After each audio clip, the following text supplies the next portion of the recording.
Hello everyone, my dear followers. Today I want to welcome you to the first chapter of What If Rias GREMORY Was Transported to the World of Naruto? Remember, if you want a second season, you have to show this video lots of love. Now without further ado, enjoy. Where am I? This day was not the best for Rias GREMORY and her nobility. The boys who were members of the occult club were not having the best time as they were fighting in their president's first rating game against her fiancé Riser Phoenix and his peerage, who were currently winning. The boys who were members of the occult club were not having the best time as they were fighting in their president's first rating game against her fiancé Riser Phoenix and his peerage, who were currently winning. The boys who were members of the occult club were not having the best time as they were fighting in their president's first rating game against her fiancé Riser Phoenix and his peerage, who were currently winning. Riser, arrogantly, how are you, my dear Rias?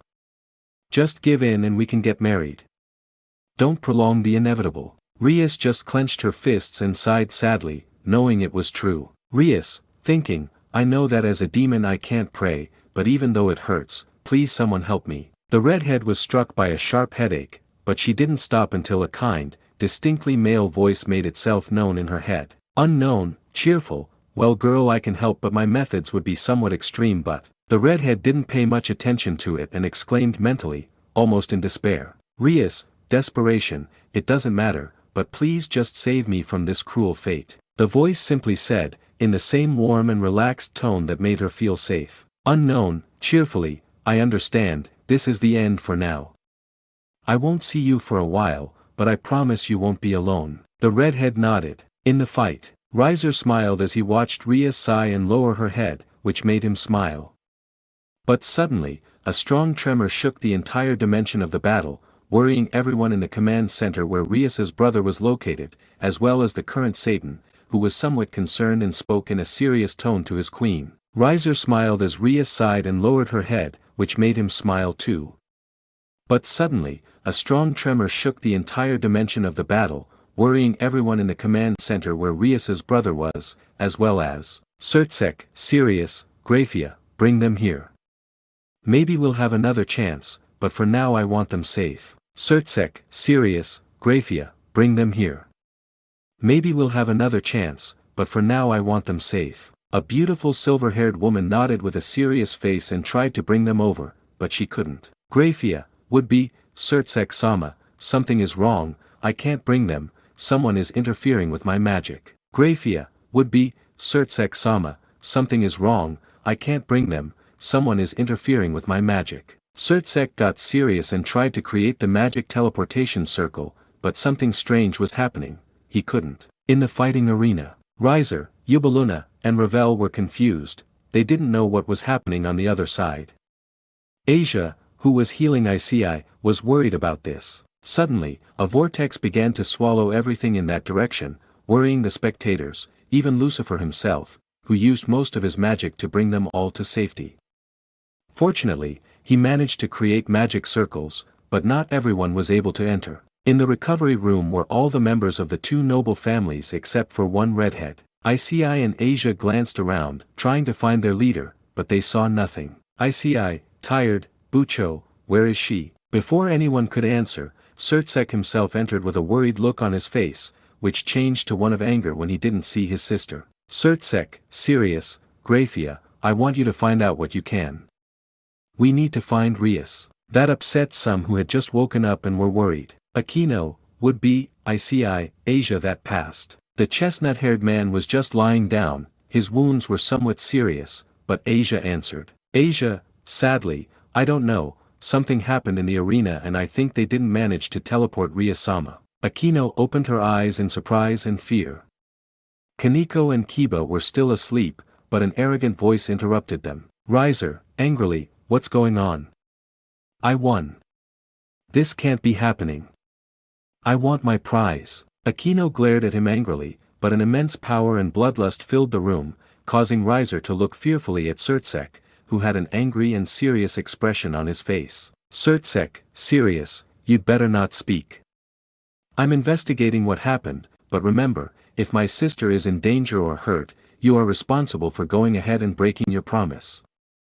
I don't care about the consequences, I will kill you myself. Without further ado, he went to see his friend Ajuka Beelzebub to collaborate on this investigation, never noticing the look of horror on Riser's face and the wet stain on his pants. No one said anything as they let themselves be healed and hoped for the best. 2 days later, at the GREMORY mansion, everything was chaos. Venelana and Zeuticus were desperate upon hearing the news. They watched the game and witnessed the black hole appear. It wasn't until minutes later that their son, very upset, told them what happened and is investigating the phenomenon. At this moment, Rias's nobility, Sona and her queen, as well as Riser's parents and Riser himself, were in the hall waiting for Surtsek, who soon arrived, his face showing weariness and a hint of fury. Venelana, sadly, son, were you able to find anything? Satan just sat down and shook his head, he just threw down a folder. Surtsek, tired, no, Ajuka only discovered that the area where the ranking game took place suffered a rupture. I was able to save most of them since I used a lot of my magic, but Rias was very close, so I didn't have time. Zeuticus and Venelana lowered their heads sadly, and Lord Phoenix spoke. Lord Phoenix, calmly, it says here that there was another energy, what does that mean? Surtsek sighed, that energy was detected in the dimensional rift. It's unknown whose source it is, but Ajuka said it could be from Ophis or the Great Grid.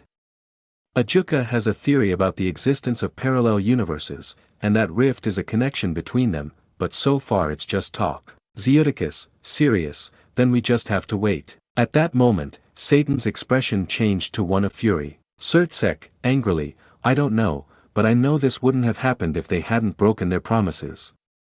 I will continue searching with Ajuka's help, but I'll say one thing, the engagement is cancelled. That amazed those present, but one person didn't like it. Riser, angrily, that's impossible, I didn't finish because Surtsek looked at him coldly and seriously. Surtsek, serious, I think I was clear, brat. Now have a good day. And without another word, he left, leaving everyone somewhat sad, and Riser very scared. In the elemental nations, a blond man is seen walking somewhat annoyed through the streets of a town that had many lights, bars and brothels. The path was somewhat irritated. Unknown, grumbled, that pervert won't change even though we only have 2 weeks left to go home. This is bullshit. This was none other than Naruto Uzumaki himself, who was in the final days of his 3-year training journey. This was none other than Naruto Uzumaki himself, who was in the final days of his 3-year training journey. Naruto, cheerfully, well, there's still time, maybe. I didn't finish because a gentleman called his attention. Stranger, cheerfully, hey kid, wouldn't you like to win some money? Just come into our casino, I know you like it. Naruto just looked at the sign and frowned. Naruto, cheerfully, no, that's a place to waste time. The man did not give up and gave a challenging smile to the young man in front of him. Unknown, cheerfully, oh, I understand now.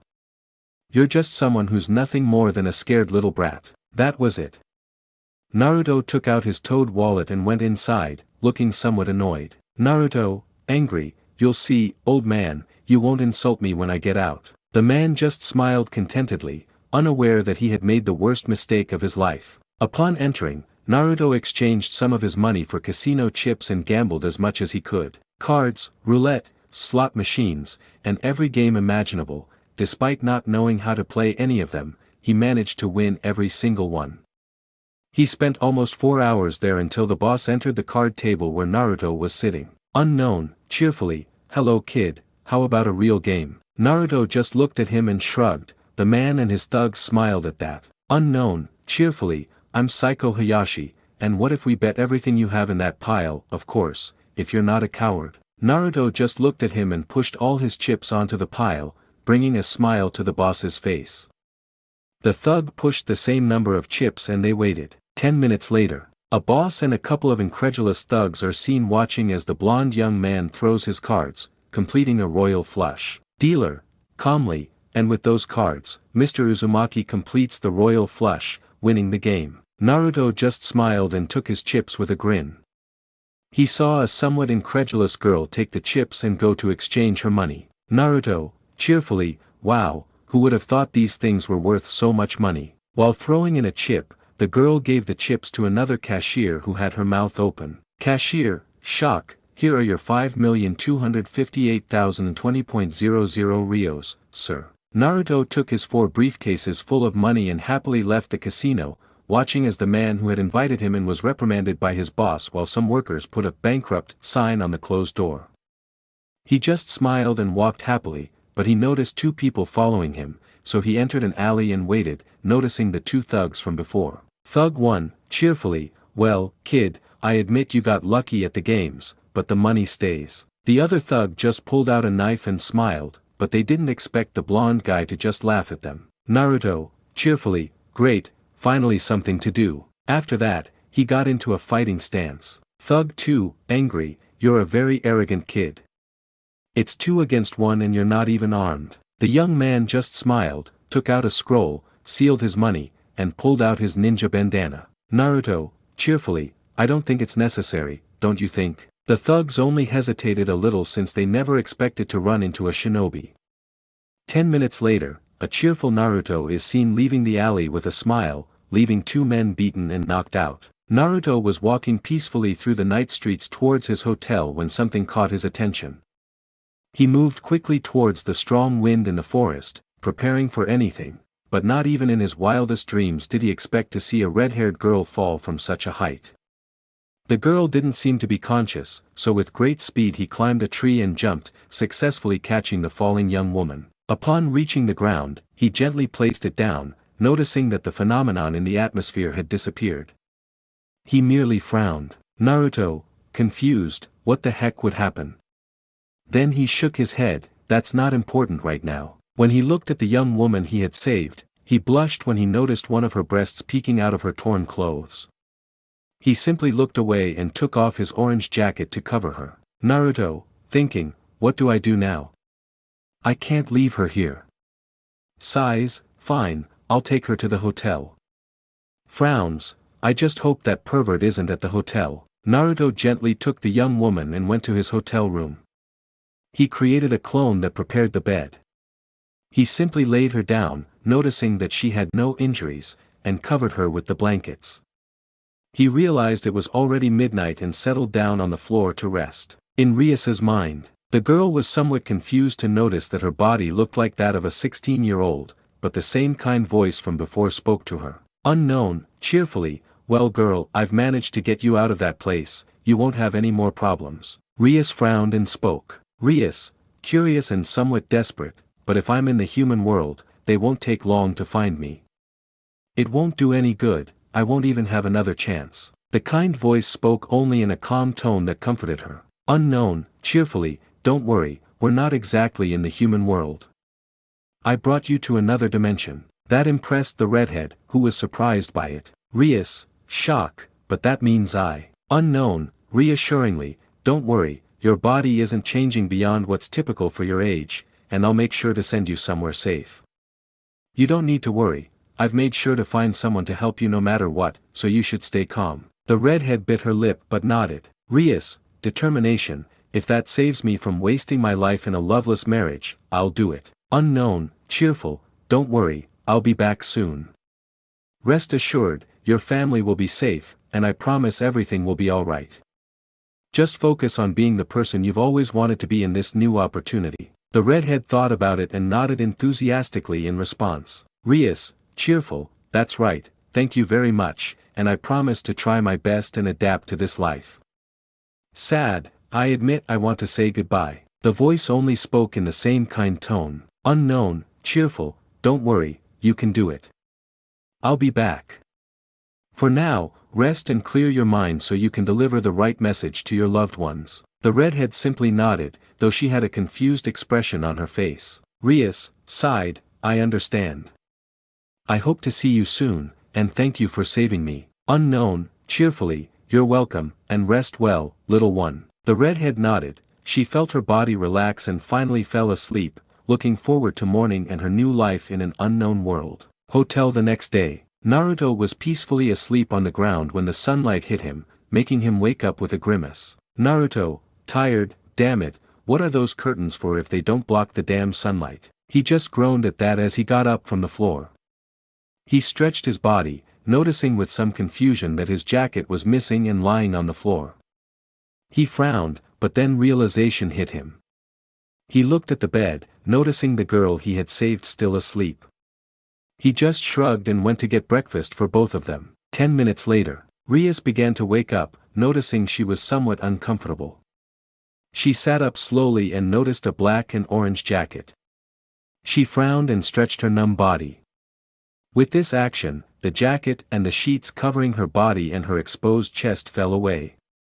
Just then, the sound of the door opening made her look up, and she noticed a tall, blond boy wearing orange pants and a somewhat tight black t-shirt that revealed his muscular body, though not as muscular as her cousin Bale's. She also noticed that he was very flushed. "Stranger, blushes, good morning, I brought breakfast but you." He turned off while pointing at something. She was confused until she noticed his chest was exposed. She just laughed a little but covered herself with the sheets. "Unknown, cheerful, good morning to you too, my name is Rias GREMORY, a pleasure." "Unknown, embarrassed, Naruto, my name is Naruto Uzumaki, nice to meet you Rias-chan, I brought breakfast." The redhead simply smiled at the blonde young man in front of her and thanked him for the food he had brought for both of them. They hadn't been at breakfast long when Naruto started a conversation. Naruto, cheerfully, "Well, Rias-chan, can I ask what happened? It's not very common for a cute girl to fall out of a hole in the sky." The redhead just frowned and looked at the bed sadly, worrying Naruto, desperate, "If it's personal, you don't have to say anything." It went dark when he saw the girl shake her head with a sad smile. Rias, sadly, "It's not a problem, it's just that I, looking down, almost lost my freedom to a disgusting and repulsive being." Naruto just put a hand on her shoulder and smiled at her. Naruto, cheerfully, "Don't worry, if you need help, don't hesitate to ask. I'm one of the strongest shinobi in existence, and I promise you that no one will hurt you." The redhead just looked at him with a blush on her face but smiled at him. Rias, cheerfully, "I appreciate that, Naruto-san, but, looking down, I have nothing. I'm here without money and without a plan. I just focused on running away, and I don't know what to do." It was then that the realization hit her. What would she do without money, a home, and most importantly, alone? She just hugged her legs and tears streamed from her blue-green eyes as she realized. Naruto, who saw her, simply sat down next to her and awkwardly put his arm around her. The girl remained like that for a while until Naruto encouraged her a little. Naruto, cheerfully, "You know, I have no problem with you coming with me and my teacher to the village. I'm sure you could make a life for yourself there until you decide what to do, don't you think?" The girl looked at him with wide eyes and shook her head. Rias, sadly, "I couldn't ask for that.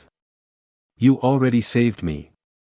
I don't want to put any burdens on you, Naruto-san." Naruto just shook his head and smiled at her. Naruto, cheerfully, "It's no burden, Rias-chan, but you can drop the san and just call me Naruto.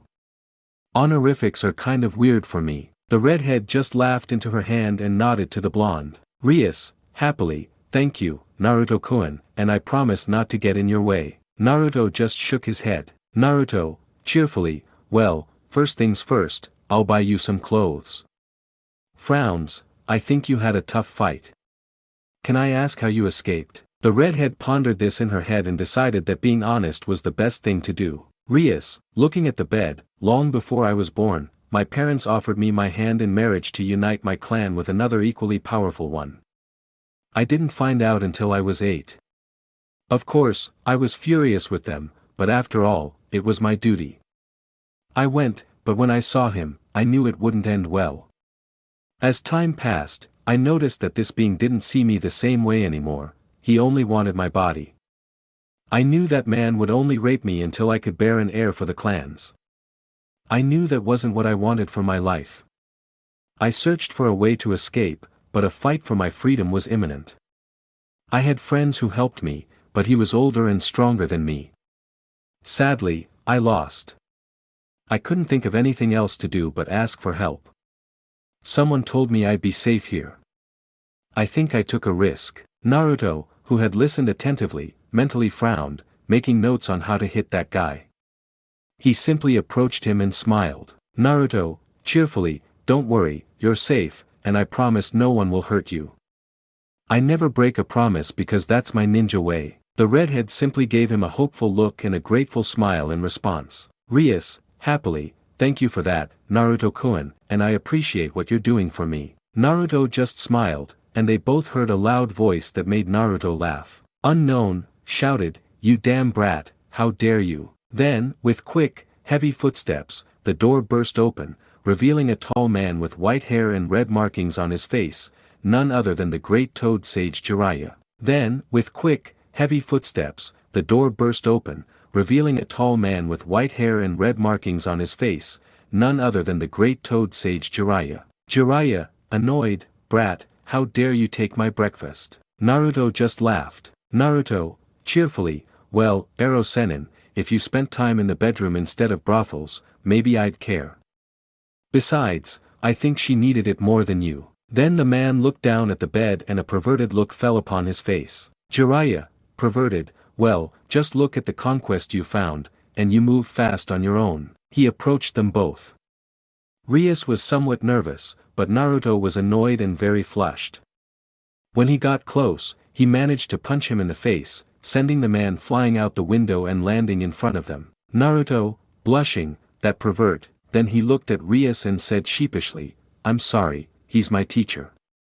Don't worry, he's harmless, but if he does anything, you can hit him." The redhead only giggled a little at that when Jiraiya re-entered the room, this time with a black eye, and the two teenagers explained the girl's situation. Jiraiya, serious, "That's clearly a problem, but it's alright, you can come with us.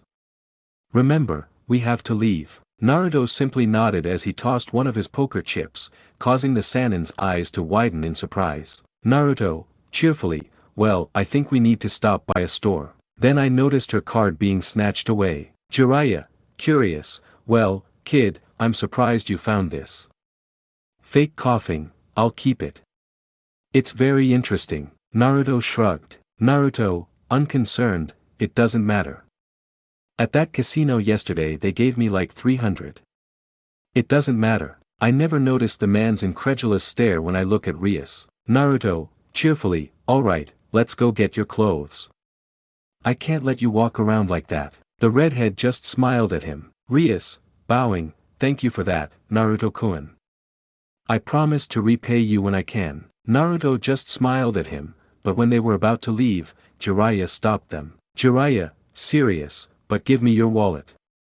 I need to make sure you don't spend more than necessary." Naruto narrowed his eyes but smiled inwardly at the man who gave him his toad with a mental smile when the man gave him some money. Naruto, frowning, "That's all, it's only 1,500 rios, you dirty old man." Jiraiya, calmly, "You know the ninja's prohibitions, I cannot allow them to fall into them." Naruto just watched as the man adjusted his sandals and left with a smile.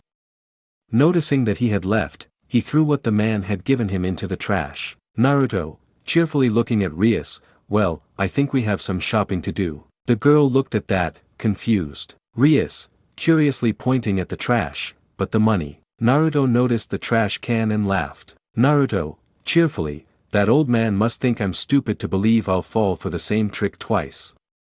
Don't worry about it, let's go." Naruto and Rias left the hotel and soon arrived at a clothing store where Rias came out wearing a black battle kimono with sakura flower details. Naruto and Rias left the hotel and soon arrived at a clothing store where Rias came out wearing a black battle kimono with sakura flower details. When Naruto saw her, he blushed at Rias's amused expression. Rias, happily, "Thank you Naruto-kun for this, it's a great help." Naruto, embarrassed, "It's nothing, but you should choose something else.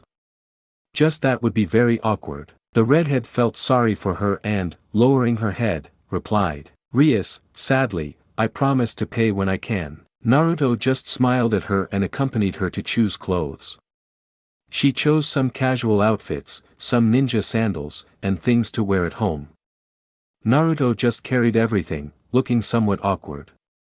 Where did they go next? Naruto, blushing, "Rias, I think I'll wait here while you decide what to do next." The redhead was confused but noticed they were going into a women's underwear stall. She just laughed at her blushing face. Rias, sensually, "Oh, come on, Naruto-kun, if you don't like it, some reward." Naruto blushed and was about to leave, but the girl took his hand and they went into the new store. About 30 minutes passed before the girl posed in some lingerie sets for Naruto, who was very red-faced at what he saw. By the time they finished it was 1:30 in the afternoon, so they decided to go to a restaurant for lunch. It was there that Rias decided to ask something. Rias, Curious, Naruto-kun, you said you were a ninja, right? Naruto smiled at the question. Naruto, cheerfully, that's right, pointing to his headband, this identifies us as shinobi. There are 5 great shinobi villages ruled by a kage. I belong to Konoha, the village hidden in the leaves, but there are other villages, though they are smaller and don't need a great leader. Curious, why the question? The redhead just tilted her head, thinking, until she decided to give her answer. Rias, would be, I want to be a shinobi. Naruto looked at her for a moment before smiling. He could sense something special about the girl, so why not? Naruto, cheerfully, okay, I'll give you a test. The redhead just smiled at the challenge. Perhaps she was a noblewoman, but she wasn't weak. After they finished eating, Naruto paid and they both went to a somewhat secluded forest for their practice. Rias, curious, we shouldn't have left this at the hotel. He said that while pointing to the bags they both had. Naruto, cheerfully, don't worry, taking out a scroll, I'll put them here so it's easier to carry. He simply placed the bags on the parchment and, in a puff of smoke, everything was sealed, astonishing Rias. Rias, shock, what happened? Where is everything? Naruto, cheerfully, don't worry, everything is sealed. It's a pocket dimension, so everything is safe. The redhead simply nodded, this world was very interesting. Rias, cheerfully, well, if that's the case, I'll do everything I can. Naruto just smiled but was confused when he didn't see her in a fighting stance. Naruto, curious, you're not the taijutsu type, are you? The redhead was confused by that. Rias, confused, that. Naruto just sweated but explained the basics. Naruto, cheerfully, you see, shinobi fight in several styles.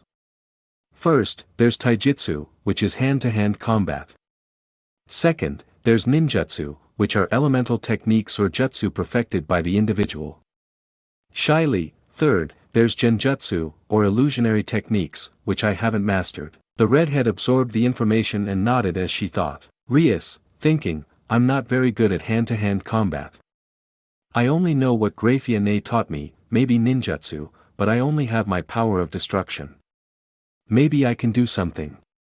Out loud, okay, I'll try to do that. Naruto, cheerfully, okay, let's try something.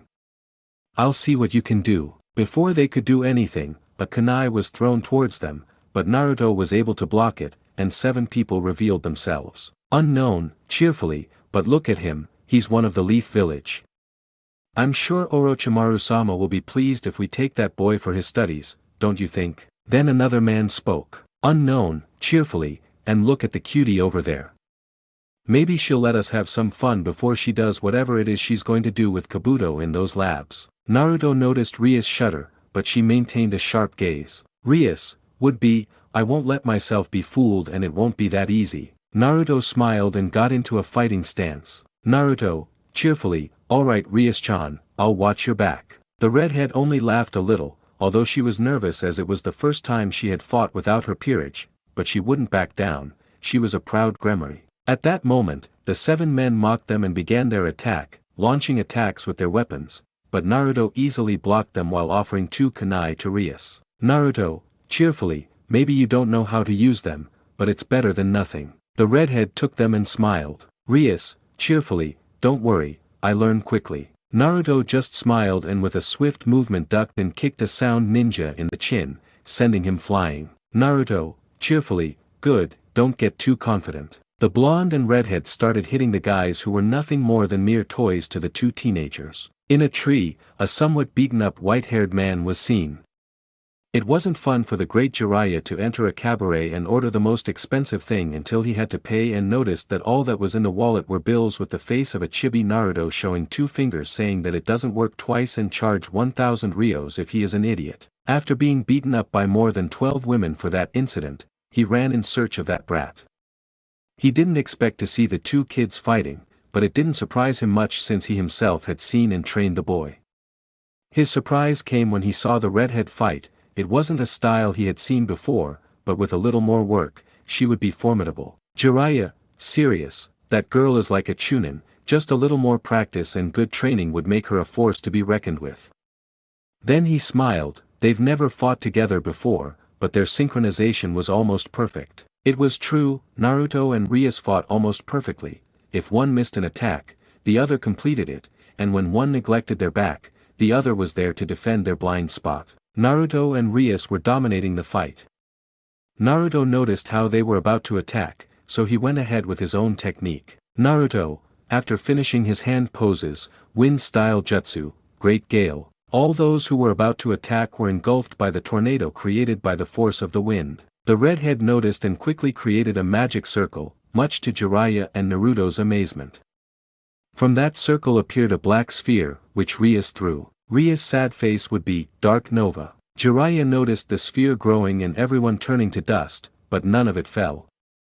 Naruto and Jiraiya just stood there, mouths agape, as he emerged from his hiding place. Naruto, shock, Rias-chan, what was that? The redhead only smiled a little, but a bruised Jiraiya also appeared, looking somewhat serious, making her a little nervous. Jiraiya, serious, girl, I think there's something you need to explain. The redhead just sighed at that. Rias, serenely, well, what you saw was my power of destruction. That power allows me to disintegrate everything I touch. That's why I got married and the reason I escaped. Naruto and Jiraiya didn't say anything, but Naruto closed his eyes and sighed. Naruto, relieved, it's not just the three of us, happily looking at Rias, that's amazing.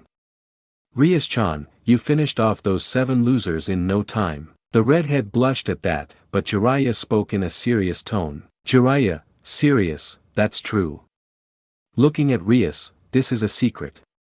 Only Tsunade should know. If those old folks find out, we'll have problems. Naruto, serious, that's right. Then I noticed Jiraiya and smile, so that was the punishment for wanting to pay with counterfeit bills, you pervert. Jiraiya's eyebrow merely trembled at that comment. Jiraiya, hitting Naruto, you damn smart aleck. Naruto went flying and crashed into a tree. Rias watched with a bead of sweat on her forehead as the man pulled out Naruto's real wallet and carried it away as if nothing had happened. Rias, blank, but what happened? Jiraiya, calmly, let's go to the hotel. I have 2 weeks to get you in shape. Curious, you want to be a leaf shinobi, right? The redhead nodded enthusiastically. In her mind, she was dancing with joy at fulfilling a dream and transforming into a character from one of her favorite manga. Rias, serious, if I don't want to be weak anymore, clenching her fists, I won't let anyone but me decide my future anymore. Jiraiya just smiled at him and rubbed his head. Jiraiya, cheerfully, alright, you start tomorrow. It's getting late, we should rest for tomorrow. The redhead simply nodded and followed the man who was carrying a Naruto with spiral eyes. Day after, nearby forest, Naruto and Rias stood in front of a Jiraiya who was anything but happy with Naruto's shit-eating grin. Naruto, cheerfully, well, Ero-sennin, what shall we do this youthful morning? Jiraiya just frowned and growled at him. Jiraiya, mumbled, only I would think of teaching you Fuinjutsu. Naruto just laughed at that, remembering this morning. Flashback. Naruto was lying on the sofa sleeping peacefully until he moved a little and, being on the sofa, fell face down, waking up his other companion. Naruto, rubbing his head, what the heck was I doing on the ground? When he looked up, he blushed intensely upon seeing Rias completely naked, who had gone to check him out. Rias, worried, hey Naruto-kun, are you okay? Naruto just looked away and stuttered, saying, Naruto, stuttering, Rias-chan, why are you naked? The redhead just smiled at that and went to the dresser where her clothes were. Rias, cheerfully, or I can't sleep with my clothes on, she answered simply while putting on her underwear.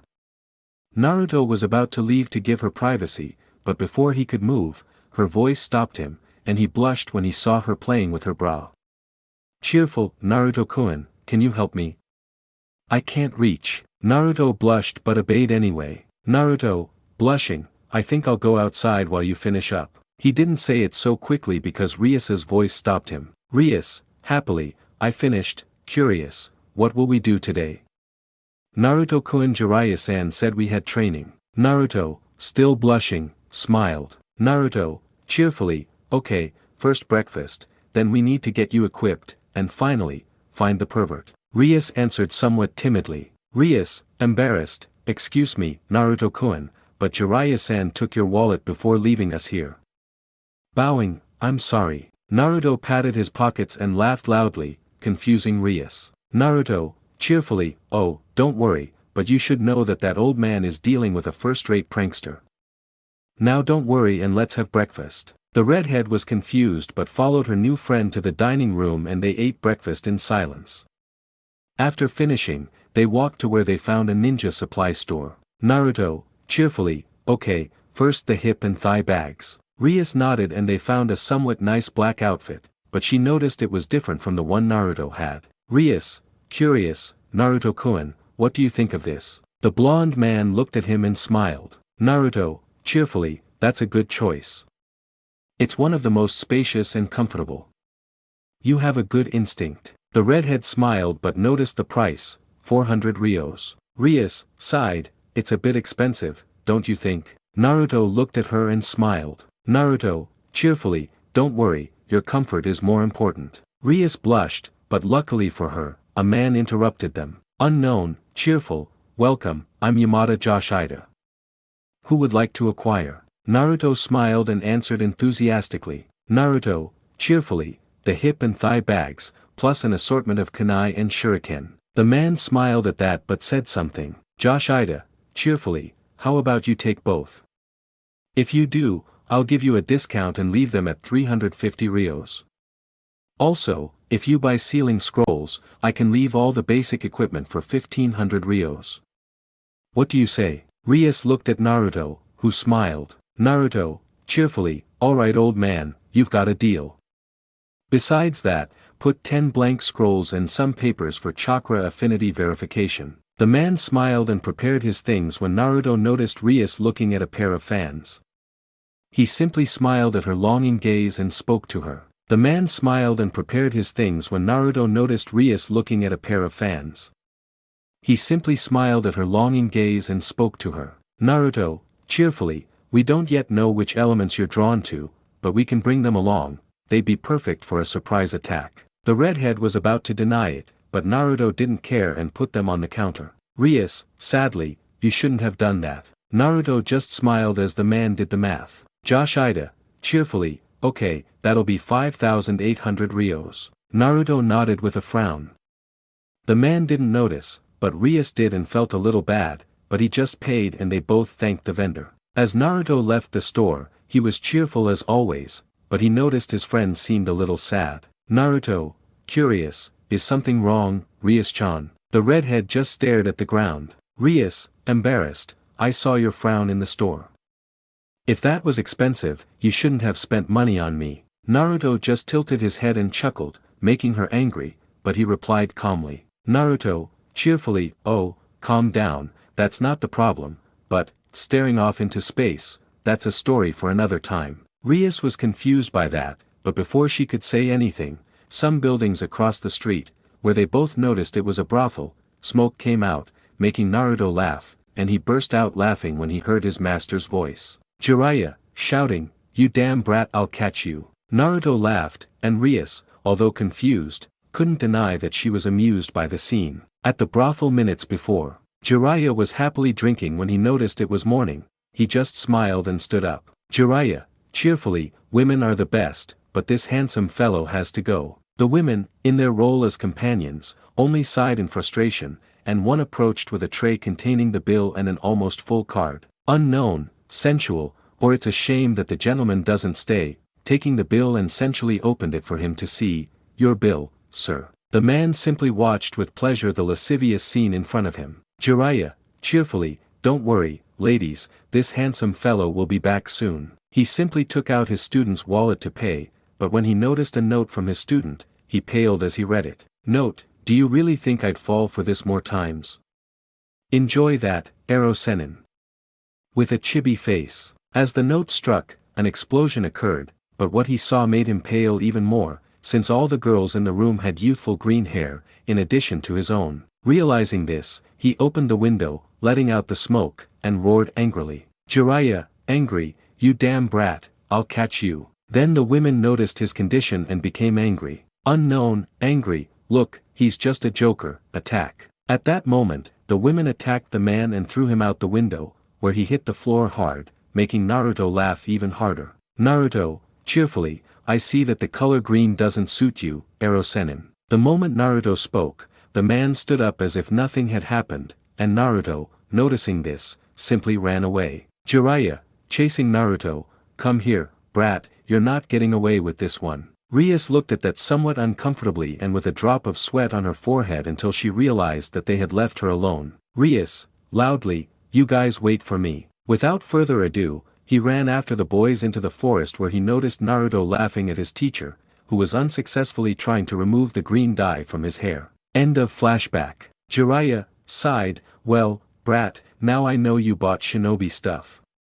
I hope you thought about chakra paper." Naruto smiled and rolled a 3 for this. Naruto, cheerfully, "You have old ones, teach a lesson." The man nodded. Jiraiya, serious, "Alright girl, as that idiot said, this will tell us what natural affinity you possess. For example, by infusing chakra into the paper, infusing chakra and the paper crumbled, but they also noticed that some were ashes. I possess a very high affinity to earth, but my affinity to fire is trained to a good level." Naruto, cheerfully, "My turn." As he infused chakra, the paper tore into 4 pieces. One burned, another wrinkled, another crumbled, and the last one got wet.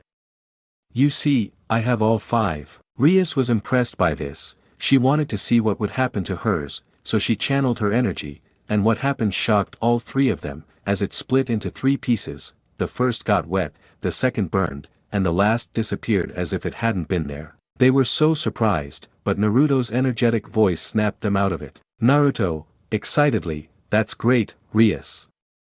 Besides your ability, you can use 3 chakra affinities. You're awesome." The redhead blushed. She was happy but also somewhat confused about how she had chakra. Jiraiya had some rather nostalgic thoughts as he watched the interaction between the blonde and the redhead. Jiraiya, cheerfully, "I have little time, but I'll make them strong, and that girl has immense potential. If it's polished, she'll be an exceptional warrior. Perverted, I can already see my new book on the bestseller list." Then he faked a cough, drawing the attention of the excited boys. Naruto, curious, "Well, Ero-Sennin, what will we do now?" Jiraiya just sighed at that. Jiraiya sighed, "I'd kill you if you called me by my name." Serious, "But now we'll improve your physical condition. Over these 2 weeks, we'll work on your physical body, then chakra control, rest for a bit, and then we'll refine your fighting style. After that, you can teach me how to handle and throw weapons."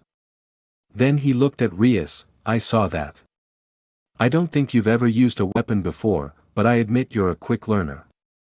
Mockingly looking at Naruto, "If I could teach a stubborn kid like Naruto, you'll be a piece of cake." Naruto only had one eyebrow twitching at that, and Rias's giggles weren't helpful. Rias, happily, "I understand, Jiraiya-san, then let's begin." Naruto, cheerfully, "Great, how about we go for a run and do some exercises? I'll do them with you." The redhead nodded and they both ran off under a calculating glare from Jiraiya. Jiraiya, thinking, "If what I feel is true, those 2 will be a fearsome fighting duo, perverted, and if I'm lucky, I'll have another book soon. Those 2 are gold." Without further ado, he took out his notebook. 2 weeks later, to the Sannin's surprise, the redhead exceeded his expectations. Her stamina was incredibly high, a fact neither of them realized due to her superior demonic abilities. What surprised her even more was sensing another, purer energy, something stronger than her own magic. Naruto explained that he and all shinobi used chakra, so he taught her to control it with exercises she quickly mastered. Her more resilient body and superior strength made her an exceptional fighter in record time. Mastering weapons proved a bit more difficult, but the redhead's practice and perseverance were enough. According to Rias, they were now at their peak. Every time the training day ended, Naruto would carry her on his back to the hotel so she could rest. Rias, happy and tired, "Thank you for carrying me, and you said we'd arrive at your village tomorrow." Naruto smiled at that. Naruto, cheerfully, "It's nothing, and you'll see, it's a great place. When we get there, I'll make you try the best food in the world. You'll see how you fall in love with Ichiraku's ramen." The redhead just laughed and snuggled against his back, resting her cheek on his shoulder. Rias, happily, "I'm looking forward to it." Naruto just smiled when they arrived at the hotel. Naruto settled her in the room they shared. They sat at the table that had some cups of tea on it. They looked at each other when Rias took out a game that for her and Naruto had become something common to de-stress from all the work. Naruto just smiled when they arrived at the hotel. He helped her into their shared room. They sat down at the table, which had cups of tea on it. They looked at each other when Rias took out a game that had become a common way for her and Naruto to de-stress. Rias, cheerfully, "Well, Naruto-kun, you've really gotten good lately, isn't that right?" Naruto, cheerfully, "Well, my teacher is very good, and I think she's very pleasing to the eye if I pay attention." The redhead blushed but smiled at the challenge. Rias, cheerfully, "Alright Naruto-kun, let the game begin." Naruto smiled and they both started playing until it was midnight and they noticed a loud bang in the other room. Naruto, sighs, "Well, I think that man has arrived." Smiles, "I see it's another tie." The redhead pouted at that but smiled at him. Rias, pouting, "You learn fast," smiles, "but I think we should sleep." Naruto, cheerfully, "Alright, you can take a shower first. I'll seal some things in scrolls." Curious, "You want me to seal something for you?" The redhead took a towel and nodded. Rias, cheerfully, "Yes, please, thank you." Naruto just focused on packing his things and some of Rias's belongings, leaving only the chess set on the table. That intrigued him. Naruto, mind, some pieces are emanating a strange energy. Then a door closing pulled him from his thoughts and he blushed when he saw Rias drying her hair with a towel while another covered her body. Naruto, blushing, "I think I'll take a shower too." She quickly ran to the bathroom, much to Rias's amusement. Rias, cheerfully, is very innocent. She packed her things in a suitcase for tomorrow. She was nervous about going to that village. She was lost in her thoughts until the sound of the door closing caught her attention, and she blushed. Naruto stood alone at the door, wearing only a towel and looking shy. Naruto, embarrassed, "I forgot my clothes in my haste." The redhead just laughed at that, although seeing Naruto like that made her think of things that weren't so saintly but were still fun. Wanting to play a little, she took off her towel and stretched with a yawn in front of a blushing Naruto. Rias, sleepily, "Well, Naruto-kun, see you tomorrow." Naruto, stuttering, "See you tomorrow." She got into bed and pretended to sleep. Naruto, unaware of this fact, simply put on some boxers and pants, turned off the lights as he lay down on his bed, and fell asleep almost immediately, unaware of the figure that entered his bed naked. This is Konoha Hotel in the morning. Naruto was waking up, but a red glow appeared in his cloudy eyes. He tried to rub his eyes, but he couldn't move his right arm. Naruto, sleepily, "What is this?" Upon fully waking, he blushed when he saw it was Rias. He tried to move his hands to escape the embrace the girl had on him, but in the process, he felt something round and very large moving against his side.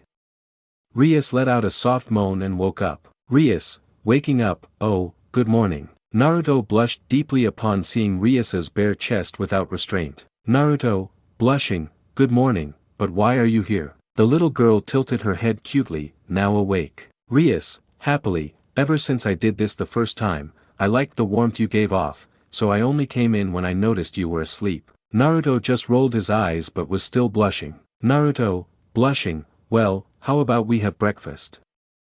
We arrived at the village today." The redhead nodded and got out of bed. Rias, cheerfully, "I'll take a shower." Naruto said nothing as he tried not to stare at Rias's perfect backside, which seemed to sway just for his pleasure. Naruto, thinking, "Damn it, Ero-sennin, what have you done to me?" Then he shook his head, "I'll change and pack my suitcase." He simply put on his clothes and arranged his things, hoping that Rias would take a while and not do anything foolish. He wasn't lucky, because after 10 minutes the girl came out drying her hair with a towel while looking for a set of underwear. Rias, embarrassed, "Naruto-kun, I didn't reach. Could you help me with the bra?" Naruto blushed at what was said but did it anyway. As he did, the girl smiled and put on the rest of her clothes. They both packed their things and left to meet Jiraiya. 1 hour later, a dejected Naruto is seen shaking his empty wallet. Naruto, sadly, "Gama-chan." Rias looked at that with sadness and apologized. Rias, embarrassed, "I'm sorry, I think the breakfast was excessive and I shouldn't have ordered that kimono." Naruto shook his head. Naruto, reassuringly, "It wasn't your fault," pointing at Jiraiya, "that pervert put brothel, liquor, and hotel accounts in my name." Jiraiya, serious, "Brat, you should know that naivety kills a shinobi. I'm just giving examples of a safer way to never be too trusting. Naruto muttered, dirty old man. Just then, a voice pulled Naruto from his thoughts, and he noticed a man in a candy store. Sir, cheerfully, kid, for just 50 Rios we'll give you a ticket and you can win an amazing prize. What do you think? Without thinking, Naruto took the money out of his already deflated wallet and approached the small crowd. Rias, who was distracted, didn't notice, so she was surprised when she didn't receive a response from her blonde friend. Rias, curious, Jiraiya-san, excuse me, where did Naruto-kun go? Jiraiya, who was distracted by some women, wondered the same thing. Jiraiya sighed, damn, he must have. Presenter, cheerfully, and the winner is Naruto Uzumaki. His prize for today is a supply of the best sweets from the Ishikawa confectionery. Later on the road, Rias, impressed, wow, I still can't believe you spent money to win candy. Naruto, cheerfully, by the ground one. That surprised Rias, but not so much Jiraiya. Jiraiya, indignant, you stupid brat, you could try your luck at a casino. Naruto just smiled at that. Naruto, happily, I did it. A kind gentleman invited me in. I played for a while, but a rather conceited man put a lot of those chips on the table and I won. Jiraiya watched that with disbelief. Jiraiya, feigning seriousness, and what did you do when you left? Naruto, cheerfully, a lady took the chips and gave me 4 suitcases full of money and 300 of those chips, saying that's what I won. Confused, I still don't understand why they put a bankrupt sign on the door. Frowning, then 2 idiots said I had to give it back. Cheerfully, so I kicked their butts and left. Thoughtful pose, after that, I found you, Rias-chan. Jiraiya watched in disbelief, already making plans for that money. Rias smiled, grateful that someone like Naruto had rescued her. Jiraiya, serious, you must save your money properly if you want to. I didn't finish when Naruto spoke with a pout. Naruto, pouting, I know. I summoned Ma to check on Rias, and she said she'd take care of him. She said something about financial stability and how kids with expenses are bad, and she left me with only 26,290.1 Rio for cats. Jiraiya just turned pale and felt a little scared. He knew that if he tried to take any of that money from Ma's hands, only a world of pain from the Toad Sage's wife's roller was coming, or worse. Interrupting Jiraiya's thoughts cheerfully, she said we're invited to a meal whenever we want. At that, Jiraiya turned pale and coughed falsely. Jiraiya, calmly, it's best to forget what I said and let's get going, we have to get to the village. Without asking, he stepped in front of the 2 boys. Naruto and Rias just had a sweat drop on their foreheads before shrugging. Naruto, cheerfully, alright, let's move on. Rias, cheerfully, I understand, let's go. Without further ado, they followed the man while eating some sweets from the large box that Naruto had sealed in a scroll for easier transport. In Konoha hours later, a group of boys and a man are seen standing in front of a blonde woman, her assistant, and a certain Chunning from the academy. A group of boys and a man are seen standing in front of a blonde woman, her assistant, and a certain Chunning from the academy. Unknown, frustrated, 15 minutes is the maximum for this mission, they're definitely still green. Unknown, frustrated, 15 minutes is the maximum for this mission, they're definitely still green. He said this while looking at his 3 students. A chestnut-haired man with a large scarf sat on the floor and crossed his legs and arms. A chestnut-haired man with a large scarf sat on the floor and crossed his legs and arms. Unknown, serious, that's pathetic. Those missions aren't challenging. Smiles, as the 7th Hokage, I deserve to be challenged. The blonde woman simply raised an eyebrow and replied somewhat curiously. Unknown, curious, and well, Konohamaru, who is the 6th Hokage. The boy smiled. Kono, happy, this will be Naruto nii. Everyone opened their eyes and were surprised by that, but they smiled at what was said. Unknown, cheerfully, maybe you little brat, now go, you have the afternoon free. The children and the teacher said nothing as they left. The 3 adults just stared out the window at the village, each with different things on their minds. Unknown, cheerful, Tsunade-sama, do you think they're close? Tsunade, serenely, I don't know, Shizun, but I hope they arrive soon. Seriously, something big is coming, and I want it here, or not, Irika. Irika, serious, I know it's tough, but I really wish I could do something about all this. And without further ado, the 3 adults looked at the town. The three boys can be seen talking in the streets. Kono, pouting, oh, come on Udon, that would be fun. And Mogue, you need to be bolder. Those named thought about it for a while. Mogue, serene, do you think it would be wise to say such a big joke? It would be difficult. Udon, calmly, maybe, but, looking ahead at someone and decides to change the subject, oh, Sakura-san, where are you going? The boy with the scarf knew what his friend had done, he just sighed.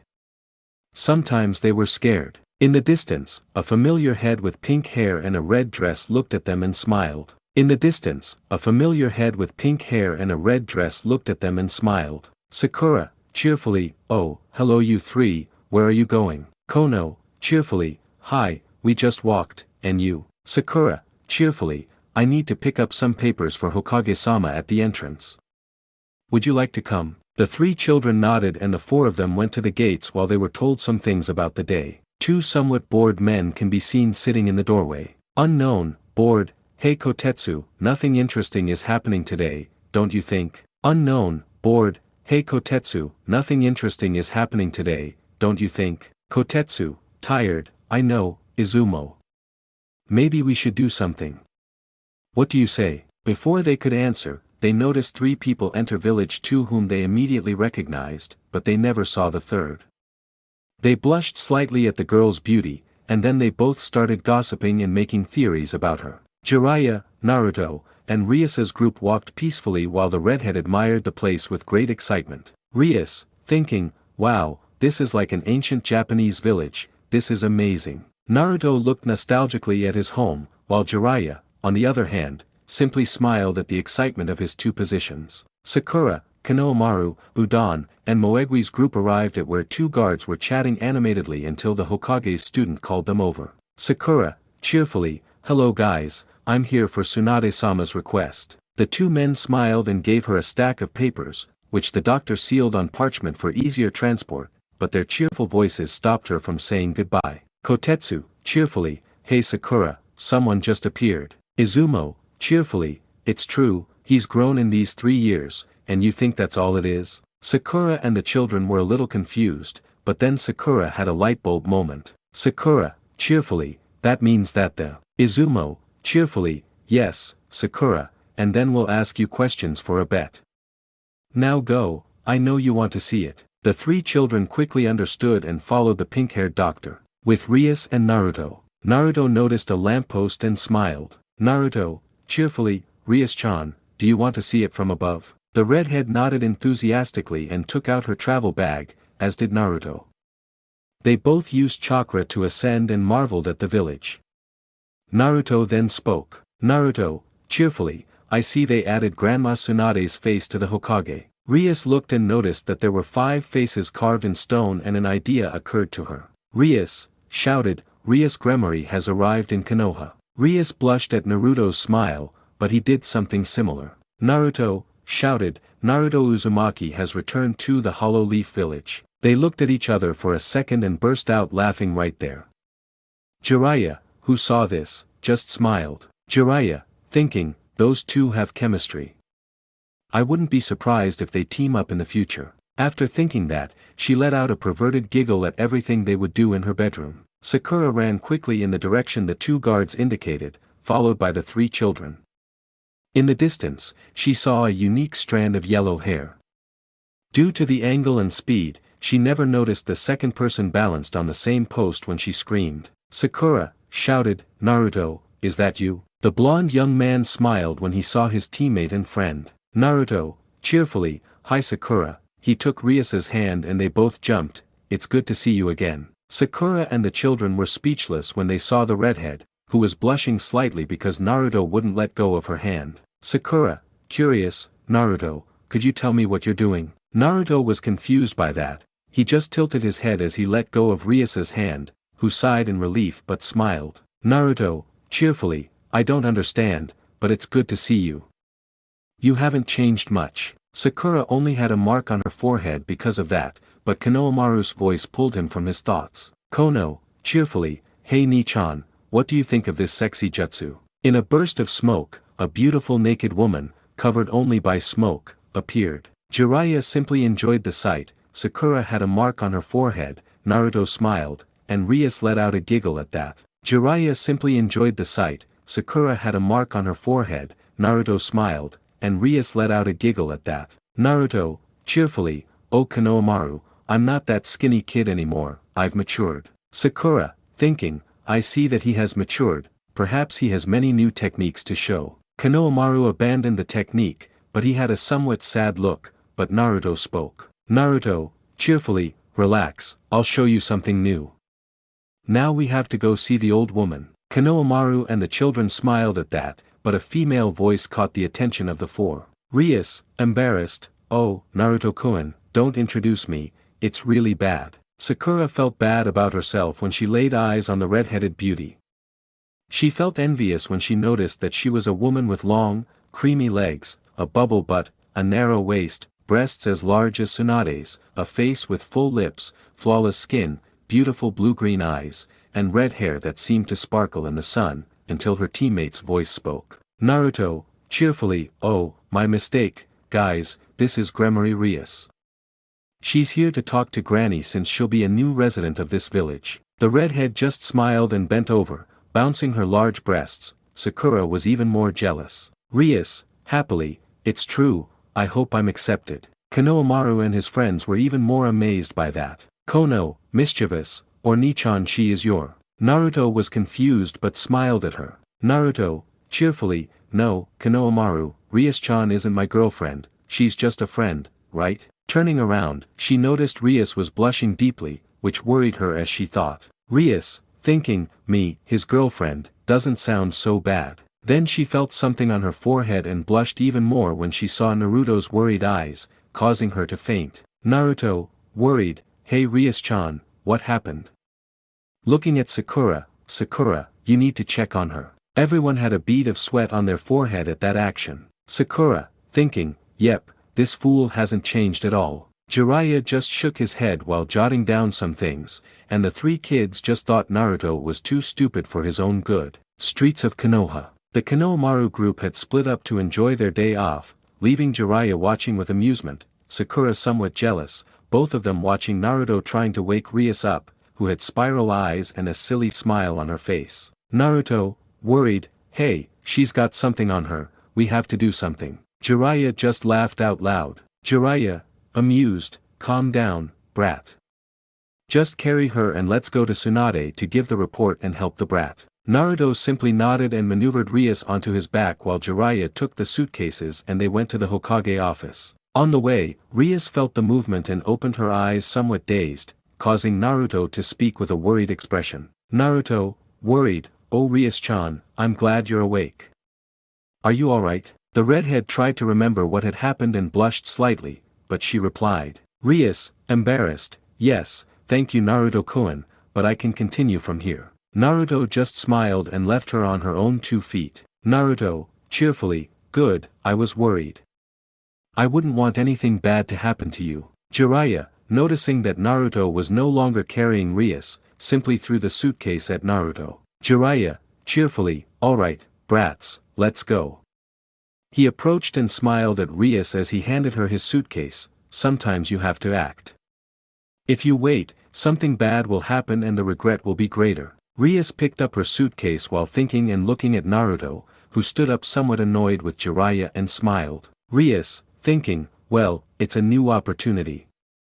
I shouldn't have any regrets, and I'll live the life I've wanted since I was a child." After that incident, the 4 of them walked back towards the Hokage's office. Sakura was in a great conflict. She firmly believed that Naruto wouldn't change on this journey, that he would come back stronger. Together with Kakashi, they would rescue Sasuke. He would tell her that he always loved her, and she would be happy. But now her blonde friend wasn't even talking to her after 3 years, and he didn't even seem to notice her as he chatted happily with that redhead. That's when she hit her. Sakura, thinking, "Wait, ever since she arrived she's never used her typical, Sakura-chan, why do I feel so bad about that?" She was lost in her thoughts until a female voice pulled her out. Rias, cheerfully, "Excuse me, Sakura-san, you seem a little distracted. Is something wrong?" Sakura noticed Naruto pulling Jiraiya, who was about to turn towards the hot springs. He just looked at the redhead and smiled awkwardly. Sakura, cheerfully, oh, it's nothing, Rias-san, don't worry. Rias simply smiled and nodded, then headed towards Naruto, who had already gone ahead with Jiraiya. The pink-haired medic ran to catch up with the three of them. In the Hokage's office, Tsunade was reading some papers while Shizen arranged some folders on the shelves. Everything was quiet until a cheerful voice pulled them from their thoughts with a smile, and upon opening the door, they noticed their blonde subordinate with a smile. Tsunade was reading some papers while Shizen arranged some folders on the shelves. Everything was quiet until a cheerful voice pulled them from their thoughts with a smile. Upon opening the door, they noticed their blonde subordinate with Naruto, happily, we've arrived, Grandma. Without asking anyone, the young man walked around the older woman's desk and gave her a hug, one that was returned without hesitation. Tsunade, cheerfully, it's good to see you, kid, but I think you've grown a little. Naruto smiled as he also hugged the woman in the black kimono, very happily. Shizen, cheerfully, it's true, now you're a big boy. Naruto blushed a little, but Jiraiya's voice pulled them from those thoughts. Jiraiya, amused, oh Tsunade, there's no hug for your teammate. Tsunade just sighed but smiled at him. Tsunade, cheerfully, it's good to see you, Jiraiya. I'm glad you're both well. I hope these 3 years have paid off. Jiraiya was offended by that, but he smiled at him with superiority. Jiraiya, cheerfully, do you think I'd be here if that weren't the case? Then he smiled, you'll see, the brat is impressive, and he accomplishes amazing things. Tsunade and Shizen, who still had Naruto in her arms, raised an eyebrow. It was then that they noticed the redhead standing there, somewhat shy, but Tsunade sensed a hint of jealousy. Tsunade, thinking, wow, I didn't even notice that girl. But she's a redhead. Is she an Uzumaki? And why is she jealous? Out loud, I see. May I ask what's going on? Naruto separated from Shizen, who pouted but stood behind her teacher. Naruto simply stood next to Rias and smiled at Tsunade and Shizen. Naruto, cheerfully, Grandma, Nei-chan, this is GREMORY Rias. She wants to be a new resident in this village. Rias just took a deep breath and bowed to the leader of the place, though she was still jealous of the woman in the black kimono. Rias, thinking, what's wrong with me? Why didn't I like him hugging those, respectful, women? What Naruto-kun said is true. I wish I could be a shinobi in this place. She was secretly excited to get a taste of what it was like to be a ninja, though the older woman's uncomfortable stare made her sweat a little, but she remained composed until the blonde woman's gaze fell upon Jiraiya. Tsunade, serenely, well, pervert, I know there's a story for this. Looking at Naruto, I just hope you haven't done anything stupid. They were both offended by that. Naruto, offended, that's not true.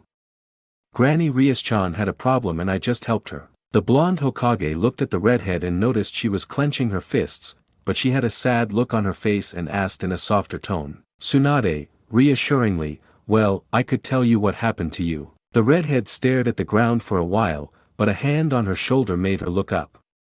She smiled slightly at Naruto's kind smile and leaned back a little more calmly. Sakura didn't know why she was so upset. Tsunade and Shizen raised an eyebrow.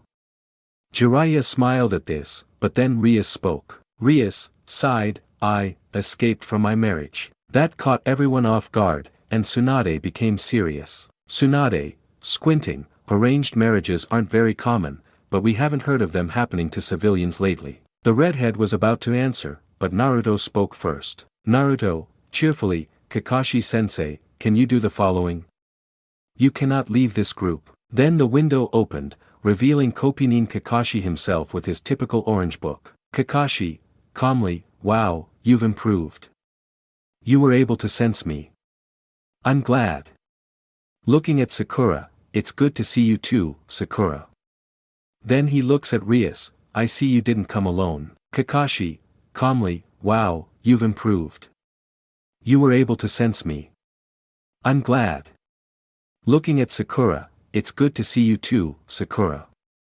Then he looks at Rias, I see you didn't come alone. Naruto just smiled, but then he stepped on the foot with some pressure, and everyone was surprised to feel a very strong privacy barrier. Naruto, cheerfully, good, Rias-chan, now you can explain things in a better way. The redhead smiled at that but then became serious. Rias, serious, before I was born, my parents agreed that I had to marry a boy so that both houses would prosper.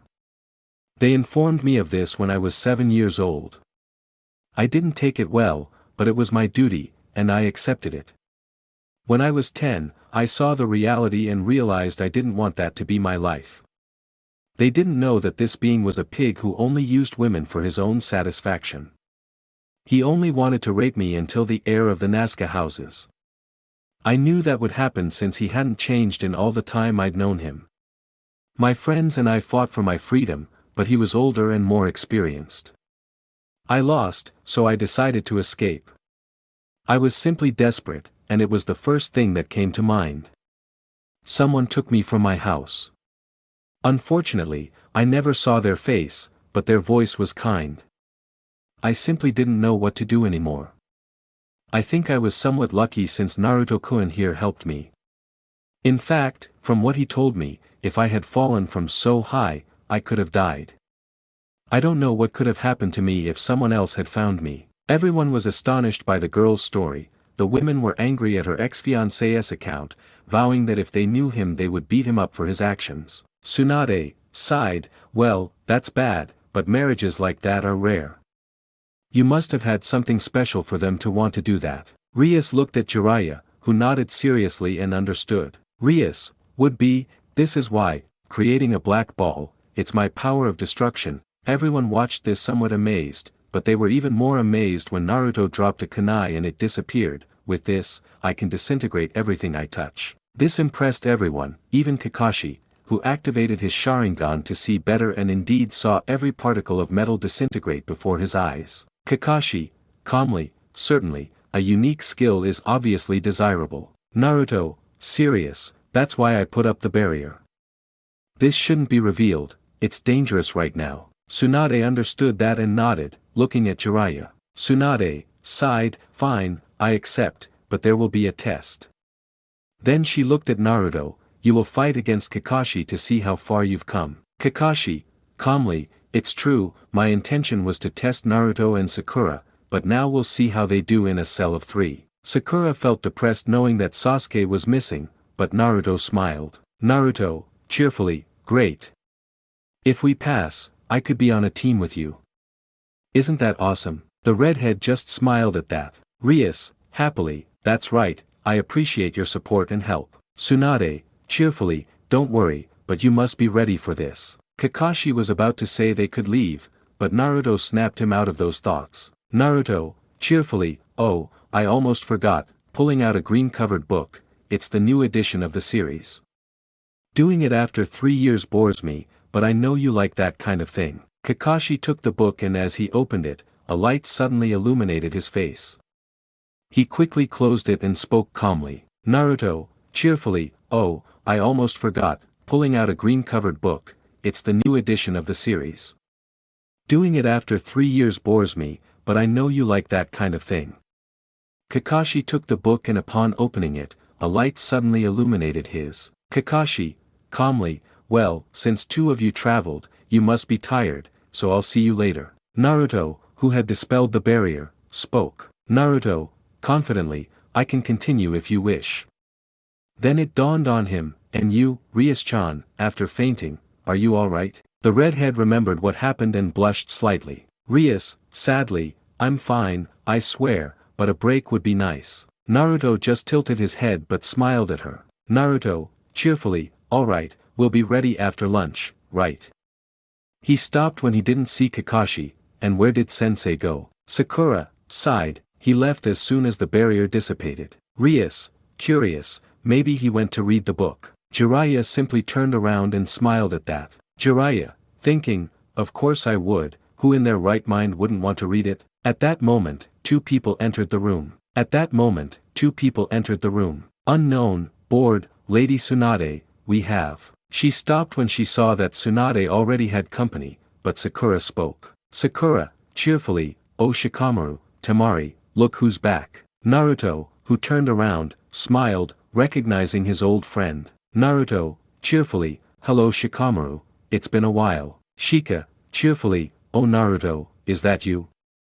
It's good to see you, you've changed a lot. Suna's blonde couldn't help but blush slightly when she saw him, as she thought. Temari, thinking, that's Naruto, that's the same brat. Rias, noticing the blonde woman, felt strange seeing her blush, so she slowly approached and stood beside her, surprising the two newcomers. Shika, curious, Naruto, who is she? Naruto was confused, but then he smiled. Naruto, cheerfully, oh, I'd like to introduce you to Rias-chan. She's new to the village. The redhead smiled and bowed. Rias, cheerfully, it's true, I'm GREMORY Rias. I hope I fit in here. Shikamaru blushed at the sight of Rias's bouncy chest, but Temari was a different story. Despite being a respected kunoichi, she was a woman very confident in her body, but at this moment she felt that pride mercilessly crushed by the redhead. Before anything could happen, Tsunade spoke. Tsunade, calmly, alright Shikamaru, give me the documents. I think Jiraiya needs to explain himself here. Shikamaru nodded and brought the folder he had under his arm closer, but Naruto interrupted them. Naruto, cheerfully, that's right, I almost forgot. He took a scroll from his bag, I have something here. Upon opening it, a box of sweets fell out of the seal, along with a bottle of wine that Tsunade recognized, causing Jiraiya to panic. Naruto, confused, I don't remember this. Shrugging, oh well, it's garbage. He simply threw it in the office trash can, but a green blur caught his eye and he spoke calmly. Tsunade, coughing, don't throw it here. If it breaks, the office will stink. Thinking, it almost went to waste. The wine from the land of flowers is the best. Naruto innocently shrugged and opened the box, revealing that it was full of candy. Naruto, happily, I won this before coming forward, you can take whatever you want.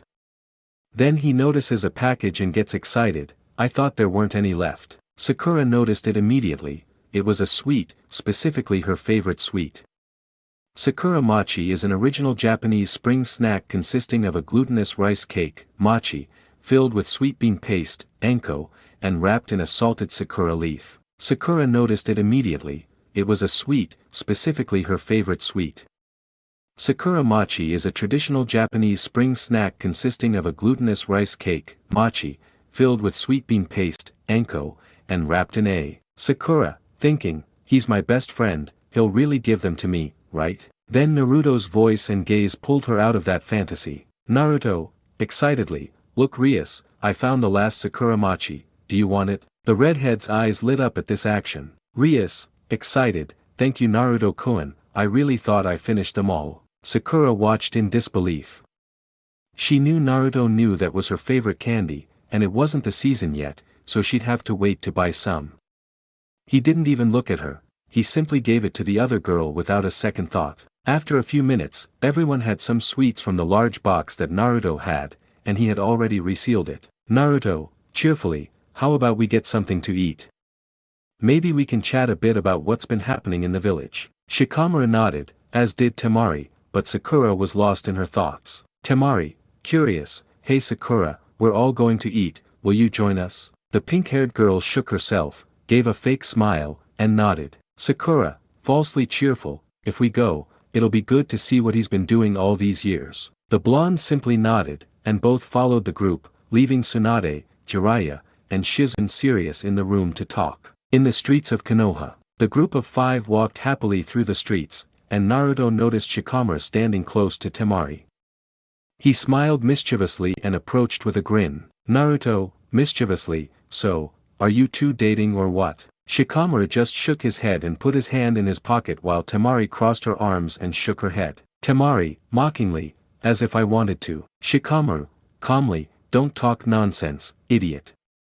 He's only here because I'm the escort for Suna's representative for these Chunin exams.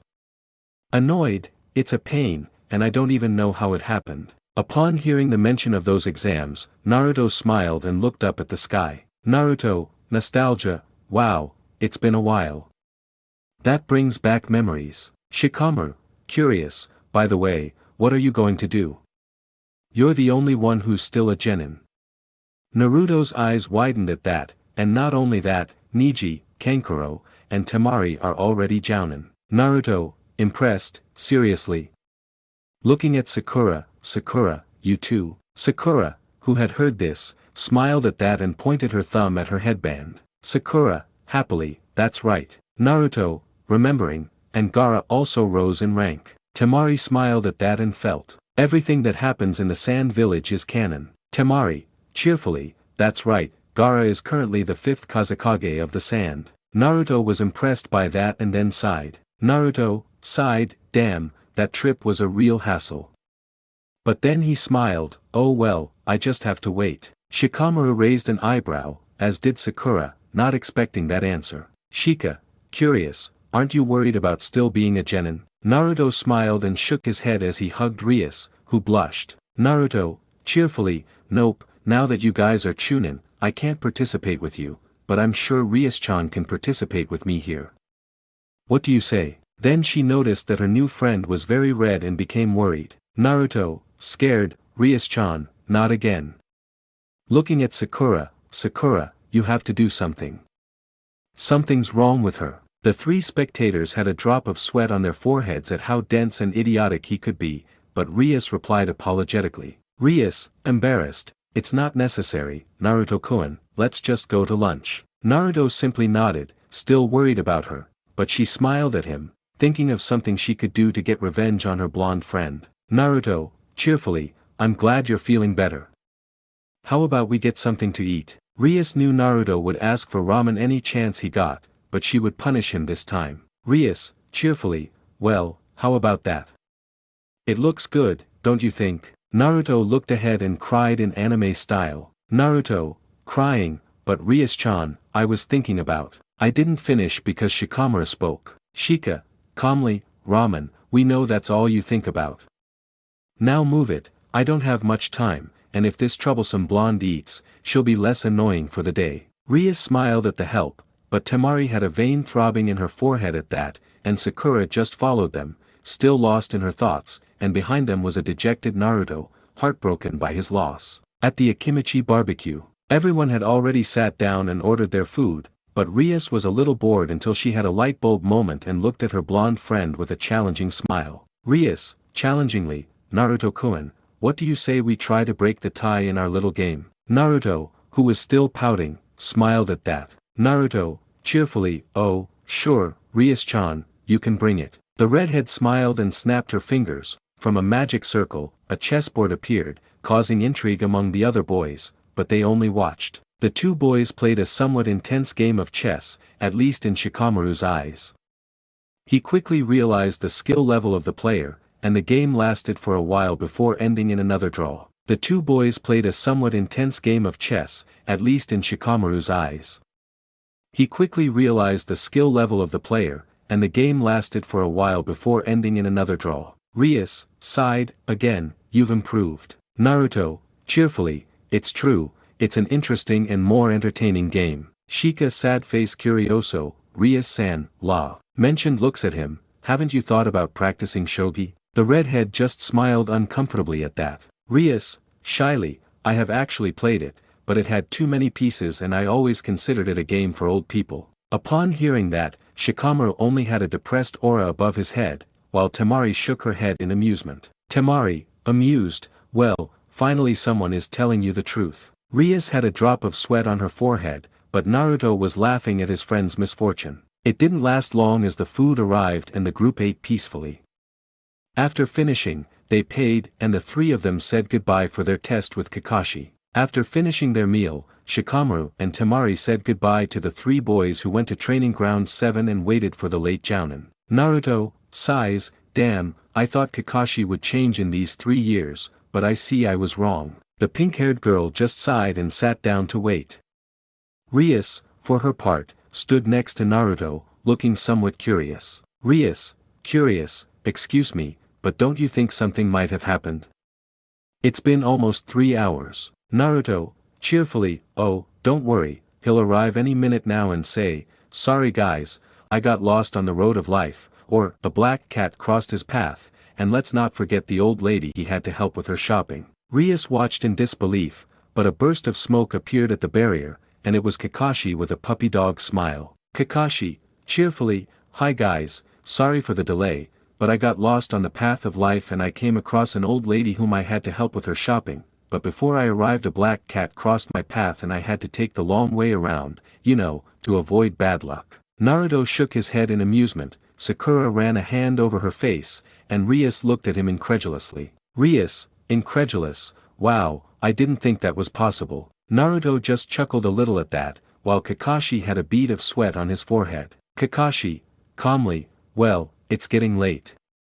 How about we start? Taking out some bells, I think you remember this well, right? Kakashi, calmly, well, it's getting late. How about we start? Taking out some bells, I think you remember this well, right? Rias was confused, but Naruto smiled, as did Sakura. Naruto, cheerfully, well, last time was easy for him, so this time he'll read his book too. Sakura adjusted her gloves and clenched her fists. Kakashi, calmly, that's true, but this time I don't think I can read by doing in paradise, revealing his other eye, but this time I think it's necessary to use this. Kakashi, calmly, that's true, but this time I don't think I can read by doing in paradise, revealing his other eye, but this time I think it's necessary to use this. Rias raised an eyebrow at the strange look in the man's eyes, but she would ask questions later, now she had to prove she wasn't weak. Kakashi, calmly, well, I think you remember, right? Naruto, cheerfully, if we don't go there with the intention of killing. Sakura, would be, we'll never get the bells. Rias was a little worried. Before anything happened, he had Naruto immobilized, but he had a smile in his eyes. Kakashi, cheerfully, well, you haven't changed much, to say the least. I haven't said you can begin yet.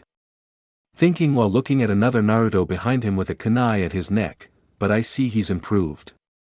Out loud, alright, now you begin. Then he disappeared in a puff of smoke. In the distance, Jiraiya, Tsunade, and Shizen watched as the encounter began, with the blonde watching the redhead intently.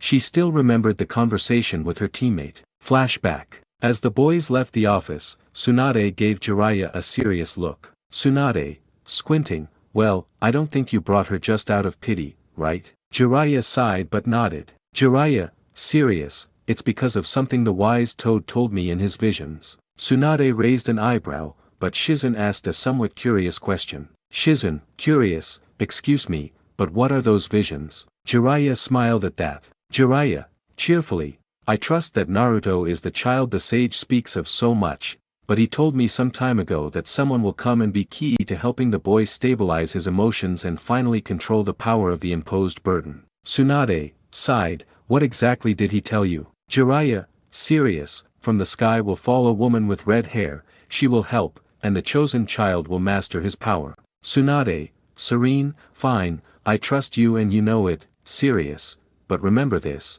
if he gets hurt, believe me, nothing good will come of it. Jiraiya simply nodded but smiled. Jiraiya, cheerfully, don't worry, I wouldn't be surprised if you soon sponsor their wedding. Tsunade just shook her head in amusement. End of flashback. Tsunade, thinking, well, let's see how they do with this and we'll see.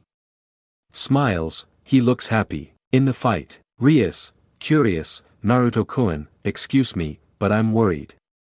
Do you think something will happen if I manage to hurt him? Sakura was incredulous, but Naruto smiled at her. Naruto, cheerfully, don't worry Rias-chan, I'm sorry to disappoint you, but Kakashi could give that pervert a run for his pornography. Rias was surprised, and you gave a serious look. Rias, that would be, good then I don't have to worry about anything. Naruto just smiled while Sakura watched them somewhat uncomfortably. Sakura, thinking, I feel like I'm the third wheel here. That's when Naruto pulled her out of her thoughts. Naruto, happily, great, I've got him. Let's go after him. Sakura raised an eyebrow, but Rias smiled at her. Rias, cheerfully, well, we'll manage. Before Sakura could say anything, the couple ran off, she just followed them so she could help. Kakashi, hiding behind a tree, was surprised to see Naruto clones. He quickly dispelled them as he jumped, anticipating a redhead's kick towards his head. However, he quickly dodged a fist that appeared beneath him.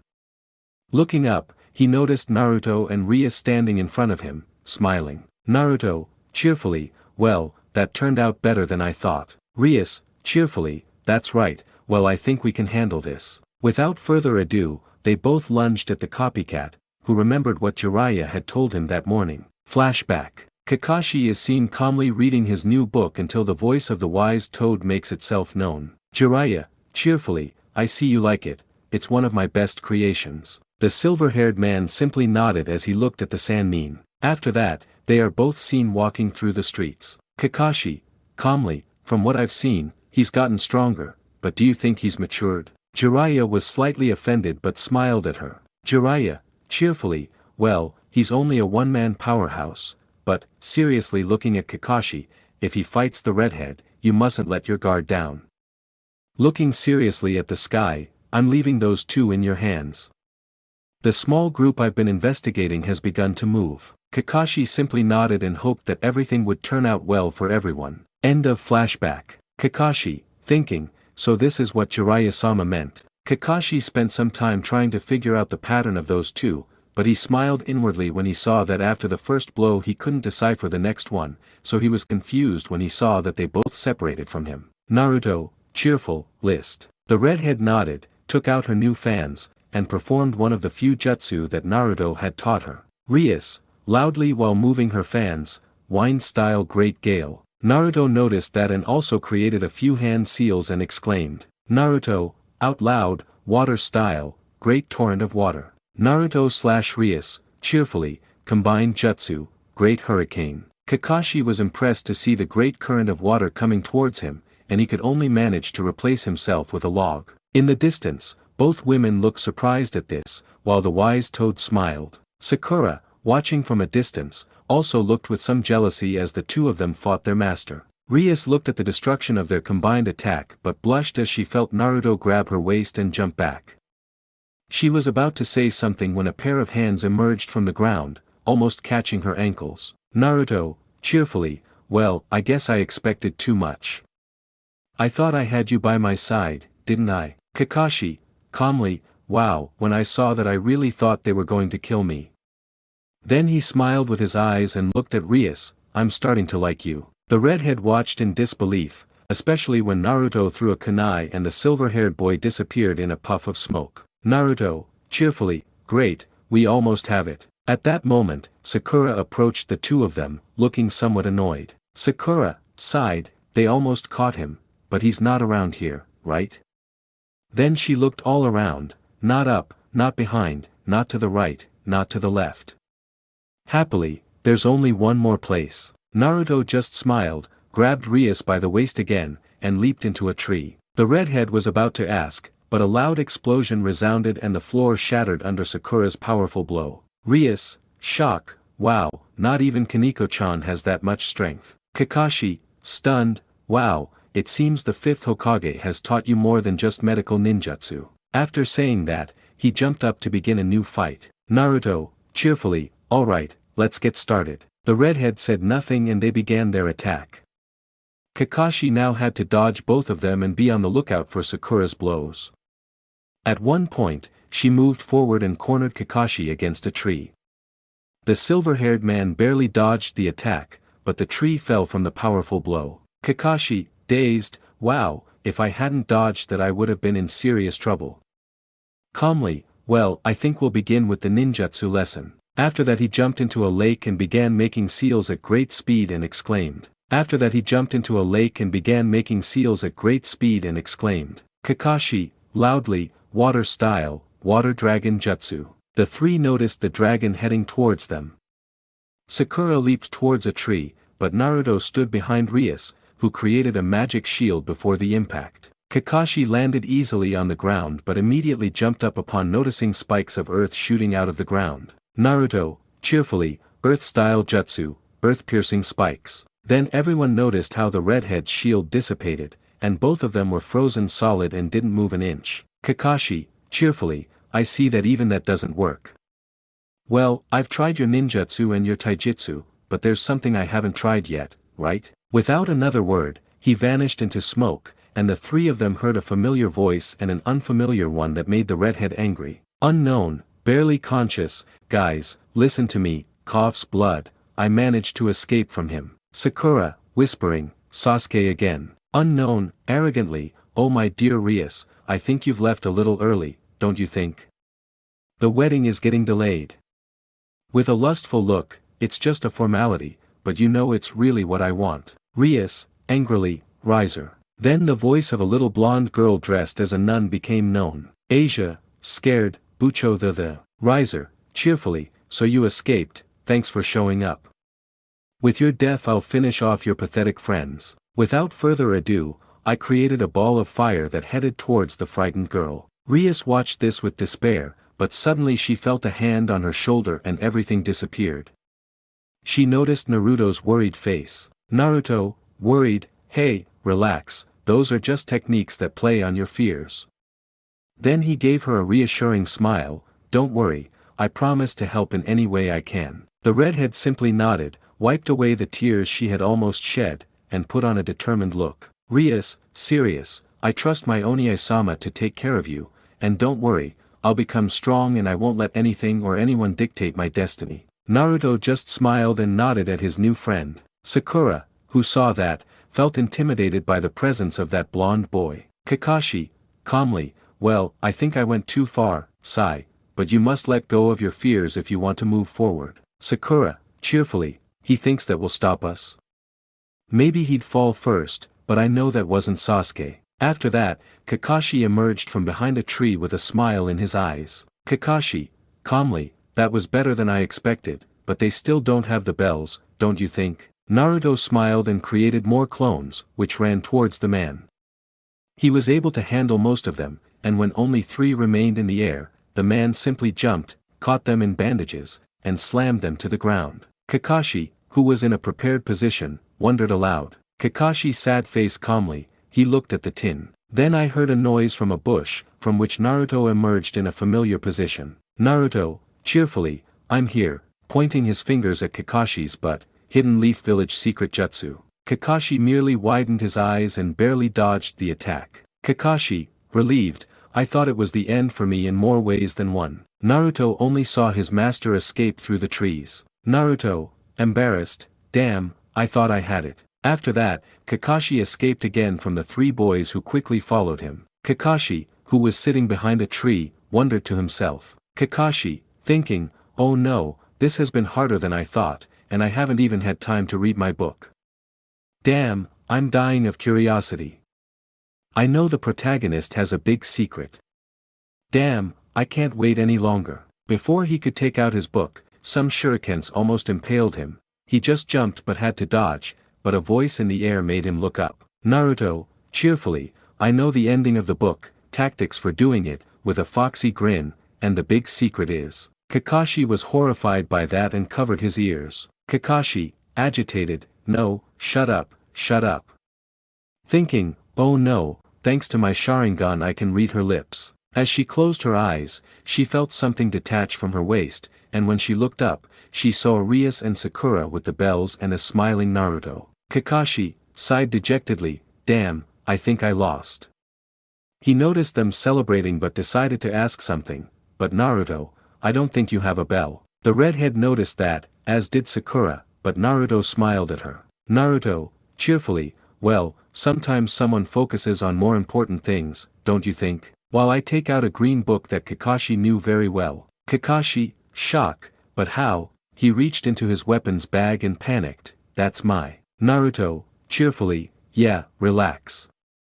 I knew it wouldn't be that easy, so I made sure, don't you think? Kakashi, scared, fine, come in, but give that back. Naruto just smiled and gave the book to Kakashi, who hugged him tightly, causing sweat drops to appear on the heads of both women, as well as the 2 who were hiding. Naruto, cheerfully, oh, and by the way, I don't know the secret of that book.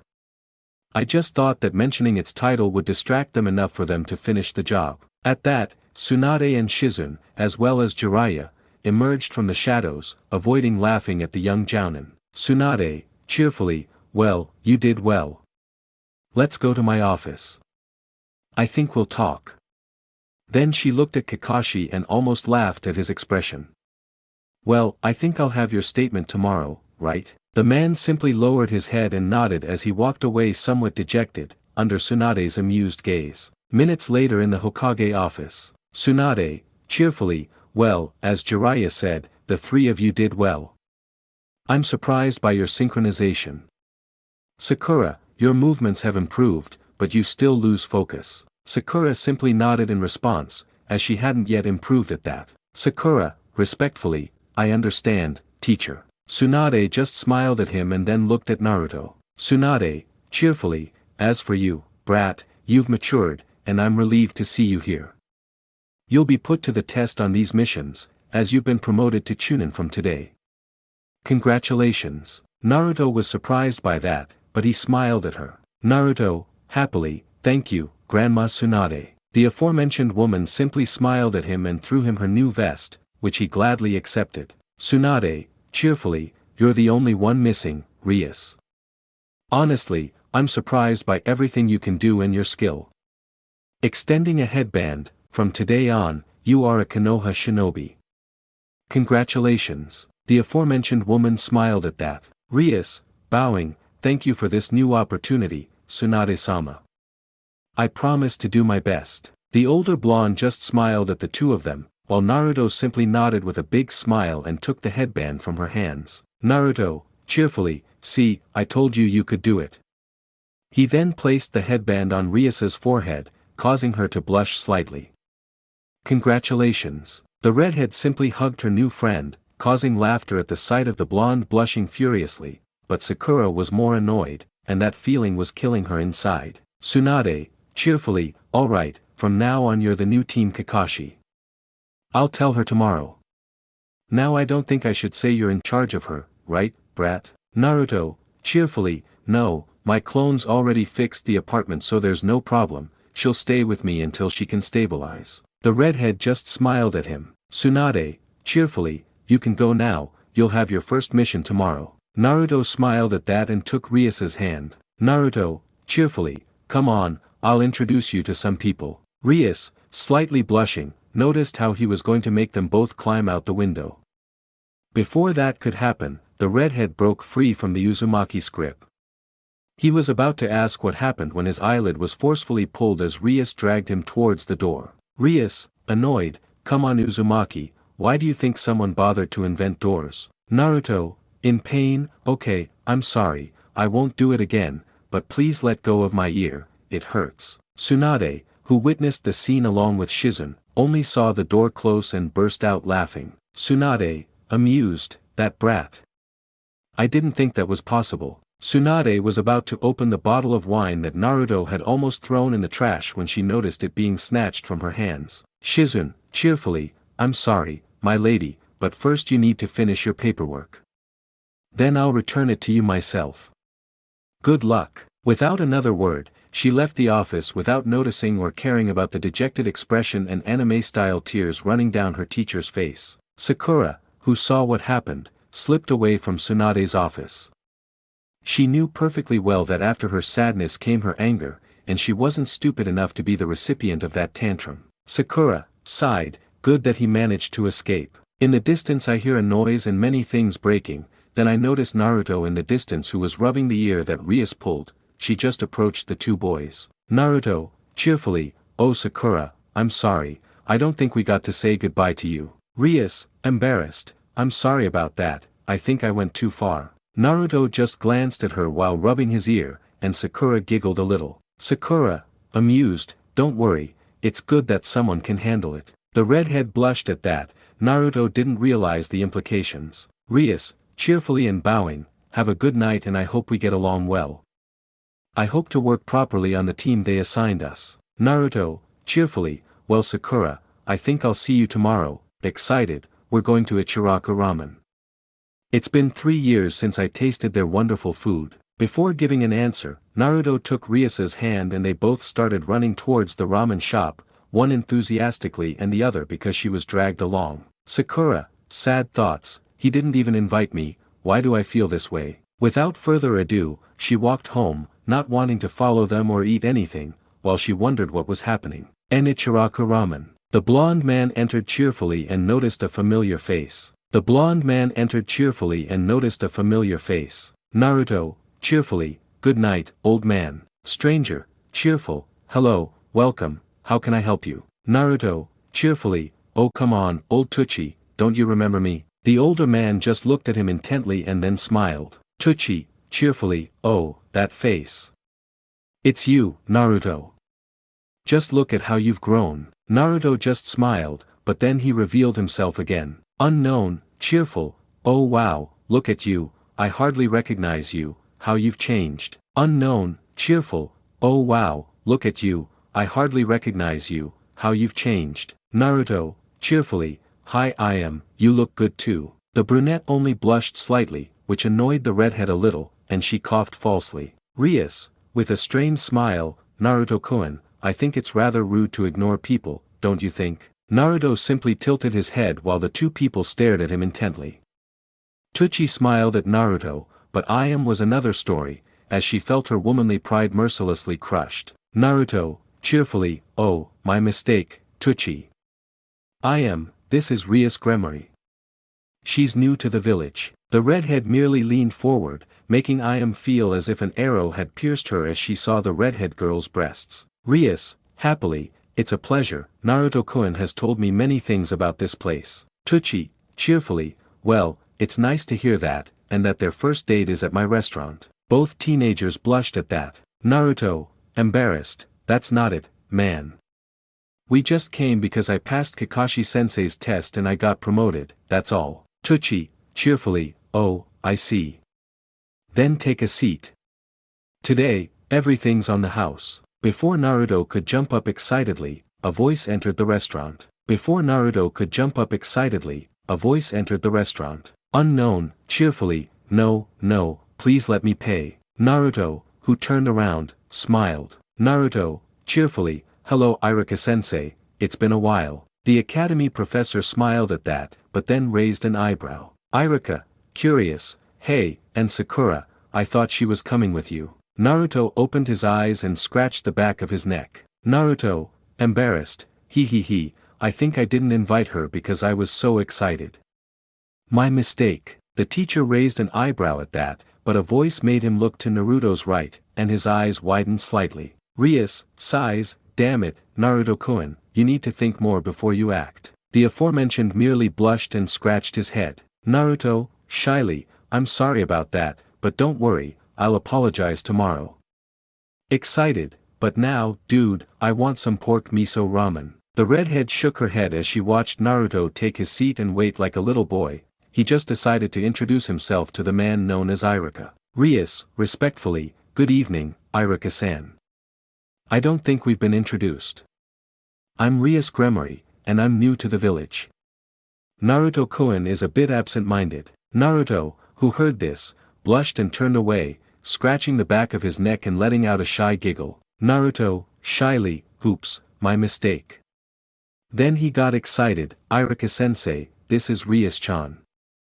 Besides being new to the village, she's the newest member of Team 7, and Rias, he was my teacher at the Ninja Academy a few years ago. The scar-chunning only bent. Iruka, cheerfully, it's a pleasure, Rias-san.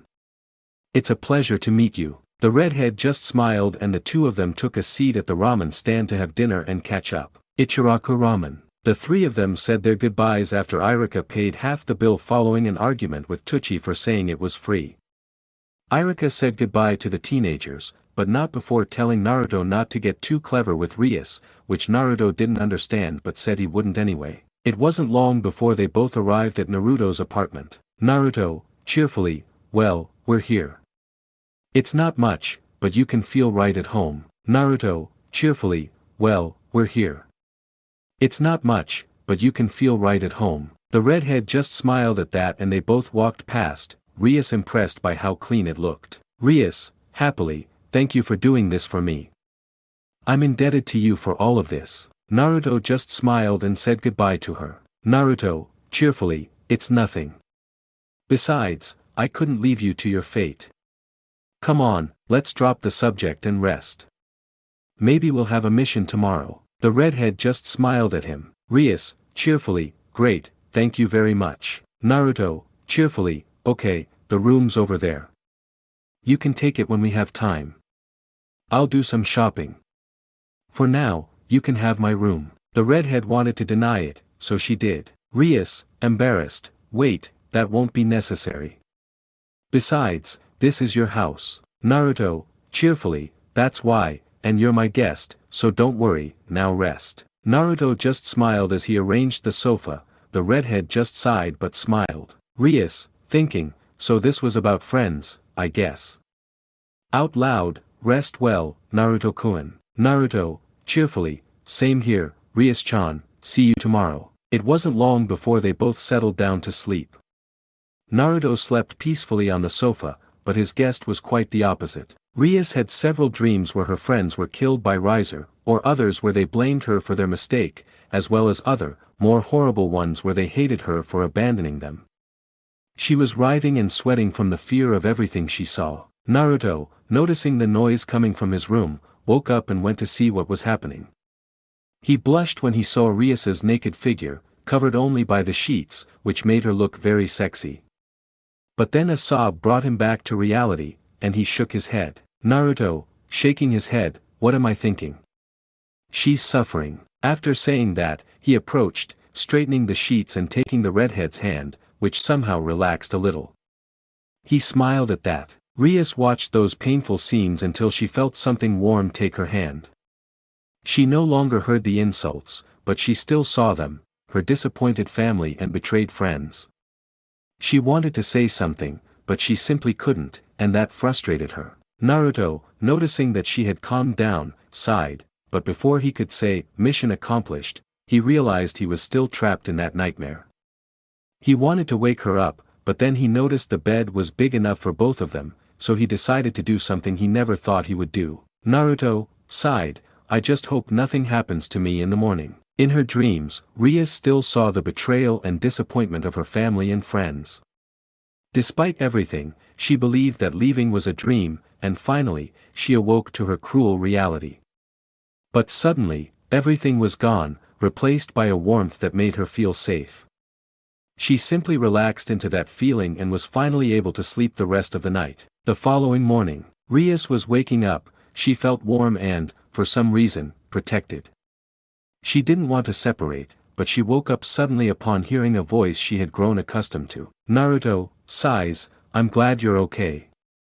Then he blushed, look, I'm not a pervert or anything. I'm just here because I heard you last night and I was worried. Curious, are you feeling better now? The redhead just looked at him curiously before realizing that he sensed she was suffering in her nightmare. She just clung to him, which made him blush as he felt his friend's bare breasts, but he simply wrapped his arms around her in a warm embrace. Rias, melancholy, thank you so much, I don't know what I would have done if I hadn't found you. Then she became sad, but since I met you I didn't think about the consequences of my actions and seeing him yesterday was. Naruto simply interrupted her and smiled at her. Naruto, cheerfully, relax, don't think about that now. First, get strong so you can face him, but, confident smile, I'll always be willing to help you with whatever you need. The redhead just smiled at him and nodded, with a few tears of happiness on her face. Rias, thinking, what is this feeling I like and, blushes, why do I feel this way about the close-up? Naruto just looked at her and smiled. Naruto, cheerfully, well, you can get ready for the day. I'll make breakfast. The redhead wanted to say something, but Naruto had already left, so she just sighed but smiled at that. She grabbed a towel and wanted to take a shower, but stopped abruptly. Rias, embarrassed, well, I'll ask for permission. She saw Naruto in the kitchen and approached him with a towel around her body, smiling at the blush on his face. Excuse me, but could I use your shower? Naruto, still blushing, just tilted his head. Naruto, curious, why ask? Then he smiled at her, this is your house until you decide it isn't, so don't ask unnecessary questions. The redhead just smiled at that. Rias, happily, thank you, Naruto-kun. After that, the redhead went to take a bath while Naruto prepared breakfast for both of them. It didn't take long for them both to be ready, and they were seen walking calmly down the street. Naruto walked peacefully despite the stares of some who were still blinded by their annoyance at the Nine-Tails. Rias, on the other hand, also noticed them, but it was something she was used to, these were the lustful and envious looks she was receiving. She just smiled slightly and clung to Naruto's arm, who didn't pull away but did blush a little. The population was somewhat annoyed by this, but the couple said nothing and walked towards the Hokage Tower for their mission. They didn't take long to arrive and saw that Sakura was already there with an annoyed expression on her face. Sakura, annoyed, damn it, you know I've been here for over an hour. Naruto just smiled a little. Naruto, cheerfully, hi Sakura, sorry we walked a little slowly. I showed Rias some things so she could get home and get used to the new surroundings. Rias, cheerfully, good morning Sakura-san, and I apologize for the delay. Then a voice snapped them out of their moment. Kakashi, calmly, good morning, guys. I see you arrived early. Naruto just scratched his cheek shyly, Rias just smiled, but Sakura was annoyed by that. Sakura, annoyed, at least we didn't wait 3 hours. Kakashi had a sweat drop on his forehead at that, while Naruto and Rias let out soft giggles. Before entering the Hokage Tower, Kakashi and Naruto noticed a falcon perched on the Cipher Tower. They both frowned, but no one else seemed to notice, and the 4 of them went inside to see Tsunade. The group of 4 walked in calmly until Sakura wanted to warn someone about something. Sakura, serious, Naruto, look, whatever mission they give us, don't make a scene, okay? Naruto, cheerfully, let's go, nothing will happen. Sakura, sighed, I hope so. They all continued on their way when they noticed a girl running at full speed down the hallway. The 3 of them were confused by this, but Rias was somewhat distracted looking at some of the portraits on the walls and didn't notice. They all continued on their way when they noticed a girl running at full speed down the hallway. The 3 of them were confused by this, but Rias was somewhat distracted looking at some of the portraits on the walls and didn't notice. Rias, thinking, wow, respect for ancestors is a lot, some people at home just get rid of that. She was about to ask something when she noticed someone grab her waist. She blushed when she saw a smile on Naruto's face, but was surprised to see a girl running at full speed. If it hadn't been for Naruto, she would have been hit. Girl, agitated, stand back, it's an emergency. Everyone just stared at her, but Kakashi had a thought. Kakashi, thinking, that person was from the village's encryption unit. Out loud, okay, let's continue. Everyone just nodded, but Rias spoke in a timid tone. Rias, embarrassed, Naruto-kun, thank you for that, but do you think you could let me go? Naruto looked at her confused and then noticed that her arm was still around his waist. He quickly pulled away, blushing. Naruto, blushing, sorry about that. The redhead just smiled at him and they both started walking somewhat close together. Kakashi just continued on his way with his book in hand, but Sakura was more than angry about that. Sakura, thinking, damn it, why does that redhead get all his attention? And why do I care? I'm sure Sasuke-kun will be back when he returns, everything will be normal and this feeling will go away. I'm sure of it. After that, she followed her team to her teacher's office. The group of 4 didn't take long, and after a somewhat annoying pass, they entered the office, noticing Irika standing a bit apart from the woman who looked like she could kill anyone with just a glance, and Shizune who looked like she hadn't slept well or had breakfast. Naruto just shook his head and took out a scroll. Naruto, cheerfully, I see you stayed up late working, Grandma. Upon hearing that, Tsunade felt a mark on her forehead, but before she could scream, she noticed Naruto unroll a scroll and 2 wonderful-smelling puffs of air came out. Upon hearing that, Tsunade felt a mark on her forehead, but before she could scream, she noticed Naruto unroll a scroll and 2 wonderful-smelling puffs of smoke came out. Shizune, cheerfully, Naruto-kun, you are my salvation. After that, they noticed how the 2 women just started eating something quickly, everyone present only had a drop of sweat on their foreheads. Tsunade, sighs contentedly, that was good, thanks for the food, brat. Naruto simply smiled at Tsunade, who returned the smile, until the door suddenly burst open. Cipher Girl, distraught, Tsunade-sama, grave news. Minutes before, the girl who almost bumped into Rias arrived at the tower where the messenger cavalry rests and saw Takamaru with a scroll tied to his back. Chunin, serious, he just arrived, he's level 1. Girl, serious, that's high priority.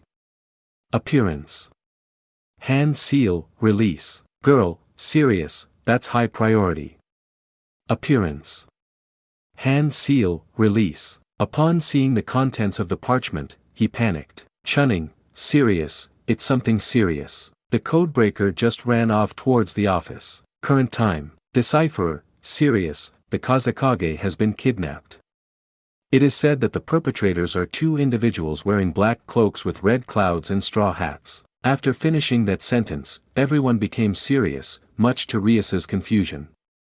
She noticed that Naruto was looking at Tsunade, who was looking at him seriously. Tsunade, serious, I know you'll do something stupid if I don't send you, so Team Kakashi, you are heading to Tsunade right now for this mission.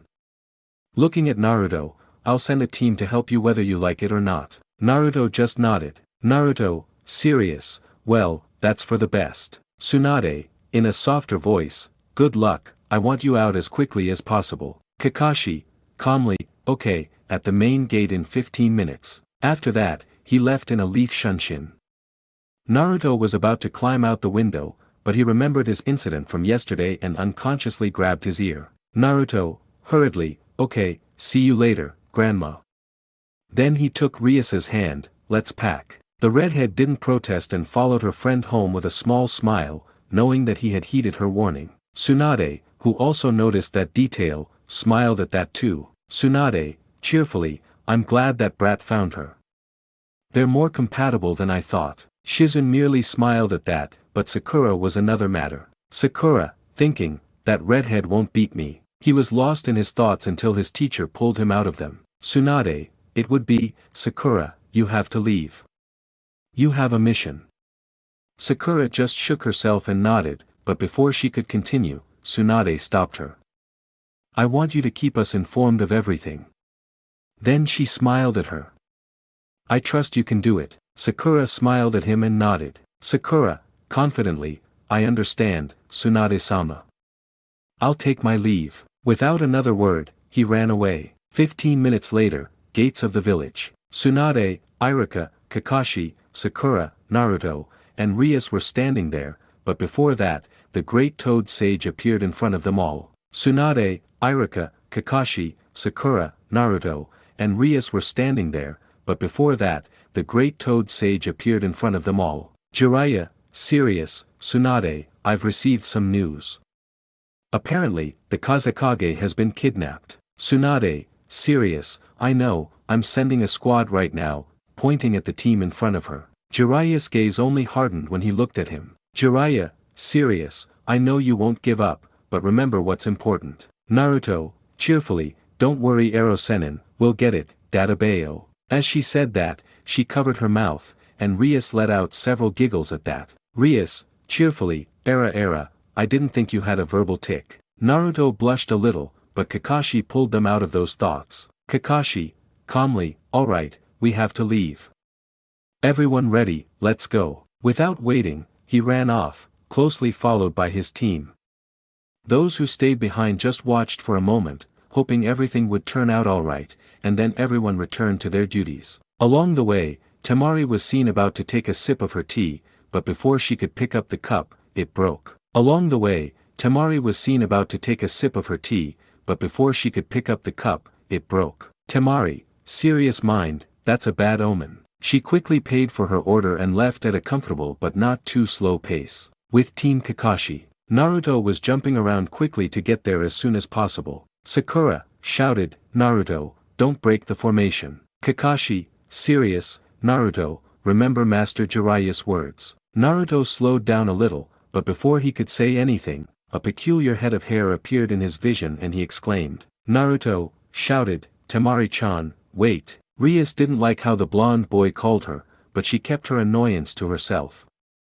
Sakura only had a mark on her forehead since he used the suffix he always used with her while everyone else went down to her level. Meanwhile, Temari was walking somewhat hurriedly while thinking about what happened at the tea house until a voice she recognized as Naruto stopped her. Temari, curious, what's going on? Are they going on a mission? The four of them were serious, worrying Temari, but Kakashi spoke up. Kakashi, calmly, so you haven't been properly informed yet what's happening. After that, he proceeded to tell them everything they had informed him about. In the desert, all the events with Deidara and Sasori unfold just like in the series. At this moment, Kankuro is taken to the hospital after being poisoned by Sasori, and the Sand Elders appear. Temari was in shock. Temari, shock, so my brother, mind, so this was the bad feeling I had. Naruto, serious, it's best to keep going, we don't have time to lose. Everyone nodded, and Team Kakashi, along with Temari, returned to the trees to move faster, but Naruto was once again trying to go faster, overtaking everyone. Sakura, annoyed, Naruto, you want to. I didn't finish because Naruto interrupted me, annoyed. Naruto, annoyed, I just can't. By now, what they're after is no secret. I know you know it too. Sakura and Kakashi just lowered their heads, and Temari was surprised. They want the spirit of the nine-tailed fox that was sealed inside me. That did surprise Rias. Rias, thinking, so there's a Kyuubi here too. I wonder if it's the same as Yasaka-sama's. Then Naruto's voice pulled her from those thoughts. Naruto, annoyed, to those criminals, we are nothing more than tools for their selfish goals. Everyone lowered their heads at his words, but Rias sensed something wasn't right. From where she stood, she noticed the tears flowing from his eyes. She would let it go for now. In the arena, the elderly Ebizo and Chio arrived at the hospital and noticed that Kankuro wasn't badly injured, but the effects of the poison were still noticeable. The elderly Ebizo and Chio arrived at the hospital and noticed that Kankuro wasn't badly injured, but the effects of the poison were still noticeable. During that time she tried to create the antidote but without success. Chio, annoyed, I can't create an antidote. Sasori certainly hasn't wasted any time. That poison is lethal, and leaving a person to suffer for 3 days is clearly something he would do. Baki, serious, we've already asked the Hidden Leaf for help, a team is coming here. Ebizo, sighed, asking for help is why we've been falling behind. Chio, annoyed, it's true, we're relying too much on alliances. Sighs, besides, the Slug Queen is there. That woman, Tsunade, was able to neutralize every single one of my poisons.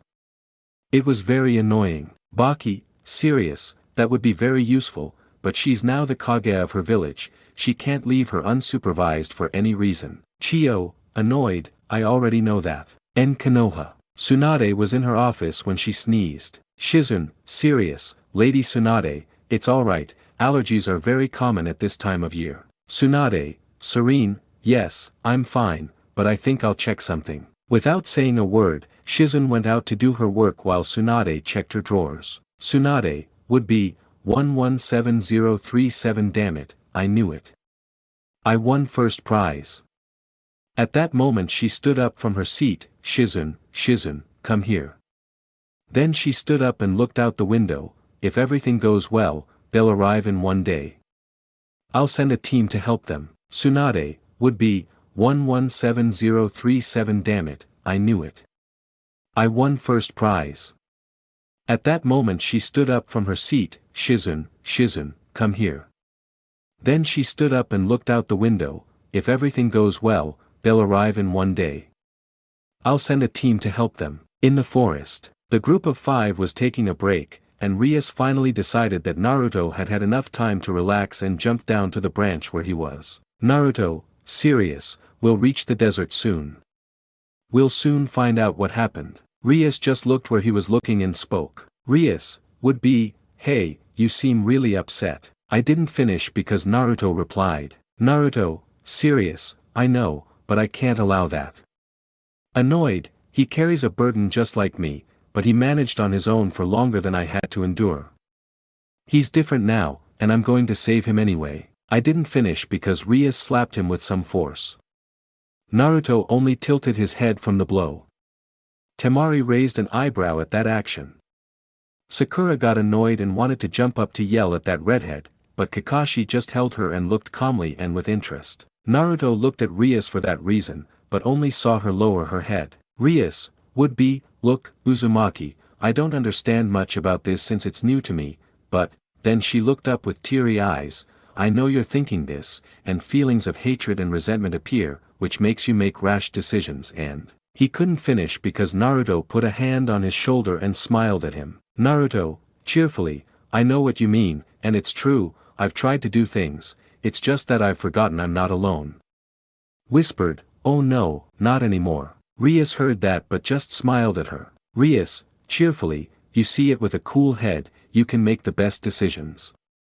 Then she whispered, and honestly, I don't know what I would do if I lost another important person. Naruto just smiled at him, but Kakashi spoke. Kakashi, calmly, alright, it's daytime now. Let's try to reach the desert as quickly as possible. The 4 shinobi nodded at the order and left for their destination, 2 relieved, Kakashi with a small smile, Temari worried, and Sakura jealous. In a cave near a lake. Unknown, serious, Deidara, Sasori took too long. Unknown, serious, Deidara, Sasori took too long. Sasori, calmly, we're sorry, Leader Sama, but some things happened along the way. But nothing serious, we can begin. Leader, calmly, alright, let's not waste any more time and begin. Then I look at a black and white figure wearing a Venus flytrap cape. Zetsu, you put security in place. White Zetsu, cheerfully, yes, Leader Sama, everything is ready. The one with purple eyes just nodded. Leader, calmly, alright, it's going to be a long 3 days, so take care of yourselves. Everyone, shout, yes, Leader Sama. After that, the extraction happens just like in the anime, with the protagonists on the edge of the desert. Temari stood in front of the group. Temari, serious, well, I'll guide you from here. Kakashi and his group nodded, with Rias impressed by what she saw. Kakashi, calmly, alright, we're counting on you. After those words, the 5 began their walk. Officina Hokage. Tsunade was observing the village until Shizun entered her office smiling. Shizun, cheerfully, you were right, my lady, that team has already returned from their mission. The Hokage had a serious face at that. Tsunade, would be, well, I feel like something's going to happen, take me away immediately. The brunette nodded, and the blonde followed suit. Being distracted, she didn't notice her assistant pass through the door next to her, causing a somewhat comical scene. The brunette nodded, and the blonde followed suit. Being distracted, she didn't notice her assistant pass through the door next to her, causing a somewhat comical scene. Tsunade, serious, I have an S-rank mission for this squad. Upon noticing who was in the room, he had a bewildered expression. Kono, excited, S-rank is great. Finally, they've recognized our talent. Kono, excited, S-rank is great. Finally, they've recognized our talent. Ebisu, incredulous, this is a joke, right? After that he sneezed, causing his students to look at him. Udon, calmly, that's fine. Ebisu, shyly, I just think I stayed at the hot springs for too long. Mogue, annoyed, you mean spying on girls at the hot springs. Kono, annoyed, hey, this is our first S-rank adventure. Don't even think about ruining it with your perversions. Tsunade, shocked, what's happening? At that moment, Shizun noticed that her teacher had entered the wrong room and touched her shoulder. Shizun, sighed, wrong door, my lady. Tsunade simply nodded in response. Tsunade, serene, I hope you're right. The Genin team members watched in disbelief. Kono, agitated, hey, what about the S-rank mission? Udon, calmly, I think he was just mistaken. Ebisu, relieved, that's a relief. Outside the village, Tsunade and Shizun are seen facing the real team for the mission. Tsunade, would be, that's basically it, it's the same mission as Team Kakashi. The 4 nodded, 2 seriously and 2 with a smile. The 4 nodded, 2 seriously and 2 with a smile. Unknown, cheerfully, that's right, leave it to us, Team 9 will do it. Looking at his students, isn't that right, Niji, 1010, and Lee. Unknown, cheerfully, that's right, leave it to us, Team 9 will do it. Looking at his students, isn't that right, Niji, 1010, and Lee. The first 2 nodded, but the last one had a smile. Lee, happily, that's right, Gai-sensei. At that moment, the sensei sneezed, much to the curiosity of the Hokage Sannin. Tsunade, squinting, are you alright? Have you caught a cold? The teacher just smiled and gave a big thumbs up. Guy, cheerfully, oh no, no, no, it's just my seasonal allergies making an appearance. Besides, if we hurry, maybe we'll get there in 1 day. His mini-copy smiled enthusiastically at that and replied. Lee, cheerfully, it's true, if we speed up we might arrive in half a day. Niji, calmly, it will take us 3 days to get there no matter what we do, so stop talking nonsense. Gay, cheerful, oh, we'll never know if we don't try. Starts running, let's go, guys. Lee followed him enthusiastically while the other 2 picked up the pace so as not to fall behind. Lee, happily, oh my gosh, I can't wait to see Naruto-kun. I'm sure his youth has increased in these 3 years. Niji, beside him, simply nodded.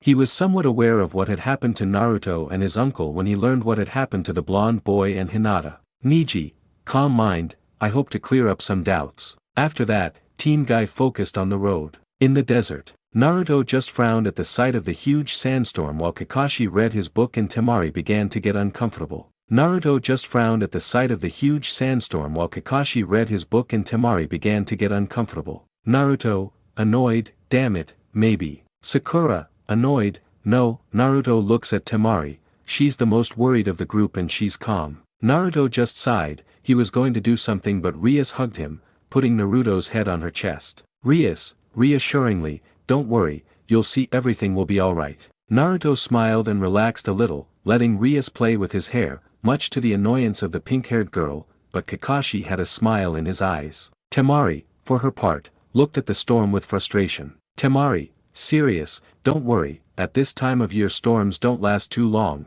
but I've heard that more experienced men have gotten lost and died from dehydration. Naruto just sighed, hoping this would end soon. In the sand village, Kankuro was currently lying on the cot, but unfortunately, old Chio had run out of ideas to cure him. Kankuro was currently lying on the cot, but unfortunately, old Chio had run out of ideas to cure him. Chio, sadly, this is bad. I don't know if she'll make it. Her brother just sighed and hugged her. Ebiso, calmly, you did the best you could.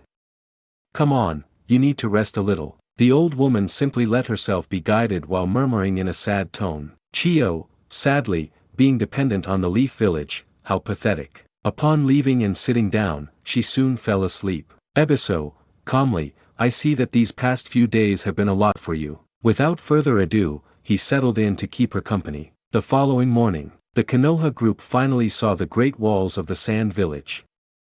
Two Chunin advanced to intercept the intruders, but were relieved to see Temari with them. The Konoha group finally saw the great walls of the sand village. Two Chunin advanced to intercept the intruders, but were relieved to see Temari with them. Kakashi, calmly, hello, we are the envoys from Konoha. The ninjas nodded in agreement. Ninja, cheerfully, that's good, we've been waiting for you. Come on, we'll guide you. They all agreed and rushed to the hospital while the young man explained the situation. Temari, shock, so Kankuro too. The ninja nodded. Ninja, serious, yes, when Kazekage-sama was kidnapped, he went alone to his aid. Temari clenched her fists and they quickly entered the hospital. When Sakura and Temari arrived, they quickly entered, followed by Kakashi, Naruto, and Rias, but something happened when the old woman Chio noticed Kakashi. Chio, annoyed, I'll get my revenge. The three who saw it opened their eyes in surprise, but before they could react, Rias instinctively created a shield with her magic, surprising everyone in the room. However, that didn't stop the old woman, who got into a fighting stance. The three who saw it opened their eyes in surprise, but before they could react, Rias instinctively created a shield with her magic, surprising everyone in the room. However, that didn't stop the old woman, who got into a fighting stance. Naruto, serious, why is he attacking Kakashi-sensei like that? Chio, annoyed, I will get my revenge, White Fang, for what you did to my son. This caused some questions in the minds of the young people, while Kakashi had a shy smile and his hands raised in a gesture of calm. Kakashi, embarrassed, he'll see, I'm not. The woman was about to answer, but a hand on her shoulder made her stop, and she looked closely at the person in front of her. Ebiso, serious, calm down, sister. Look closely. He's not the White Fang. Remember, you were very angry knowing you would never get revenge for what happened. The old woman only noticed Kakashi and scratched her head shyly while laughing. Chio, shyly, oh well, it doesn't matter anymore. Everyone had a bead of sweat on their forehead at that, but a groan from Kankuro brought them back to the matter at hand, and Sakura sprang into action since Rias had already dispelled her barrier. Sakura, would be, okay, I'll check it out. Looking at the others, it would be very helpful if you cleared this area. Everyone understood the request and left, leaving the doctors and Temari in the room. After a meticulous examination, Sakura looked at the doctors in the arena. Temari, serious, what did you discover? The pink-haired woman just looked at her and replied. Sakura, calmly, we are dealing with a toxin made from heavy metals. This will cause necrosis in the cardiovascular tissue, leading to cardiac arrest. Doctor, serious, wow, discovering that with such a quick inspection is amazing. Sakura, serene, it's serious. Could I see his file? The doctors nodded and one handed him the portfolio with the data. Doctor, calmly, that's all, but there are still many doubts about what needs to be done. Temari, worried, then there's nothing to be done. The doctor from Konoha just sighed but looked at the doctors. Sakura, serious, well, this is risky, but it's our best option.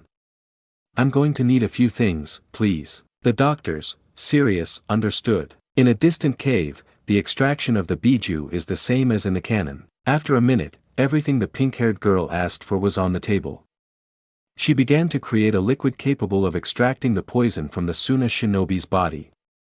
All of this happens just like in the canon. Outside the medical wing with the village elders, Kakashi, Naruto, and Rias. Both boys knew that waiting would be boring, and Naruto offered Rias something with a smile. Naruto, cheerfully, hey Rias-chan, what if we look for a winner today? The redhead understood and they both sat facing each other while Rias materialized a chess set from a magic circle. Rias, cheerfully, fine, if you want to try it, go ahead. Kakashi continued reading while the elders watched with interest and some intrigue about the seals the redhead used. In the middle of the game, Naruto remembered something important at that moment and looked at his teacher. Naruto, curious, Kakashi-sensei, the aforementioned nodded, who is this white fan who made the old lady so upset? Rias also put the game aside and they paid attention. Kakashi closed her book and looked at the ceiling, somewhat unsure, but in the end she did answer. Kakashi, calmly, in 4 simple words, he was my father. That surprised the 2 teenagers as well as the 2 old men, while Chio pointed at Ebiso if he spoke. Ebiso, serious, that's why you have such a strong resemblance. Naruto understood that perhaps he shouldn't get involved in those matters at this time, so he looked at Rias, who came to the same conclusion, and with a nod, they both continued with their game. Kankuro's healing will happen just like in the anime. After extracting most of the poison and ensuring that Kankuro's life was not in immediate danger, everyone sighed with relief at the result.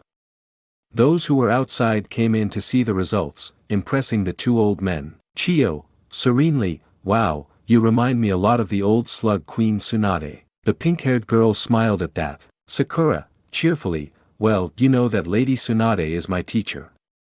It was by her special order that I came here. As old Chio was thinking, a hand rested on her shoulder. Ebiso, calmly, you must remember that the stream of time flows constantly, sister. The old woman simply nodded with her head bowed as she thought, but Sakura gave orders to the doctor since there was no time to lose. Sakura, professionally, okay, but now we need to do a few things.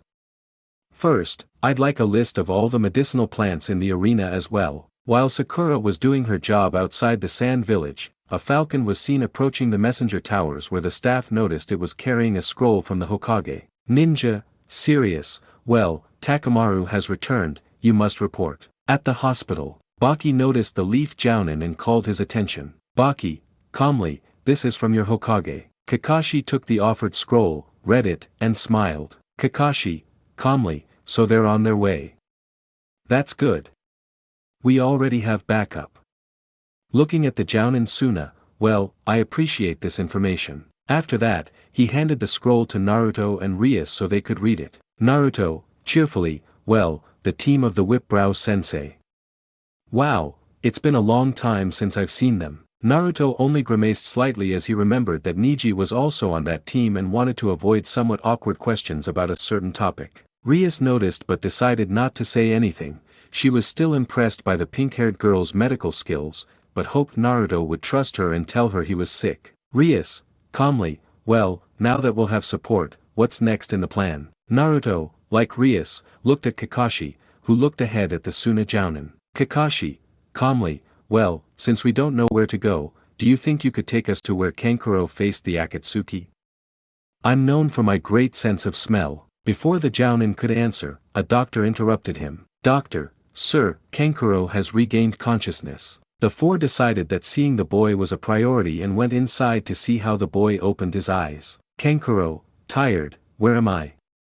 I'm still alive. At that moment, Temari approached the bed and looked at her brother with concern but also relief. Temari, worried, Kankuro, tell me what happened. The shinobi smiled when he saw her. Kankuro, cheerfully, Temari, I see you've arrived. I'm glad, and I'm sorry to be a burden. Temari shook her head as Kankuro looked and was surprised to see a somewhat blurry head of blonde hair. Temari, relieved, don't say that.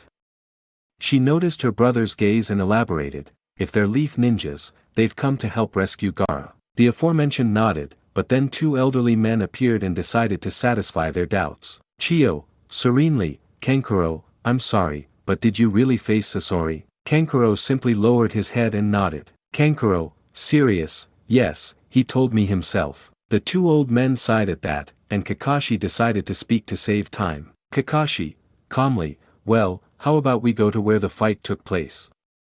Some of his scent must still be there. Before Baki could say anything, Kankuro interrupted. Kankuro, serious, that won't be necessary. Looking at the doctors, you brought my puppets, right? Bring them, please. Two doctors brought some blankets with the three destroyed puppets, but Kankuro moved his hand and one hand opened, revealing a piece of cloth that Kakashi took in his hand. Kakashi, cheerfully, wow, you never stopped fighting, worthy of a sand shinobi. Kankuro smiled, but Rias's confused voice made him turn around, and he blushed when he saw the red-haired beauty in front of him. Rias, curious, excuse me, Kakashi-sensei, but how are we going to do that?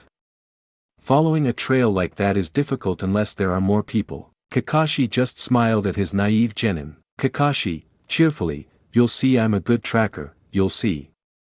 After drawing some of his blood and making a few hand seals, summoning jutsu, 8 dogs emerged from a cloud of smoke. 8 dogs emerged from a cloud of smoke. Unknown, calmly, hello Kakashi, before you are the 8 ninja hounds. Kakashi just smiled at Rias, who exclaimed. Rias, shock, a talking dog. Kakashi, calmly, Pakun, it's good that you're here. The dog nodded and looked at Rias, somewhat annoyed. Pakun, annoyed, hey, who are you calling a cute talking puppy? Rias, for her part, looked at him confused. Rias, thinking, but I never said cute puppy. Naruto, cheerfully, oh, but you haven't changed at all, Pakun. The dog just looked at him, somewhat annoyed. Pakun, annoyed, well, you don't look any different either. Naruto just smiled somewhat uncomfortably, but Kakashi caught everyone's attention. Kakashi, calmly, alright Pakun, how about we move?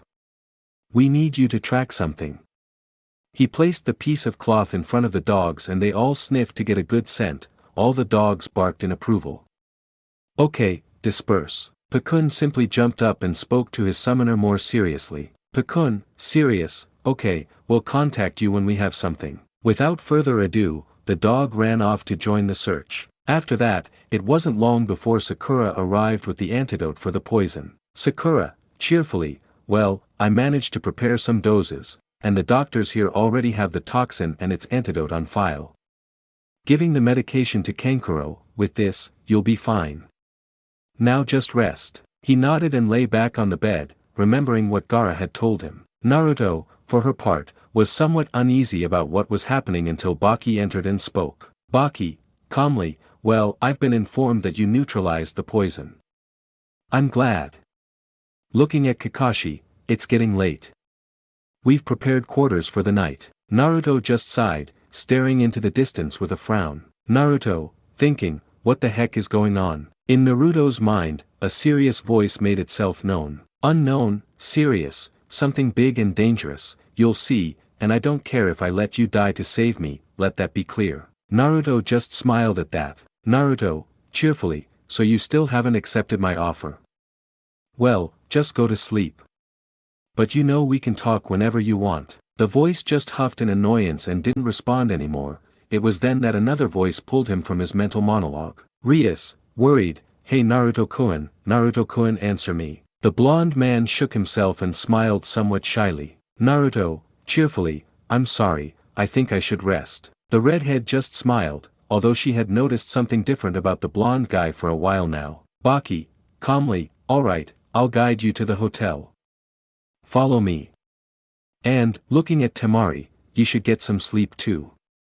Tomorrow will be difficult. The blonde nodded in response and took her brother's hand. Temari, determined, fine, and, looking at Kankuro, don't worry, I'll save Gaara, I promise. The man nodded and smiled at his sister, but his gaze focused on the blonde man, although he couldn't help but glance at the redhead in the room. Kankuro, cheerfully, I trust you and, looking at Naruto, please save my little brother. Naruto smiled, but was interrupted by a cheerful redhead. Rias, cheerfully, don't worry, Naruto-kun and I will do it. The redhead noticed the stares from the room and blushed, but Naruto just smiled at his friend. Naruto, cheerfully, it's true, don't worry, Gaara will be safe, I promise. Rias only hugged Naruto's arm out of embarrassment, though she didn't notice Kankuro and Sakura's jealous glances. Kakashi, calmly, well, I think sleeping is a good idea. Baki, calmly, I understand, please follow me. The Leaf Village members nodded in agreement, although Rias was still leaning on Naruto.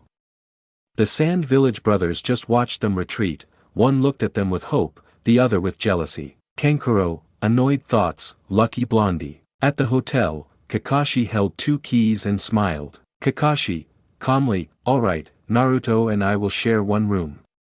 Giving Sakura a key, you two share the other. Sleep well, tomorrow is a tough day. The girls nodded and took their key, they entered the room to the right of the one Naruto and Kakashi had taken. The 2 men had no problems, as they settled in and fell asleep in the morning, but in the girls' room. Sakura sighed, this is good, at least we'll sleep comfortably tonight. Rias understood that with Naruto and Jiraiya she had days when she slept outdoors, although she had to admit that she liked it. While Sakura was organizing her medical supplies, Rias took the opportunity to perform her nightly rituals. She left the bathroom, and Sakura entered, quickly emerging in more comfortable sleepwear. Rias was about to say something when she was shocked to see the redhead's perfect body, leaving her confused. Rias, curious, hey Sakura-san, are you alright? What's wrong? Sakura shook off the surprise and jealousy that overwhelmed her at that moment. Sakura, tense, excuse me, Rias-san, but I think I came in at a bad time. The redhead was confused but didn't pay much attention to it as she arranged her clothes on the dresser next to her bed. Rias, cheerfully, don't worry, but I think sleeping is a good option. See you tomorrow, Sakura-san. The pink-haired girl watched, somewhat confused, as the redhead got into bed, but she was naked, so she wanted to start some kind of friendship with the girl who was her new teammate. Sakura, curious, excuse me, but I think you forgot to pack pajamas. If you want, you can have one of mine, I always carry another just in case. The redhead just smiled but shook her head. Rias, cheerfully, oh, it's no problem, Sakura-san. It's very hot, and ever since I was a child, I've never been able to sleep with my clothes on, so don't worry. Good night. The redhead settled comfortably into bed, though Sakura was more jealous upon seeing Rias's curvy silhouette, which looked very sexy, a fact that saddened her and made her even more jealous. Sakura, annoyed, fine, I'd better sleep. Tomorrow's a big day. Inner Sakura, annoyed, you'll see, we'll show you we're better. With those thoughts, she went to bed, feeling very jealous of her new teammate. Meanwhile, Pakun found the cave where the extraction took place. Pakun, serious, well, I must inform you that you must prevent them from completing it. Meanwhile, the old woman Chio entered a room searching in an old trunk. Chio, serene, I never thought I'd have to use this again, and with the, while looking at a scroll in his hands, Tsunade. Kakashi had already been informed about the Akatsuki's location, and he and Naruto were talking with Baki to coordinate the search while Kakashi ordered Naruto to go and inform the girls. In the girls' room, Sakura woke up peacefully. She noticed Rias stretching in the sunlight through the window. She frowned, she was jealous. But her jealousy vanished when she heard Rias's voice. Rias, cheerfully, good morning, Sakura-san. The pink-haired girl nodded as she rubbed her eyes. Sakura, sleepily, good morning, Rias-san. The redhead just grabbed a towel and stepped into the shower to freshen up. Sakura simply adjusted her clothes and in less than 5 minutes she was ready.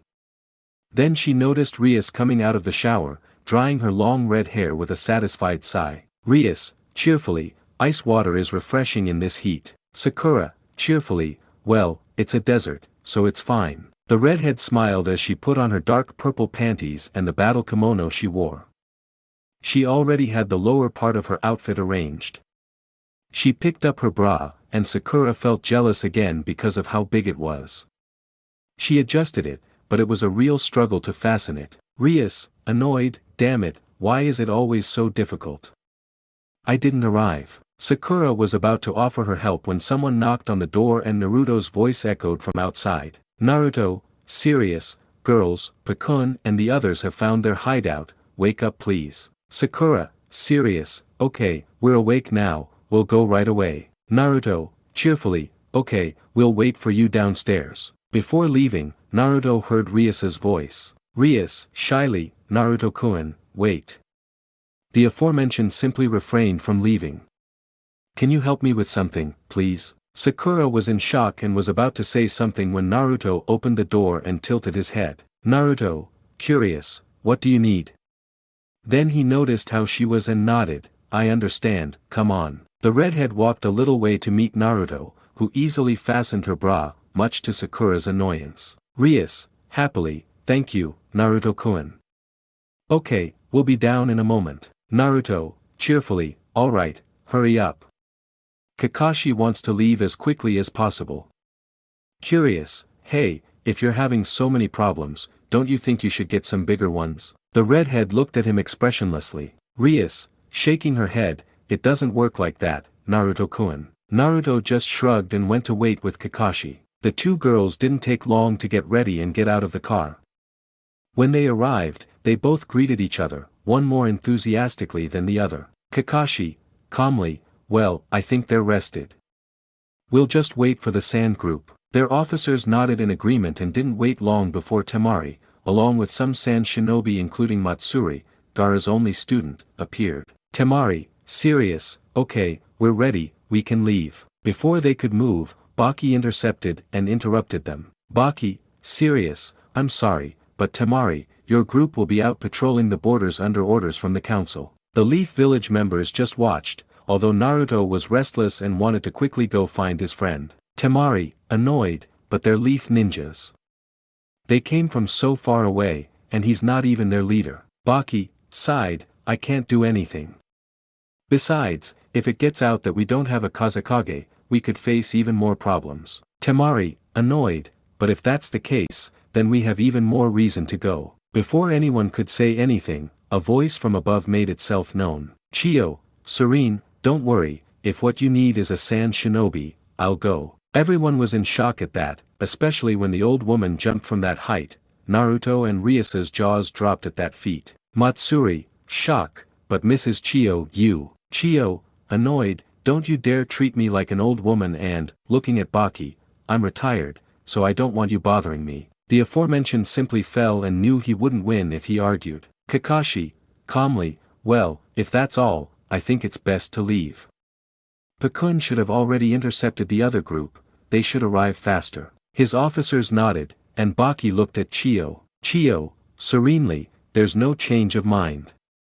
Cheerfully, it's been a long time since I hugged my grandson. They all nodded and set off into action. Temari, serious, well, I'll catch up with them soon. Naruto smiled at her and touched her shoulder. Naruto, cheerfully, don't worry, we'll make it. The blonde girl blushed at that and nodded, but Sakura and Rias didn't like that interaction very much. Rias, annoyed, fine, move it, we don't have time. Naruto was just thrown aside by the redhead who wasn't happy. Rias, annoyed, let's go, we're not in the mood to play. Naruto didn't understand anything, while Sakura followed behind them, along with Kakashi and Chio. After saying that, they all left. In the Tierra del Fuego forest, Team Guy went from tree to tree until Niji said something. Niji, serious, everyone must stop. His team obeyed, but before they could say anything, a brown dog landed on the branch in front of them. Pakun, serious, well, I found them.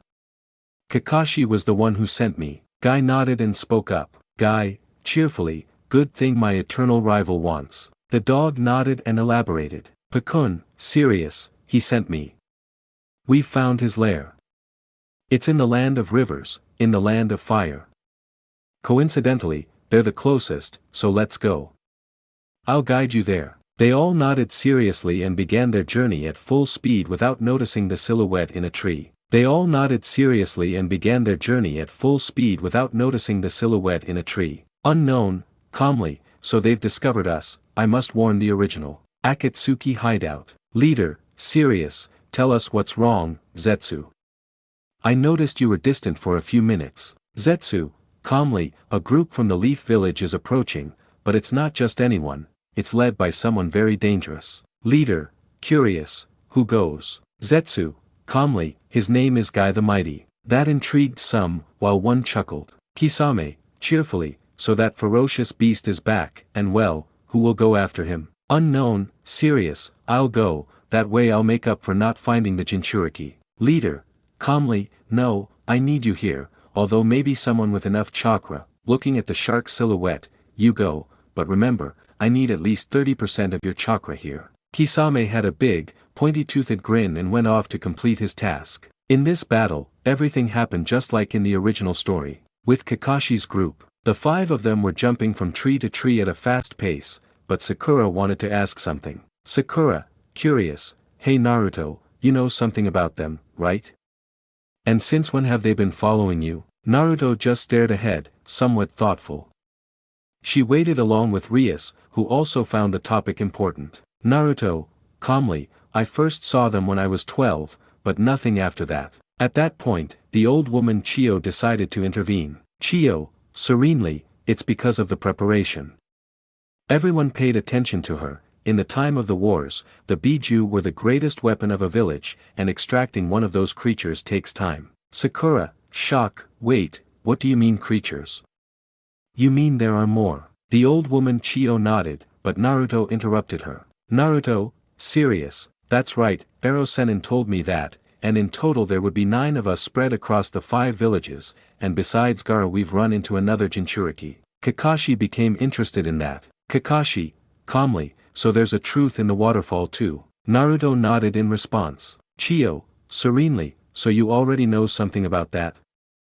As a student of the Slug Queen, I'm surprised you don't know that, since your village possesses the 9-tailed fox. The 2 girls looked at Naruto worriedly, but Naruto heard a voice in his head. Unknown, annoyed, that thing is back again. I pointed out that voice. Naruto, serious, I understand, I appreciate that. The voice only growled and then nothing more was heard. Chio, calmly, and that's why extracting it from its container takes time. Kakashi noticed Naruto take a great leap but was confused when he saw him propel himself towards them, but his eyes widened as he saw him create a Rasengan and launch himself at them. Chio and Kakashi were surprised to see him, but confused when they saw him crash into a tree behind them. Sakura, annoyed, Naruto, what the? I didn't finish because a voice was heard in front and they were surprised to see how a being revealed itself. Naruto, annoyed, you again. Zetsu, annoyed, ever since you've been sensing chakra, it's been harder to keep an eye on you. Everyone was surprised but quickly got into position for Zetsu's amusement.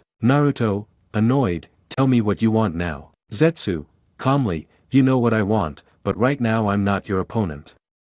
Goodbye. Naruto gritted his teeth as he stepped into the tree bark. Kakashi, serious, Naruto, what happened? Naruto, serious, to be honest, I have no idea. I only know that his name is Zetsu, and that's it. I don't even know if the pervert has anything going on. I only know that he's very slippery, and I know that's not his real body. They all nodded and decided to continue. Guarita Akatsuki. Zetsu, annoyed, Leader Sama, there's another group nearby.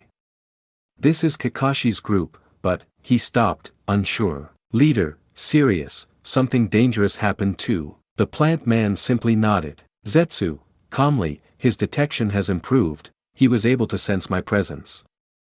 In fact, he almost attacked my clone. The leader nodded in agreement, intrigued by a shadow of red eyes. Leader, calmly, he's getting strong very fast. He's not a priority now, but if you can capture him, do it now. Who's going? Unknown, serious, well, it'll be me this time. Leader, serious, isn't it better if it's someone from the sheet you mentioned? The shadow said nothing, it just nodded and closed its eyes. With the Leaf group, everyone was jumping through the trees, but Naruto sensed something familiar in the distance. Before he could say anything, Kakashi stepped forward. Kakashi, serious, everyone to the front, ready. They all obeyed, and when they stopped they noticed an imposing figure standing impassively in front of them. Unknown, calmly, it's been a while, Kakashi, Naruto. Rias was confused but became alert, everything about her screamed danger. Rias was confused but became alert, everything about her screamed danger. Naruto, calmly, it's true, Itachi has been 3 years. Sakura was in shock, he was, but Chio's voice stopped her for a moment. Chio, serenely, so it's him, the boy who murdered his entire clan when he was only 13 years old. That really left Rias speechless, it was true. She noticed how serious Kakashi was, as was Naruto, and she also noticed how upset Sakura was. Rias, mind in shock, if he was able to do that at 13, how strong was he now? Naruto, cheerfully, calm down Rias, this is difficult but you're not alone. The redhead nodded and Kakashi spoke. Kakashi, calmly, well, this is serious. Itachi is an expert in fire and weaponry, but his strength is genjutsu.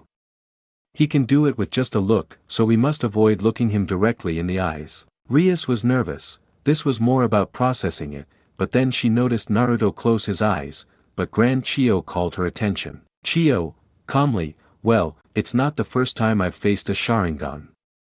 What we must do is. Rias listened attentively to the instructions, hoping that this wasn't her first and last mission. The explanation is the same as the canon. Naruto's mind. Naruto, serious, okay, Kyubi, will you help me? At that moment, it becomes clear that Naruto is standing in front of a large cage, and a red eye is staring at him with fury, but also with annoyance. Kyubi, serious, fine, but let me make it clear that I'm only doing this because I hate those eyes more than I hate you. Naruto just nodded and smiled. Naruto, happily, good, thanks, Kyubi. The fox just snorted and closed his eyes, uninterested in this. Outside of mental space. Chio, serene, and that's the option.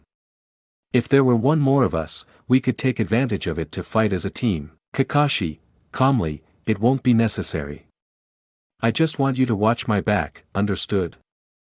Serious, I'd like to say I can handle it, but that's suicide. He noticed Naruto had his eyes closed and was a little worried, but Rias pushed him slightly and he noticed him smiling with his eyes closed. Rias, worried, Naruto-kun is okay. Naruto, cheerfully, don't worry, you and Sakura watch our backs. Opening his eyes, which were red, I can do it alone. Kakashi nodded, so Jiraiya told him that Naruto had some control over the fox. Kakashi, calmly, go ahead. Itachi didn't move a muscle when a strange circle appeared in his head and a beam almost hit him. He just took a step to the side but was confused when he couldn't trap Naruto in an illusion. Naruto, cheerfully, I see you realized that with the 20% of chakra you have you won't achieve anything. That did surprise Itachi, but he didn't let them know. Itachi, calmly, well, I guess I won't have to play this time. Sakura felt intimidated by Naruto's gaze, but she was thinking about something. Sakura, annoyed thoughts, so he's the one who's caused so much suffering in Sasuke-kun's life, and now Naruto too. I can't allow that. Rias, for her part, felt somewhat attracted thanks to his demonic nature, the strength that Naruto exuded, and thanks to his red eyes, it excited her in a certain way, but it wasn't the moment.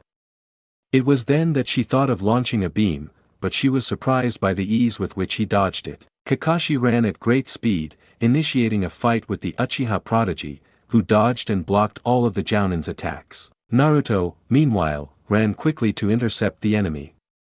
He noticed Kakashi create a Chidori, which Itachi easily dodged, although he was a little surprised to see Naruto with a Rasengan in his hand. Naruto, shouted, Rasengan. Before the impact with the ground, he noticed how it disappeared in smoke. He simply hit the ground, creating a cloud of smoke. Before anything else happened, he decided to jump to take refuge in the trees. Rias was amazed at that, but then she was surprised to see a fog that grew thicker and thicker, covering her vision. She was about to move toward Sakura, but she noticed the old woman who had spoken to them calmly in the fog. Chio, calmly, don't worry, this jutsu belongs to Kakashi. The two girls relaxed a little, but Itachi's voice sounded as calm as ever. Itachi, calmly, missed, wow, an effective jutsu for hiding and blinding an opponent with the Sharingan. But seriously, will you please stop playing hide and seek, Kakashi? The rogue shinobi just stared at some trees from which Kakashi calmly emerged. Kakashi, calmly, it's true, it seems you're not easy to fool. After that, he threw a few kunai which were easily dodged by the Uchiha, who then decided to dispel the mist. Itachi, calmly, fire style, great fireball style. After that, a huge explosion was created which consumed Kakashi, but Itachi clearly saw a hole in the ground. He took a slight step back, dodging the fist that almost hit his face. Before Itachi managed to grab Kakashi this time, his eyes opened slightly as he saw a golden chain drag a surprised Kakashi towards Naruto, who easily caught him. Kakashi, serious, what is this, Naruto? Naruto just stared straight ahead seriously. A few seconds later, the girls and old Chio appeared. Chio was somewhat surprised but had many questions about the young blonde boy. Naruto, calmly, will attack later. Looking at Rias, this time I'll be the one watching your back. Whatever you do, don't look at him. He can create an illusion with a simple movement of his hand. The redhead nodded in agreement, and they both took a few steps forward, but Itachi spoke. Itachi, calmly, I didn't expect that. I see you've improved, and I see you're with a partner now. I won't be nice. Just come with me, and let's prevent any more harm. Naruto scoffed, but before he could say anything, Rias spoke first, striking one of her classic poses. Rias, serious, you won't succeed. Before that happens, I, Rias GREMORY, will be the one to eliminate you. She had a serious face while one hand rested on her waist, and she pointed at him with the other. Kakashi, Sakura, and Chio all had sweat drops on their heads, though Naruto seemed somewhat excited about it. Naruto, happily, that's great, Rias-chan. The redhead blushed, remembering that she was no longer in her world, but before she could say anything else, she noticed the Uchiha launch another fire technique. Itachi, calmly, fire style, Phoenix Flower Jutsu. After that, many fireballs approached Naruto and Rias, but Naruto also performed his own technique. Naruto, serious, water style, water bullets. Upon impact, a layer of steam obscured everyone's vision, but Rias quickly drew her fans and performed a technique that Naruto had taught her. Rias, serious, wind style great advance. A strong gust of wind took Itachi by surprise, hitting him and sending the ninja flying. But even though he wanted to celebrate, he noticed a flock of crows land above their heads. Naruto, serious, just as I suspected, that man is just stalling. Rias was somewhat confused, but then she heard them all squawking and rushing towards them. Rias, curious, but what's going on? She was confused but surprised to see how many shuriken changed and were heading straight for her.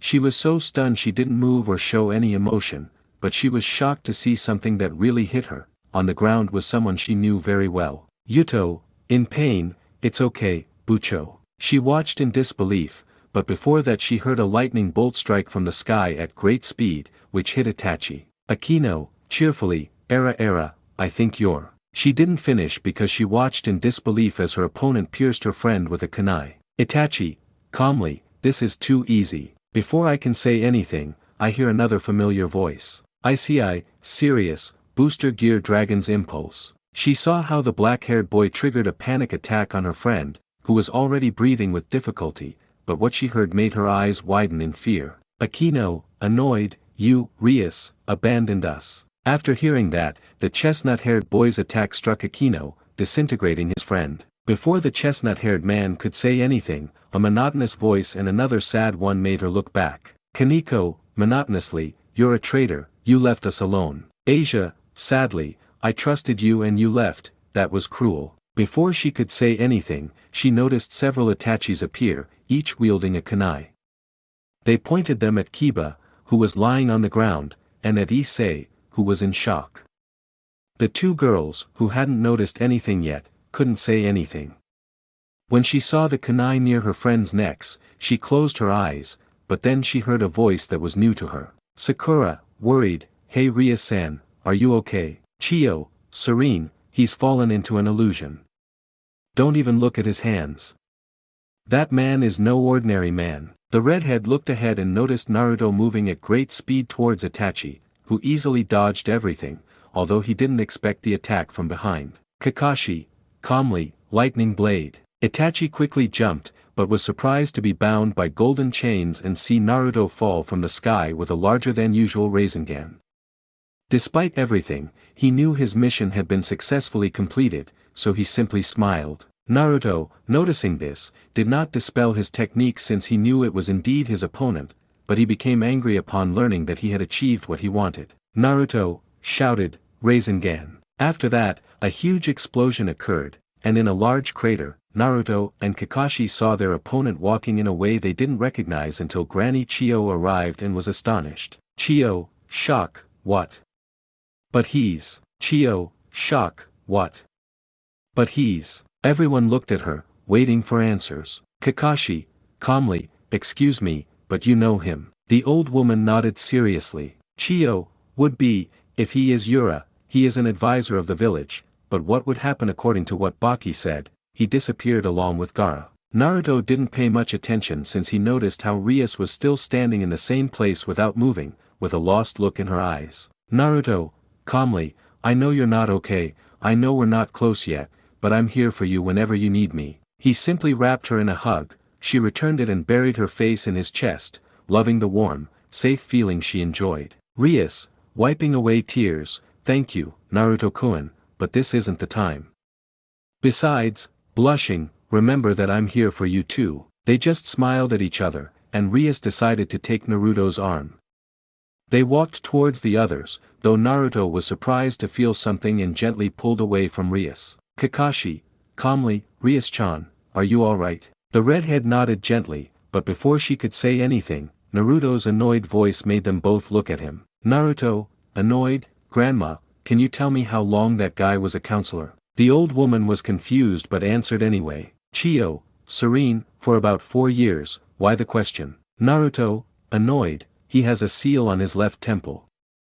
I know it's for mind control, but the red scorpion mark is new to me. Not everyone understood, but Chio did.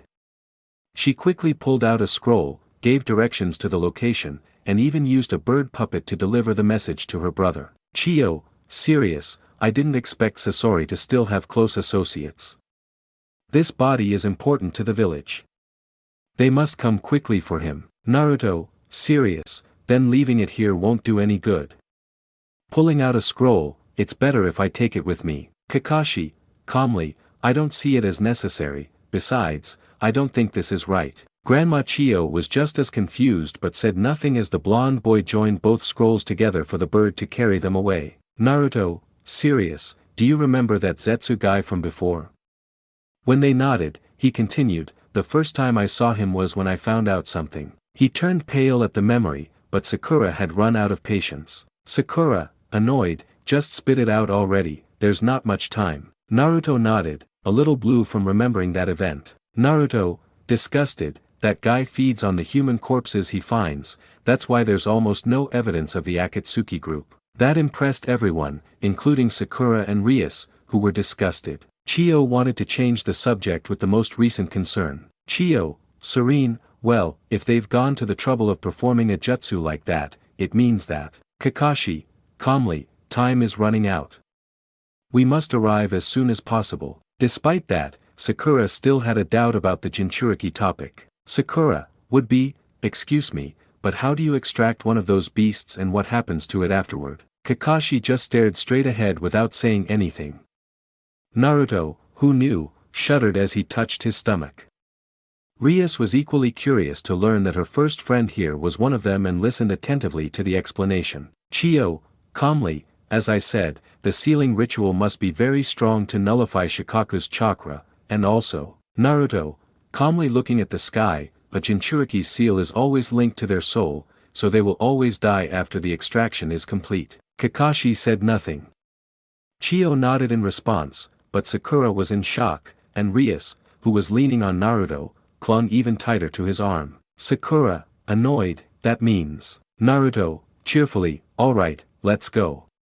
We can't waste any more time. Rias simply let herself be guided while he whispered something to her. Rias, whispered, you can count on me for anything too. They both shared a soft, somewhat sad laugh and returned to the trees to begin their journey towards their enemy's hiding place. In the Akatsuki cave, both silhouettes of Kisame and Itachi were revealed. Kisame, cheerfully, alright, that beast certainly lives up to its nickname, it's as stupid as a beast. Leader, calmly, well, perhaps it wasn't possible to defeat them with only 50% of their chakra, but time is more than enough.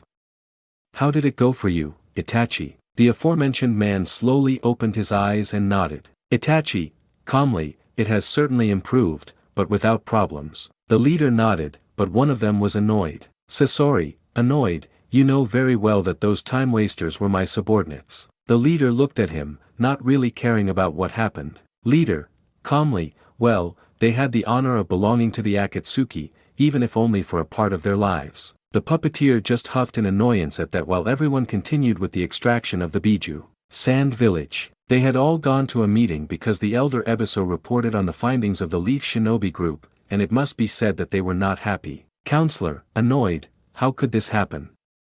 He has been listening to high-priority issues in the village for years. Baki and Kankuro were merely annoyed by this information. Baki, serious, that's true. Now we understand why he disappeared along with the Kazekage. The council members looked at each other and spoke in murmurs until a decision was made, and one of them spoke, giving the verdict. Advisor, serious, it's time to choose a new leader. We can't repeat the same mistake we made years ago. Kankuro, annoyed, what? But we don't know yet. We might be about to receive news from the Leaf Village. Advisor, annoyed, Gaara is just a failed experiment, that's why your father always tried to execute him, but it always cost us Shinobi. Advisor, annoyed, it's true, we don't have time anymore. The other villages may already know. We mustn't let our guard down. Kankuro just clenched his fists at that, while Baki said nothing but was still thinking about how to help his students. With Guy's team, the Jounin with big eyebrows was somewhat tired, and his student or mini-clone let him know. Lee, curious, okay, Guy-sensei. The aforementioned simply smiled at him and struck his classic good guy pose. Guy, cheerfully, of course, if it reads my battery, it keeps going and going. After saying that, I didn't look ahead and hit a branch with my head, falling unconscious. Niji, calmly, after using the gates, it was obvious that would happen. It's best to take a break for now. Niji, calmly, after using the gates, it was obvious that would happen.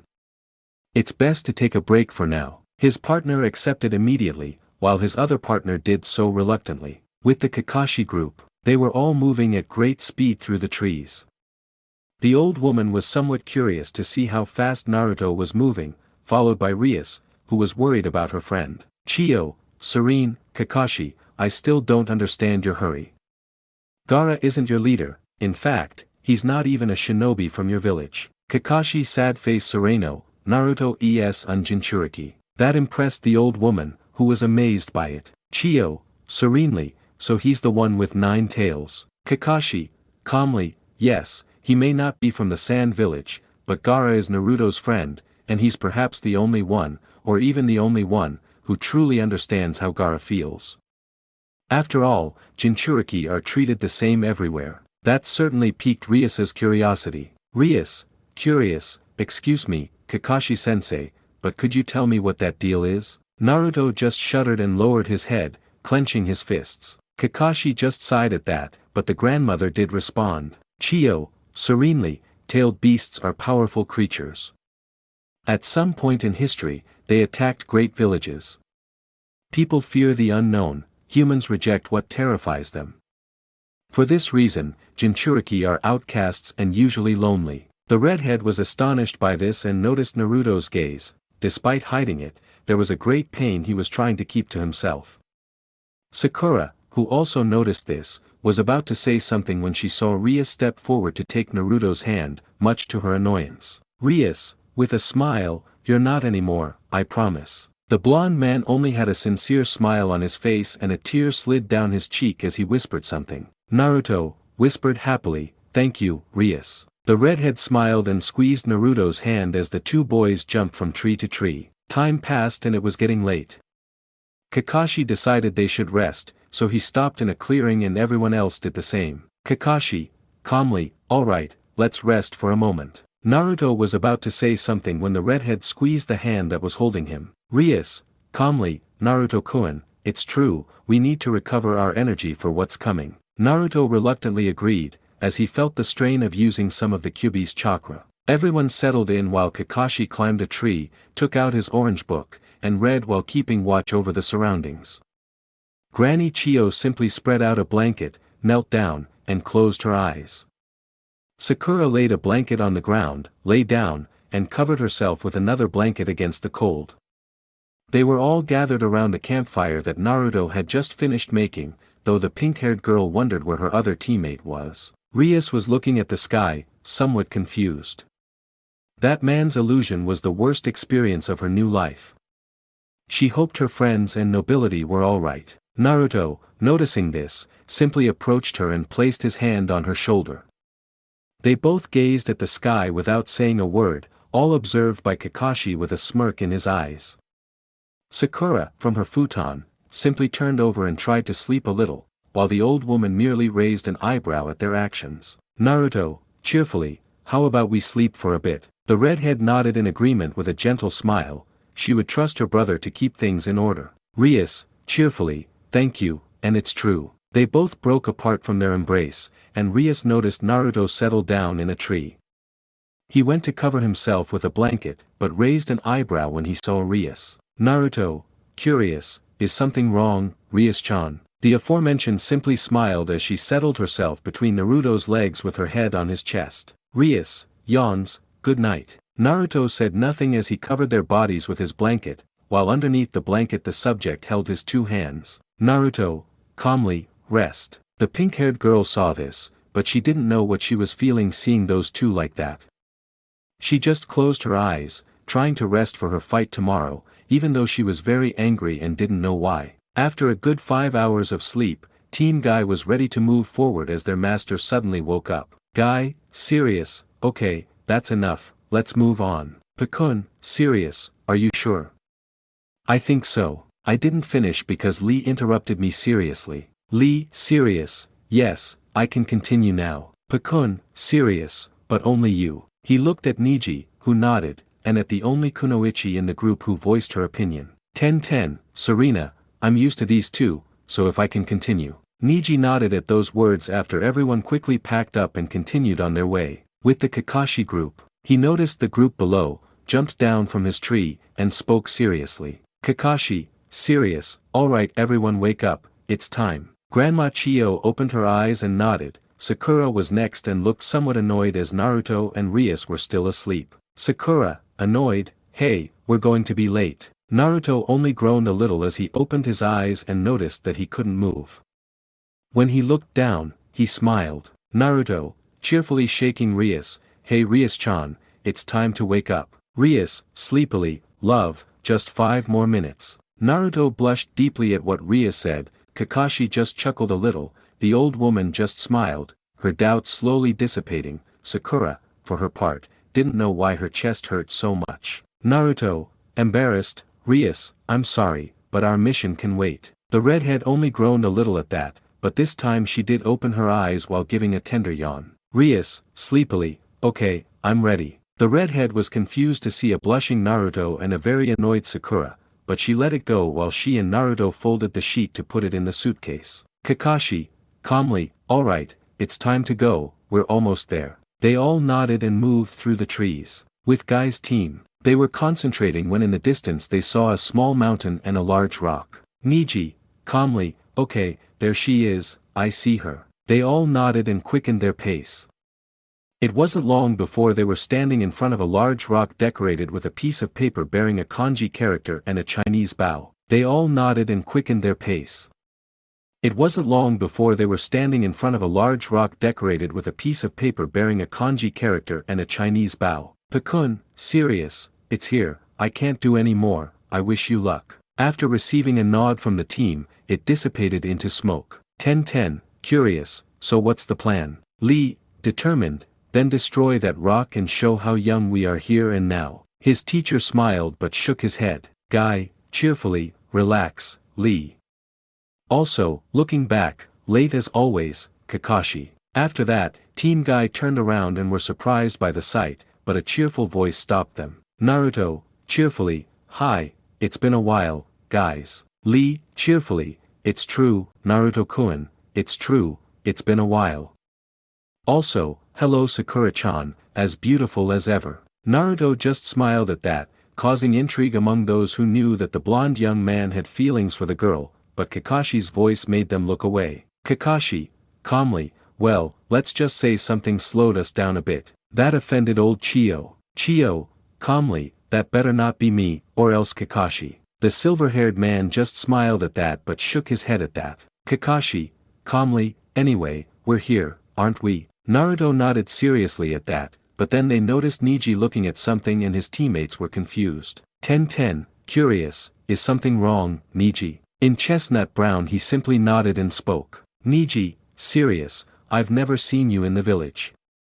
Who are you? At that moment, Lee and Ten looked in the direction their friend was looking, and the young man with green glasses opened his mouth in disbelief, while Ten looked the sexy redhead up and down. The redhead only felt uncomfortable with Naruto's evolution, who noticed and hugged her around the waist, which made her blush but also relaxed her. Naruto, cheerfully, this is Rias Gremory-chan, the newest member of Team 7. The redhead just smiled at that and gave a slight bow. Rias, cheerfully, that's right, it's a pleasure to meet you all. Guy just hugged Kakashi while crying his eyes out. Guy, crying, oh, my eternal rival, having such a youthful acquisition is worthy of you, my eternal rival. Everyone had a bead of sweat on their forehead at that somewhat amusing scene. Kakashi, calmly, alright, we need to plan something. Looking at the Hyuga, Niji, can you tell us what we're up against? The aforementioned simply nodded in response to the request. Niji stood in front of everything and closed his eyes. Niji sad face serios, Byakugan. Everyone was waiting for the boy's answer, but Rias was curious and spoke to Naruto. Everyone was waiting for the boy's answer, but Rias was curious and spoke to Naruto. Rias, curious, excuse me, Naruto-kun, but what are you doing? The blonde man smiled at that and looked ahead. Naruto, cheerfully, that's his Dyutsu.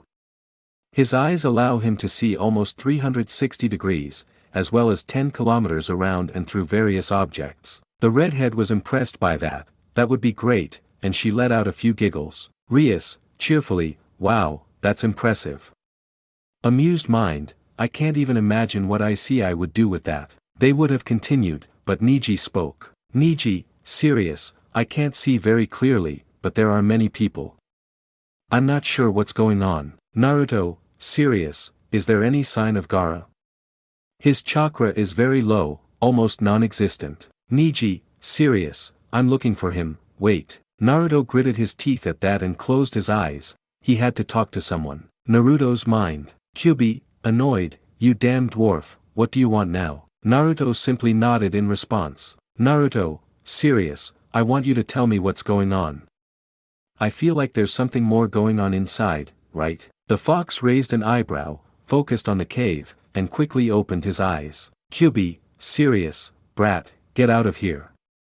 If they have that, we're dead. Naruto sad face seriously, not without Gaara. The fox was merely annoyed, but he glared at him angrily. Kyubi, serious, you have straw instead of brains. He's dead, or he won't be soon. Naruto, annoyed, what do you mean? Tell me. The fox only got more annoyed. Kyubi, serious, that thing already has Shikaku, and I think it has 3 of us. Oh, tell the blind man to look at the statue, it's surely there. Tell him to see how many eyes are open. That's all I'll do this time. Naruto had no choice, as he was forcefully expelled from his mind, much to his annoyance, but he paid no attention and looked at Niji. Naruto, serious, Niji, I know there's a statue there.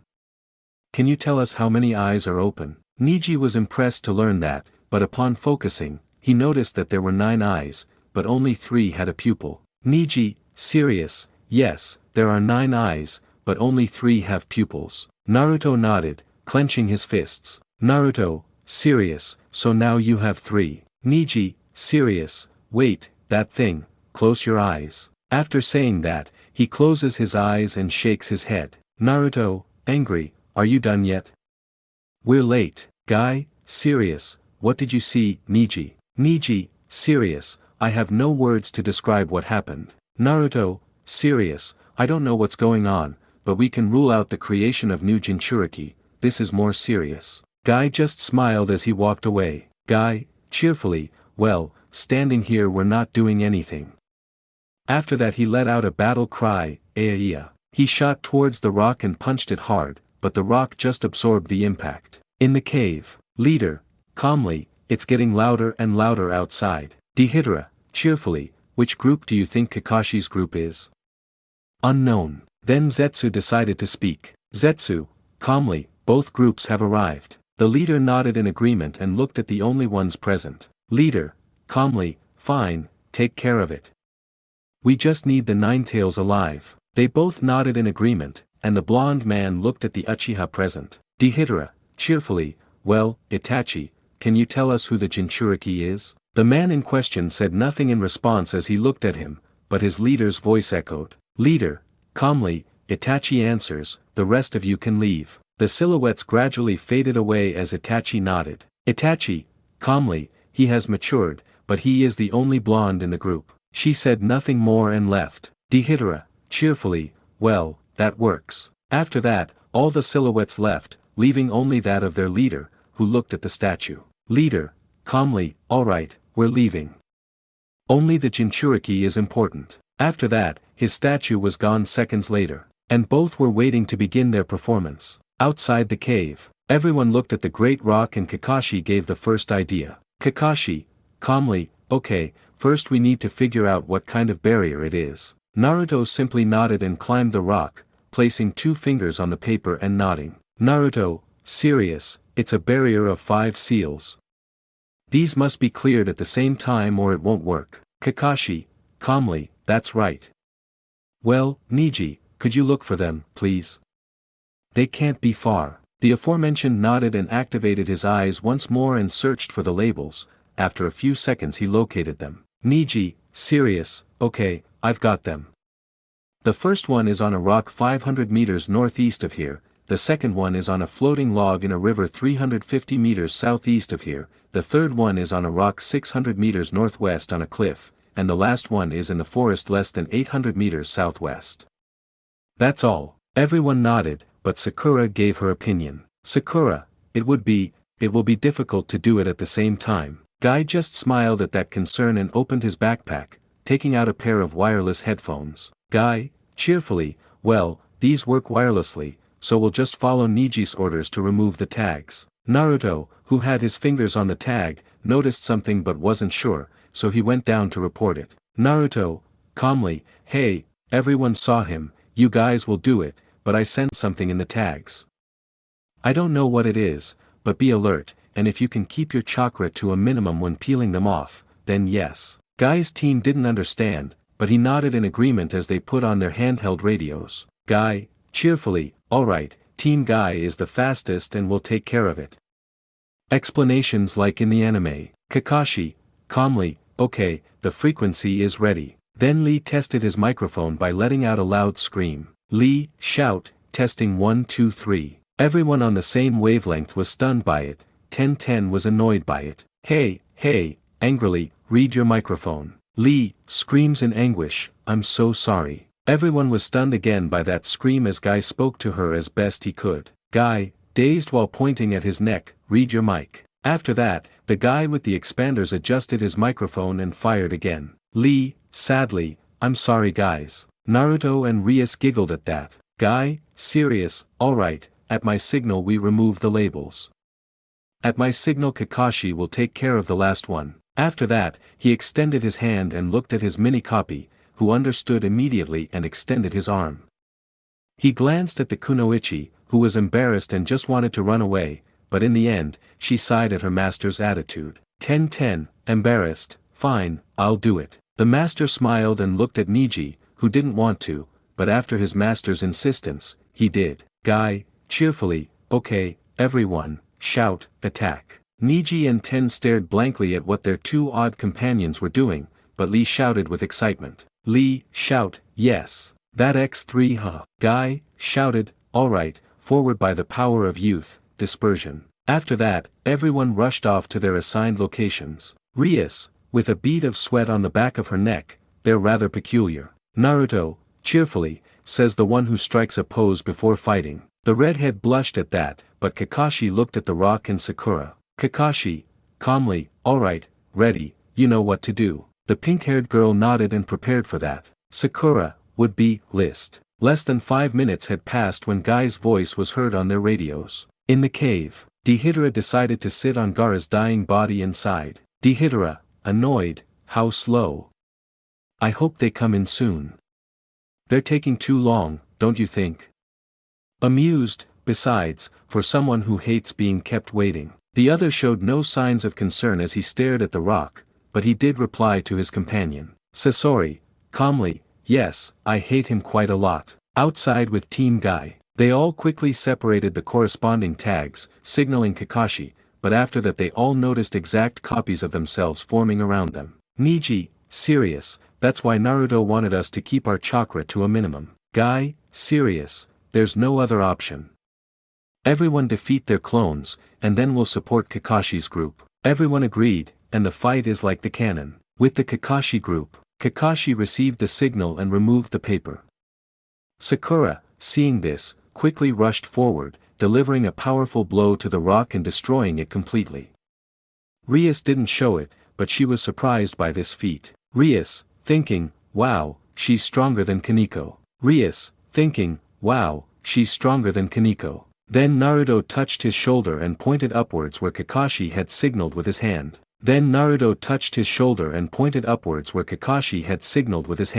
Everyone entered the cave, and Chio just stared at her grandson's puppet. Chio, serenely, we're late. Naruto's eyes were red, and he glared furiously at the blonde man, who returned his gaze with amusement. Deidara, cheerfully, well, the only blonde in the group, so you're the prey of my good Itachi, aren't you? Naruto, annoyed, don't you dare sit on someone like it's nothing, and Gaara won't do anything about it. That seemed to amuse the Akatsuki even more. Deidara, amused, ha ha ha ha, the slapped Gaara, is already dead. Naruto just clenched his fists at that action, but he managed to think things through and didn't move, but then Sasori spoke.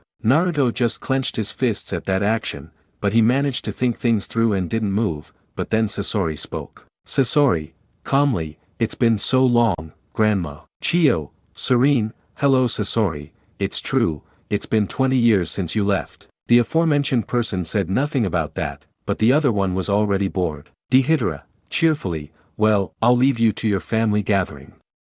Creating a clay bird, see you later. After boarding the bird, it swallowed the Kazekage's body before Naruto's annoyed gaze. Naruto, annoyed, where do you think you're going? The blonde man just smiled and flew away. Deidara, cheerfully, nothing important, but I think we'll capture another Jinchuriki. That would make 2. Goodbye, my friend Sasori. I'll see you later. Sasori, annoyed, I know, now get out of here with your stupid fireworks, they're just in the way. Deidara, cheerfully, well, someone who is incapable of being an artist says it without thinking, since true beauty is an ephemeral and fleeting moment that lasts only a few seconds. Sasori, calmly, I believe that clay of yours has already been replaced by your brain, since lasting art is more uplifting in portraying beauty for eternity. Naruto and his group said nothing as Naruto ran after the blonde man who was flying away, but he glanced at his red-haired friend. Naruto, cheerfully, I trust you Rias, I'll see you later and good luck. Without saying more, he jumped to follow his enemy. The redhead only noticed Kakashi leaving after her before giving orders. Kakashi, calmly, very well, I'll go with Naruto. Please, Lady Chio, take care of them. The old woman nodded in agreement without taking her eyes off her grandson. Rias simply smiled at what her blonde friend said, and she smiled even though she didn't notice Sakura's annoyed and jealous look. Rias, serious, fine, I won't allow Naruto-kun to fall into their clutches. The man didn't even flinch when the old woman stepped forward from both kunoichi. Chio, calmly, alright, get ready. We have no choice but to fight. They both nodded, waiting to hear what old Chio would say, since she was their guide in this fight. With the group of the elderly Chio, serenely, okay, both of you, pay attention. He's not easy. The 2 girls nodded and stared at their opponent, who said nothing. After a few seconds, the old woman noticed Rias's serious face but saw the insecurity in it. When she looked at Sakura, she noticed her swallowing hard. Sakura simply took a step forward while pulling out a rope with some kunai attached. The 2 girls nodded and stared at their opponent, who said nothing. After a few seconds, the old woman noticed Rias's serious expression, but also saw the insecurity within her. When she turned her gaze to Sakura, she noticed her swallowing hard. She just, Chio, calmly, blade assault. She threw them at Sasori, who deflected them with a simple flick of his tail, but thanks to the old woman's skill, some knives did tear his clothes. The puppeteer didn't even flinch, but decided it was time to fight. Sasori, calmly, fine, if you insist, you decrepit old woman, and those 2 dolls will be part of my collection. The 3 women saw the true form of Sasori's puppet, who remained wary of his opponents. The three women saw the true form of Sasori's puppet, who remained wary of his opponents. Rias, curious, that doesn't look like a human body. She heard the enemy laugh, but the grandmother replied. Chio, serenely, that's right, that's just a puppet. It's one of Sasori's specialties, since a puppet master isn't good at hand-to-hand combat. That's why this is a way to attack and defend very effectively. His real body must be inside, that's his specialty, Hiriko. Sakura, it would be, seems to know a lot about that puppet. The old woman nodded and also noticed how her tail was moving differently. Chio, calmly, I know everything about those puppets. Before another question could be answered, Sasori interrupted them. Sasori, calmly, and you know how I prepare the new specimens, right? He noticed the two young women paying attention to him. First, I drain their blood. Then I have to remove their organs and clean them. The next step is to preserve their body against deterioration, and finally, equip the specimen with hidden weapons. Both women were surprised by that fact. Rias, shock, wait, you mean that, pointing at Hirujo. Sasori, calmly, if it's as you think, this one is called Hiriko, and don't worry, when this is over you will join my collection and I will obtain exactly 300 specimens in my collection of human puppets. Rias clenched her fists at that, she couldn't hold back much longer and took a step forward.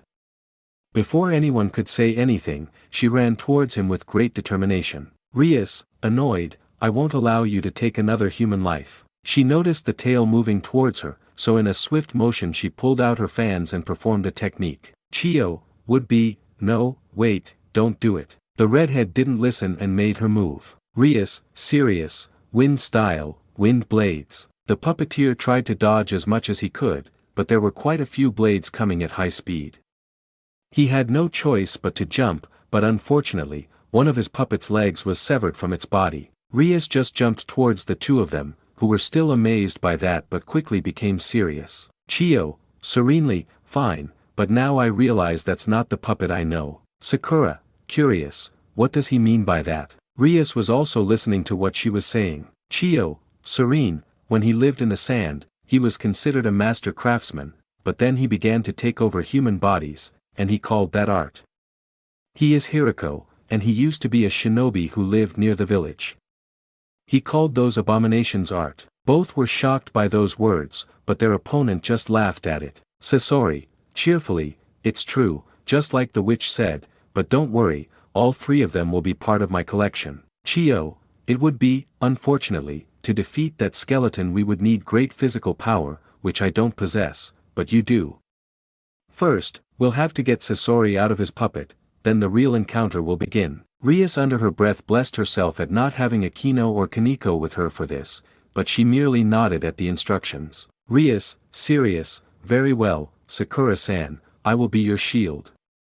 After seeing that rock, I know you are the one for this. The pink-haired girl looked at her and nodded in response. Sakura, would be, okay, I'll manage. Chio, would be, careful, we must avoid even the slightest scratch, but before you approach, he will attack you with all his weapons. You must understand and anticipate every move. Sakura, would be, it's because of the poison, fine, but I don't think I'm capable of doing this. The old woman nodded in response. Chio, serenely, I know this kind of work requires more battle experience than you possess, but aside from being just a bag of old bones, look closely and trust me, understood? They both nodded. He has the same battle experience as me, that's why he hesitates so much to attack. For someone who hates being kept waiting, all that waiting must be agonizing, right, Sasori? The aforementioned man merely looked at her seriously. Sasori, annoyed, it's true, I hate him so much. The three of them prepared for battle. Rias only prepared herself, she would create her shields when necessary, she would make sure of that. Chio, serene, alright, both of you, I'll tell you something. Serious, the first move was ours. Now go ahead. The two girls nodded and stood on either side of the old woman, who nodded in agreement. Sasori, noticing this, simply removed the cloth from his mouth and spoke. Sasori, annoyed, it's about time. I hate being kept waiting. The three ran towards Sasori, who simply opened his mouth and a large barrage of Senbon needles shot out towards the girls. Sakura's eyes widened at this, but both girls' eyes widened when they saw Rias standing in front of them. Before she could say anything, a magical barrier circle appeared, and not a single needle touched them. Rias, cheerfully, well, if they're behind the barrier, nothing will happen. They both nodded and ran towards Sasori with the shield, much to his anger. Outside the cave, Deidara, cheerfully, so they've already started. Well, I don't think that bag of bones can do anything to my friend Sasori, just like that pink one, lusciously. Although I wouldn't mind if that redhead survived. That somehow made Naruto even angrier than he already was. Naruto, annoyed, I won't let you touch Rias, and let Gaara go. The man in the clay bird just laughed at that and exclaimed amusedly. Deidara, amused, wow, did you know that besides him we've already captured 2 other Jinchuriki? Even with that green-haired brat, the 2 guys on his team were very happy to hand her over, even knowing we would kill her. This angered Naruto, and he began to follow Deidara, who simply laughed at his intentions. In the cave, Rias smiled when she saw that the needles did nothing, she just looked at him and laughed. Rias, mockingly, and what else do you know how to do? The puppeteer was annoyed by this and lashed out with his tail, but it stopped millimeters from a smiling Rias's face. Sasori, annoyed, damned witch. At that moment, Sakura noticed that the puppet's tail was wrapped with fine chakra threads. Rias, cheerfully, so that's it, the joints are the weak point of that tail, right? She created a magic circle above Sasori, and a powerful jet of water struck him. He growled in annoyance, but he didn't expect to see a fireball heading towards him. He was quite frustrated at not being able to move as he wanted and realized immediately. Rias, cheerfully, and how's the salt water for your puppet? Sasori, annoyed, fine, enough games. You have no idea how much I'll enjoy having you as part of my collection. Before Sakura could find out what had happened, she snapped out of her surprise and lunged at Hiriko, delivering a powerful blow that shattered the puppet. But the 3 of them noticed a figure emerge from the puppet. Chio, serenely, finally, after so long, I will be able to see my grandson's face. The aforementioned only chuckled a little at that, and they noticed how the puppet's head and right arm resonated. Rias stepped in front, creating a shield as they were attacked from all sides by kunai and senbon needles. Rias acted in time and created a barrier against the 3 attacks. The shield lasted exactly 2 minutes. When it ended, Rias simply knelt and gasped slightly. Rias, tired mind, what's wrong? Why do I have no energy? Sakura approached Rias, who stood up, looking somewhat exhausted. Sakura, serious, thank you Rias, but leave us something too. We're here as well. The redhead nodded in response, and they noticed the old woman staring intently at the hooded figure in front of them. Chio, calmly, well then, Sasori, turn around. It's been 20 years since I last saw my grandson's face. The man just laughed but spoke in a very youthful voice, much to the old woman's confusion. Sasori, calmly, well, I never thought he'd be defeated by some simple brats, but now I know that red-haired girl isn't so easy. When Rias turned around, she was somewhat confused by both of their reactions until she realized.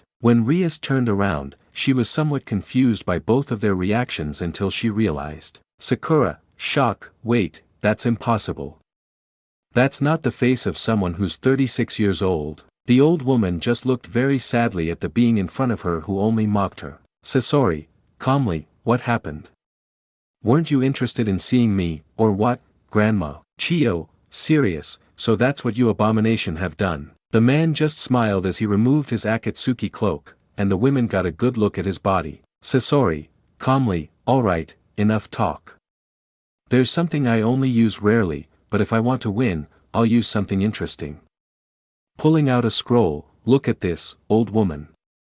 I'm sure you'll know who it is. At that moment, a cloud of smoke came out of the parchment, and the 2 girls noticed that the old woman was in shock. Chio, serious, Sasori, don't tell me it was you who killed him. The aforementioned nodded in response to that revelation. Sasori, cheerfully, that's right, I was the one who finished off this old man. Sasori, cheerfully, that's right, I was the one who finished off this old man. Sakura, curious, excuse me, Mrs. Chio, but who is that? The old woman didn't take her eyes off the puppet and replied angrily. Chio, serious, that's the 3rd Kazekage of the sand.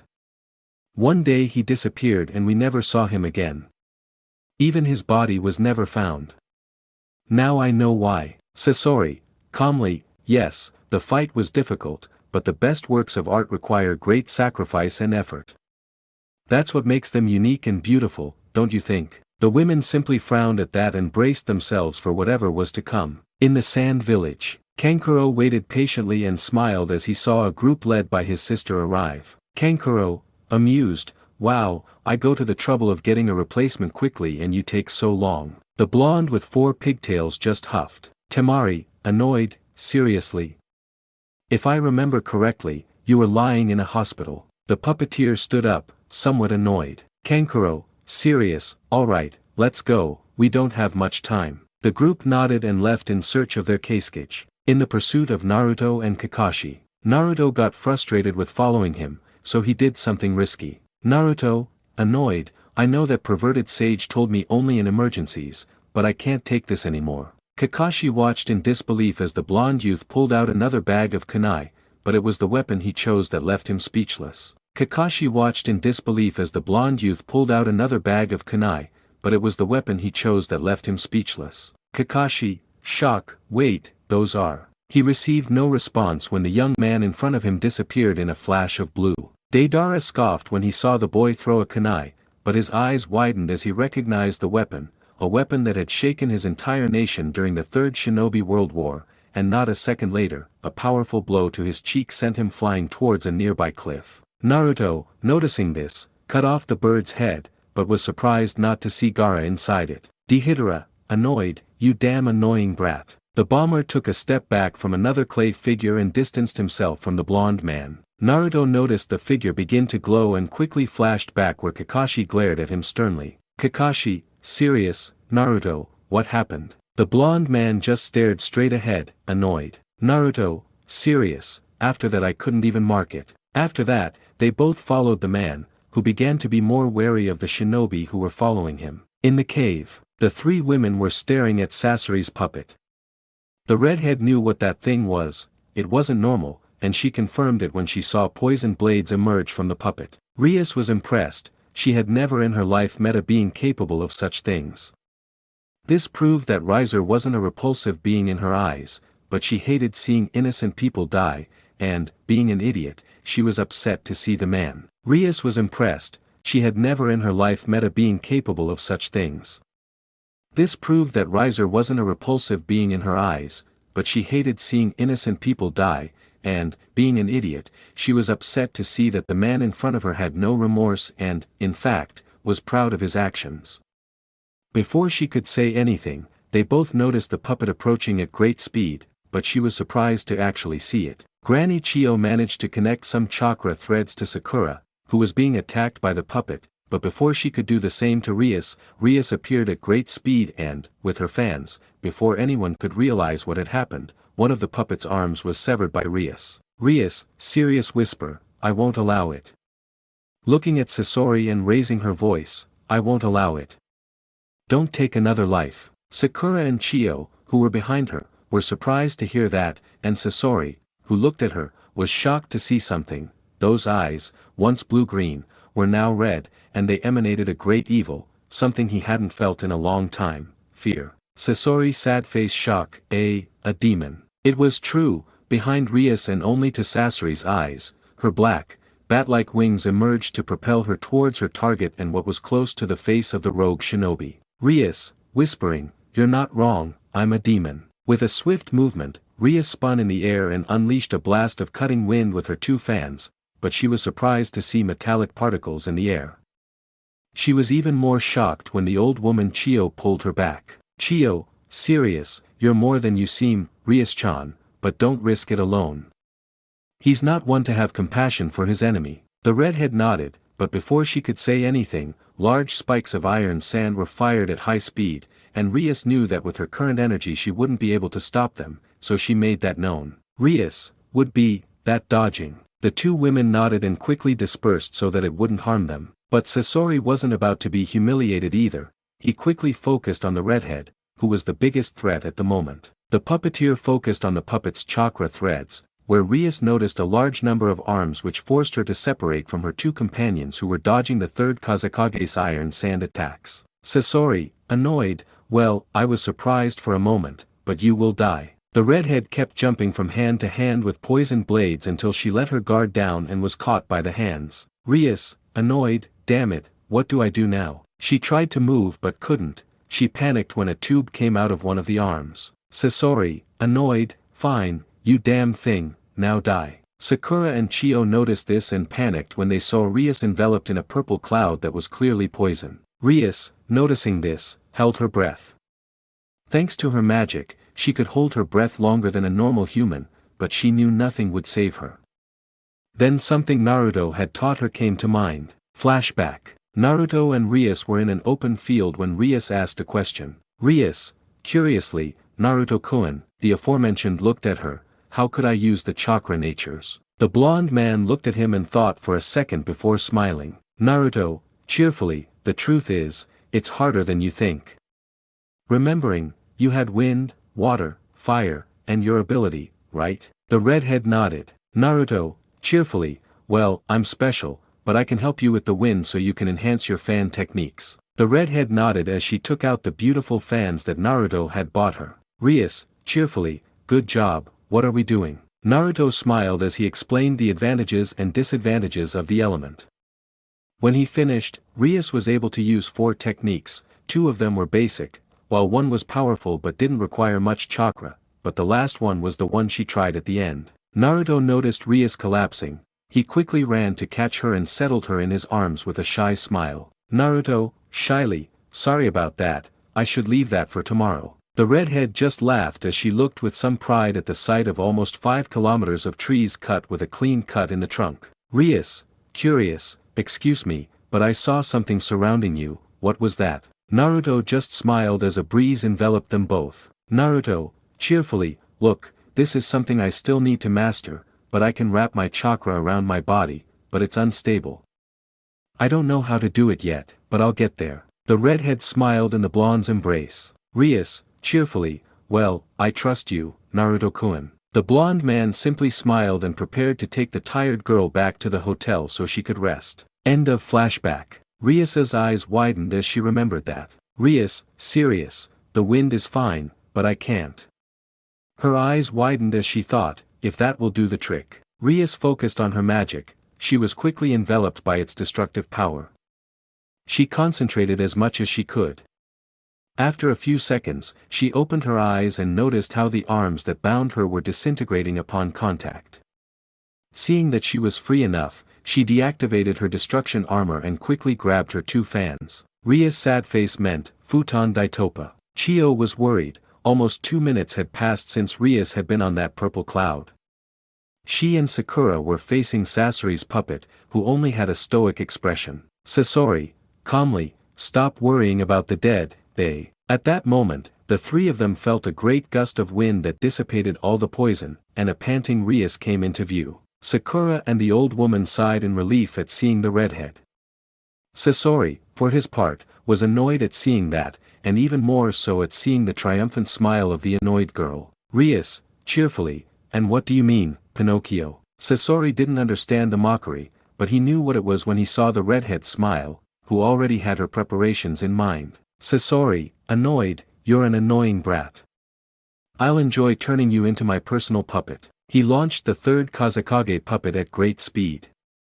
Granny Chio and Sakura rushed to help, but Rias never lost her smile. Rias, cheerfully, you landed well, creating a magic circle, emptiness and darkness. Sasori couldn't move his puppet in time, and it entered the magic circle.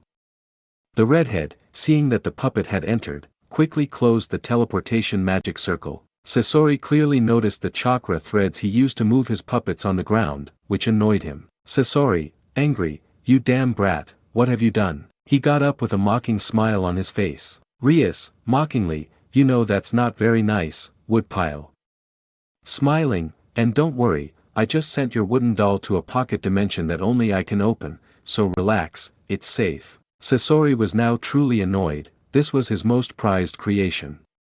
At that moment, Chio and Sakura stood beside the redhead. Sakura was somewhat jealous seeing that Rias was able to handle herself against the 2 puppets that this guy threw. Rias was very tired, she had never fought like this in her life. She knew that if it weren't for Akino, Kiba, and Kaneko, she surely would have had to do more. Then the realization hit her. Rias, thinking, if I hadn't focused on having someone else fight my battles, maybe. He stopped those thoughts when he heard Chio's voice. Chio, serenely, well, Rias-chan has done a lot, Sakura, now it's up to us to take charge. The old woman took out a scroll from which two puppets very familiar to Sasori emerged. Sasori, calmly, I see you brought those old toys.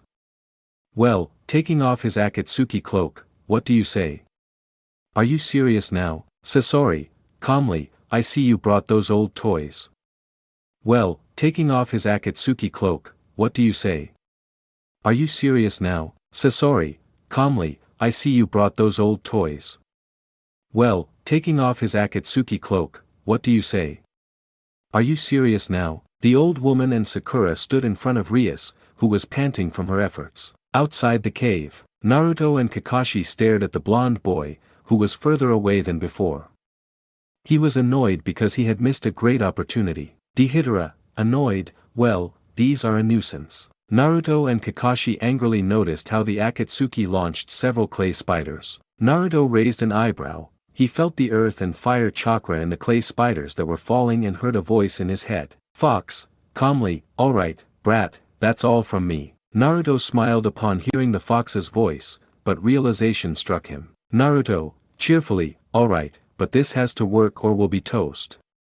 He made a few hand seals and exclaimed, lightning release, great electric current. Kakashi was surprised to see Naruto unleash an electric current, but he, like Deidara, noticed the clay figures falling uselessly to the ground. Kakashi, calmly, I see that works. Naruto, cheerfully, if the lightning chakra cancels out the earth chakra part which deactivates the projectiles. Kakashi nodded, and Deidara again distanced himself from his opponents, realizing that if he continued like this, they would catch up to him. With the Suna group, Kankuro, who was in front of everyone, stopped abruptly, annoying his sister. Temari, annoyed, what the hell do you think you're doing, Kankuro? Kankuro, cheerfully, relax, just a break.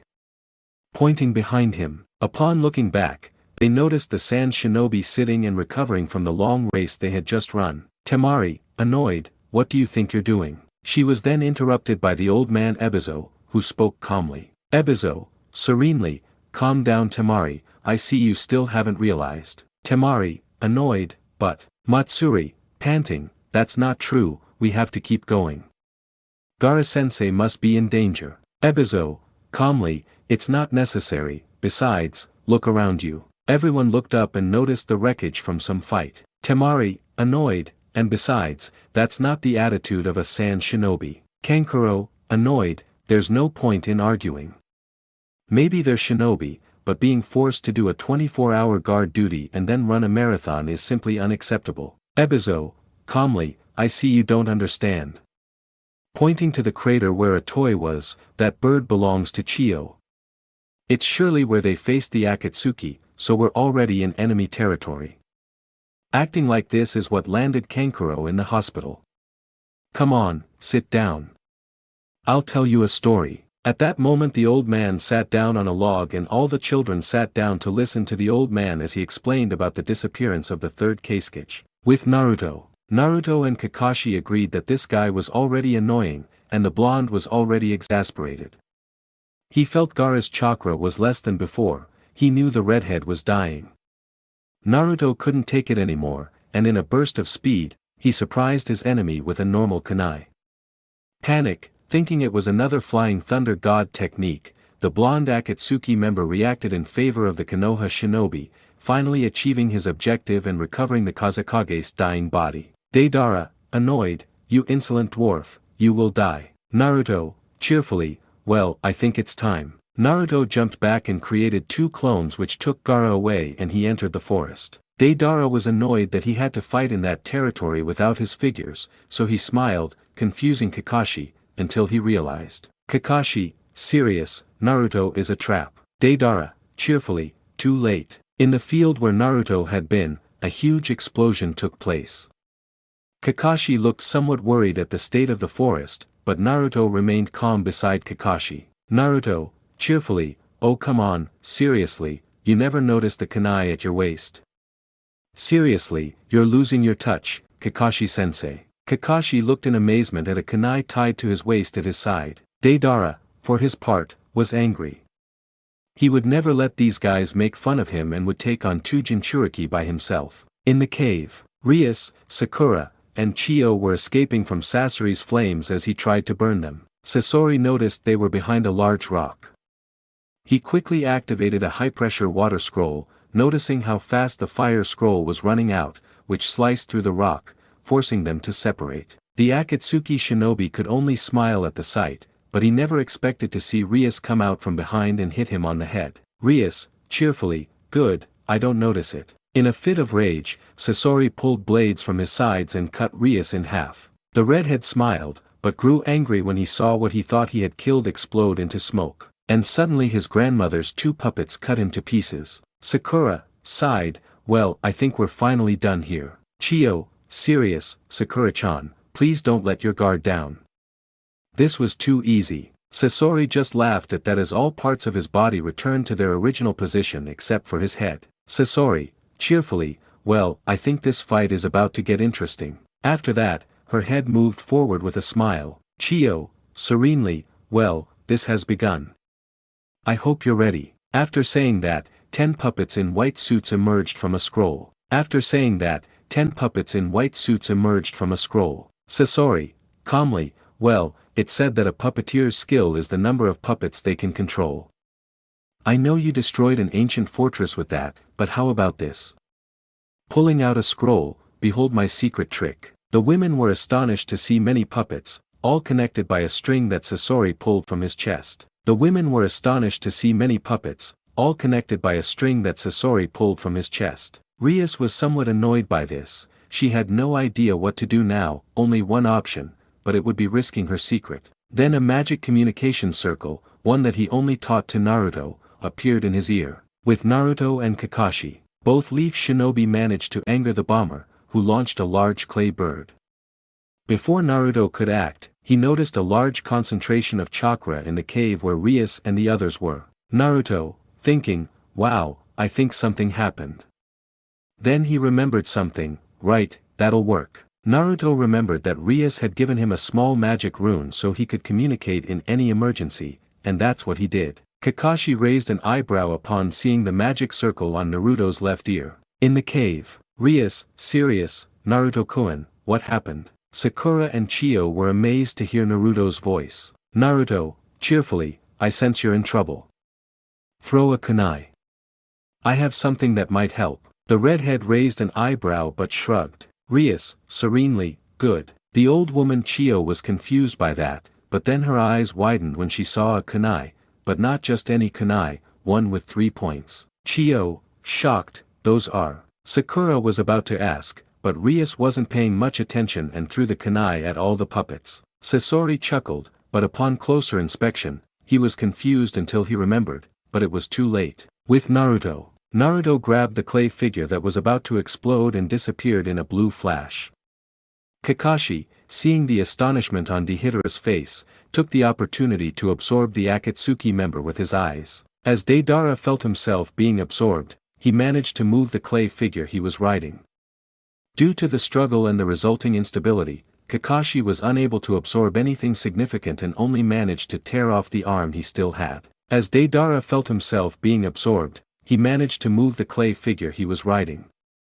Due to the struggle and the resulting instability, Kakashi was unable to absorb anything significant and only managed to tear off the arm he still had. In the cave, everyone was amazed to see that in the part where Rias threw the kunai, a blue flash appeared and Naruto appeared with one of Deidara's C4 devices. Upon seeing the large number of puppets in the place, Naruto smiled and, taking the kunai, threw it into the middle of the girls where he appeared. Naruto, cheerfully, "Alright, Earth-style Earth Dome Shield." The 4 shinobi who went in search of the Sand Kage were covered by a dome of earth.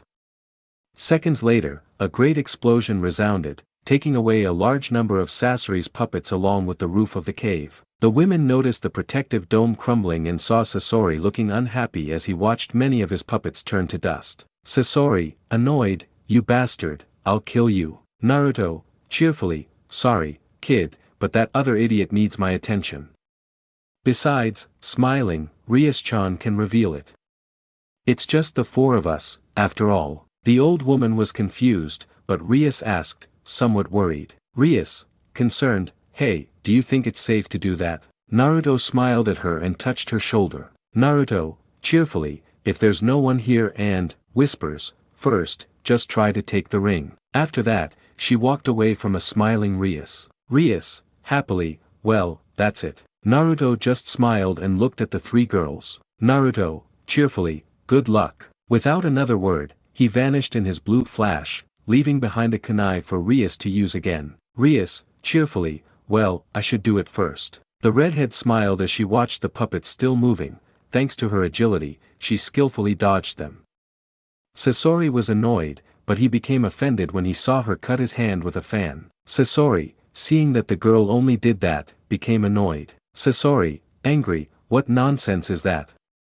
You know that won't do anything to me, and I'm no beginner when it comes to handling my puppets with those chakra threads. The redhead knew that fact better than anyone. Rias, cheerfully, calm down, Pinocchio, I know, but, taking out the ring, I just want this. Sasori became annoyed and cursed himself for not noticing. He became even angrier when he saw the red-haired girl throw away the hand she had cut off. Sasori became annoyed and cursed himself for not noticing. He became even angrier when he saw the red-haired girl throw away the hand she had cut off. Sasori, calmly, and what will you do with that, you stupid girl? Rias, cheerfully, Naruto-kun told me you guys communicate with this. If I have it, you won't be able to give this information. Serious, now I'm serious. Sasori clicked his tongue upon hearing that, but was confused when he saw her take a step forward. Chio, serious, Rias-chan, please. I didn't finish because the redhead spoke seriously. Rias, serious, I don't need to do this on my own, whispered, if I don't, I won't be able to do anything for him. An image of Naruto appeared and that increased her determination. Sasori, calmly, you underestimate me if you're the only one who comes. Rias maintained her serious expression as she closed her eyes. Sasori saw his opportunity and launched 3 puppets, but he was surprised to see how, before they could touch the girl, she expelled a large amount of black and red energy that covered her body, and upon contact, the 3 puppets turned to dust. Rias maintained her serious expression as she closed her eyes. Sasori saw his opportunity and launched 3 puppets, but was surprised to see how, before they could touch the girl, she expelled a large amount of black and red energy that enveloped her body and, Rias, serious, okay, now we're going to be serious. Rias wasted no time creating magic circles and unleashing a powerful blast of black rays that vaporized every puppet they touched. Sasori, no matter how hard he tried to move his puppets, couldn't prevent the attack from turning them to dust. Sakura watched in amazement, and also with a touch of jealousy at how easily Rias could face all the enemies. Chio's eyes widened in amazement. She had never in her life seen a Kekii Genkai of that magnitude and strength. Sasori was annoyed. In a matter of seconds he was alone without any puppets, and worse, he couldn't report anything since that brat had his ring. Rias didn't take more than a few minutes and was standing there with her red and black aura looking at Sasori, who was annoyed and worried. Rias, having finished with all the puppets, stood calmly waiting for the puppet of Sasori's body to attack. Although the puppeteer was alert, he no longer had anything left to attack with but his own body. Rias, serious, well, now you will die. The puppeteer panicked as the girl approached, but from his stomach he launched an iron spike attached to a poisoned rope. However, he was powerless against the redhead, who took it as if it were nothing and turned it to dust with her destructive power. Chio recovered from her surprise but panicked when she saw Sasori move his hand. She noticed how the hand Rias had cut off long ago moved at great speed towards Sakura, who didn't realize it until Chio yelled at her. Chio, serious, Sakura is behind you. Even Rias was distracted, and Sasori took advantage of the situation to see an opening in the defense of the girl who was attacking him and launched some of his poison, which did hit Rias and Sakura, who was also cut by the sword that came out of Sasori's arm. Sasori, calmly, well, what will you do now? The poison is simply irreversible. You will die in a short time. Looking at Rias, who was looking at him angrily, that power of yours is very useful. It will be very useful to me when you are a puppet under my command. Sakura panicked when she saw the wound on Rias's side and the cut she had. She quickly took out the 2 doses of the antidote she created in the sand and without hesitation administered it to her leg. Chio took advantage of the distraction and the 10 puppets she had stood in front of them. Chio, serene, I'm impressed, little one, but I think it's time for me to take charge now. Rias nodded as Sakura pricked her arm, and she felt the poison quickly vanish, then a green aura enveloped Sakura's hands and her wound healed. Rias, happily, thank you Sakura. The pink-haired girl only smiled weakly, since she hadn't done much in this fight compared to Rias, who almost finished off the enemy. Chio, meanwhile, was fighting as best she could against Sasori, who was mercilessly destroying the 10 puppets she possessed. Sasori, angrily, why don't you just die, you decrepit old woman? The old woman just smiled at that. Chio, serenely, the truth is, I've wondered about that too, but there's something I might have to do before I leave. Sasori only grew angrier upon seeing this and attacked with even greater fervor. He had almost destroyed Chio and was about to reach her when a black lightning bolt forced him back. He noticed his arm slowly disintegrating, so he quickly detached it, revealing another large sword. Sasori, annoyed, so even though they have the antidote, they're more annoying than I thought. Rias, cheerfully, well, what can I say?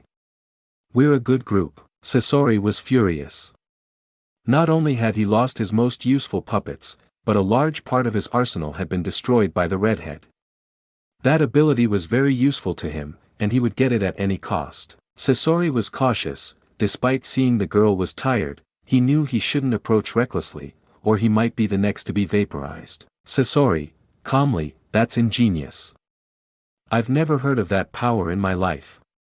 It must be highly sought after if you're not the only one who possesses it. Rias knew she shouldn't say anything. It was lucky that no one but the old woman in the sand and this guy knew. Rias, serious, it's not something you should know, but now you will die for doing so many evil things in this world. The redhead struck a pose while Sasori laughed at what she said, and the 2 behind her had a couple of drops of sweat appear on their heads because of it. Sasori, calmly, well, you're quite amusing. You think those lives mean something? I only saw them as a means to increase my strength and transform that filthy, brief, and flawed existence into something beautiful and lasting. Rias was angry about that. She knew that some young demons did that, taking human lives just to complete their set, to have a harem and mere toys for their amusement. The redhead, seeing how the man standing before her didn't appreciate life and only saw puppets, couldn't let him go. With a swift movement, Sasori was surprised to see how the girl, in his eyes, moved so fast that he didn't even notice when one of his blades was cut by one of Rias's fans. Rias, serious, I won't allow you to take another life. Sasori was thinking about what to do. He couldn't do anything, the attacks with those fans were agile and fast. Worse still, he felt the wind chakra in those fans, and that bothered him. Rias, for her part, was tired. The high amount of chakra and her magic were great, but her body, still unaccustomed to using them, was taking its toll. At this point, she had to jump back due to exhaustion. Seeing this, Sasori took advantage of the situation and lunged forward at great speed. Rias could only bless herself under her breath, unable to move. She closed her eyes, but when she realized the pain never came, she slowly opened them, astonished to see Sasori's sword just centimeters from her face. She looked closer and noticed how Sasori was impaled by 2 swords right in the white circle on his chest. Seeing this, Sasori took advantage of the opportunity to lunge forward at great speed. Rias could only bless herself under her breath, unable to move. She closed her eyes, but when she realized the pain never came, she slowly opened them, astonished to see Sasori's sword just centimeters away. Chio, serene, you finally got distracted, boy. The man just looked around with a blank expression inside. Sasori, calmly, I never thought I'd die like this, but oh well. Looking at Rias, I'll reward you. I know the leaf is looking for information about Orochimaru. That made Sakura, who was some distance away, come closer to see what was happening. Rias, curious, if Naruto-kun often talked about that, what information can you give me? She knew that this man was dangerous to the village that was now her home, and besides, Naruto seemed to want something from him. Sasori, calmly, one of his trusted men works for me as a spy. I was supposed to meet him at the Tenshi Bridge in 10 days. From today, it doesn't matter anymore. The redhead nodded, she didn't detect any lies from the man. Chio could only watch sadly as her grandson took his last breath in this life. Sakura and Rias said nothing as the redhead gazed into the distance. Rias, serenely, I think it would be good to look for the others. Sakura nodded, somewhat dejected, seeing that she hadn't been of much help in this fight. Both women expected Chio to say a quick prayer for her grandson, but they didn't expect to see Chio fall to the ground. Sakura quickly ran to see what happened and noticed a small wound on the old woman. Sakura, serious, I only had 2 antidotes. We must return to the arena, and I can do more. Rias bit her lip, she was worried about Naruto, and the old woman just laughed. Chio, serenely, Sakura, I'm more than just an old woman or a useless bag of bones at this point, but, seriously, maybe this is the reason why I've clung to life until now. Rias grimaced at the sight. She didn't want to let the old woman die, but for some reason her heart told her that Naruto was more important right now. Rias, serious, I can go help by myself.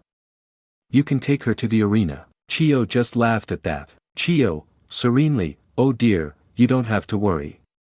Besides, winking, a woman in love is capable of anything. Upon hearing that, Rias blushed and stammered, wanting to refute, but she didn't know what to say, so she just looked away in embarrassment. Sakura, for her part, said nothing. She knew that Naruto and Hinata had tried something while Naruto was away on his training trip, and the girl seemed happy. But as time passed, she went from being angry to very sad. After a while, she was very heartbroken until Kiba made her his girlfriend.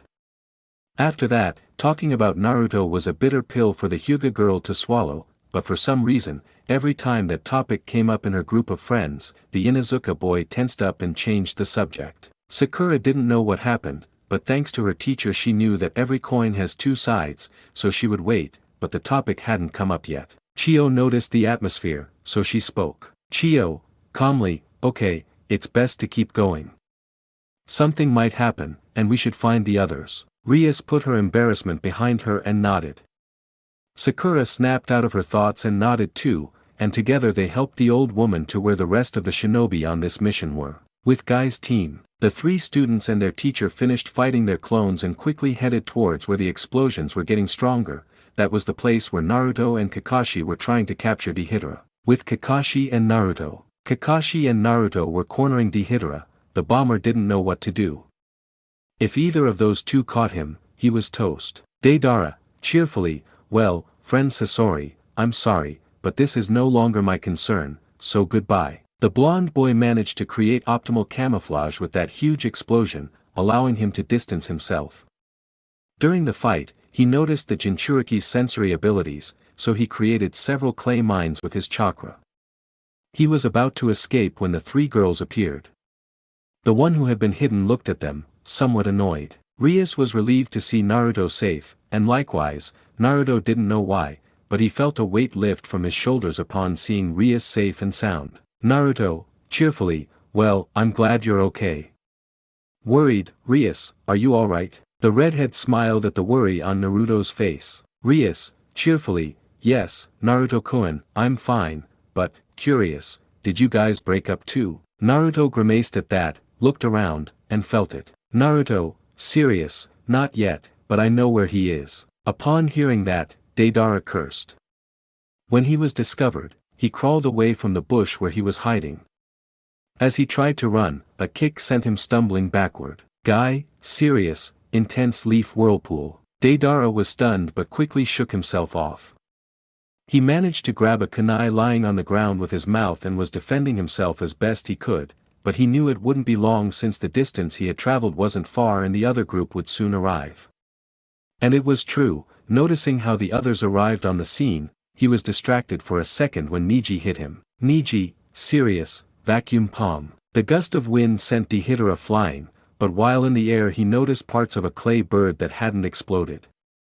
Using that momentum, he kicked a tree and managed to reach his clay sculpture, spitting the kunai from his mouth. Deidara, cheerfully, well, now you will witness my ultimate work of art. He took a huge bite and Naruto felt the great surge of his energy. Naruto, serious, get back now, he's about to explode. Team Guy understood this and quickly ran towards Naruto and the others, but the blonde Akatsuki member exploded faster than they expected. Team Guy understood this and quickly ran towards Naruto and the others, but the blonde Akatsuki member exploded faster than they expected. Naruto launched 4 chains to trap them while Kakashi activated his ocular power. Kakashi, Sereno, Kamui. Naruto knew he wouldn't make it, but he tried anyway, sending more chakra.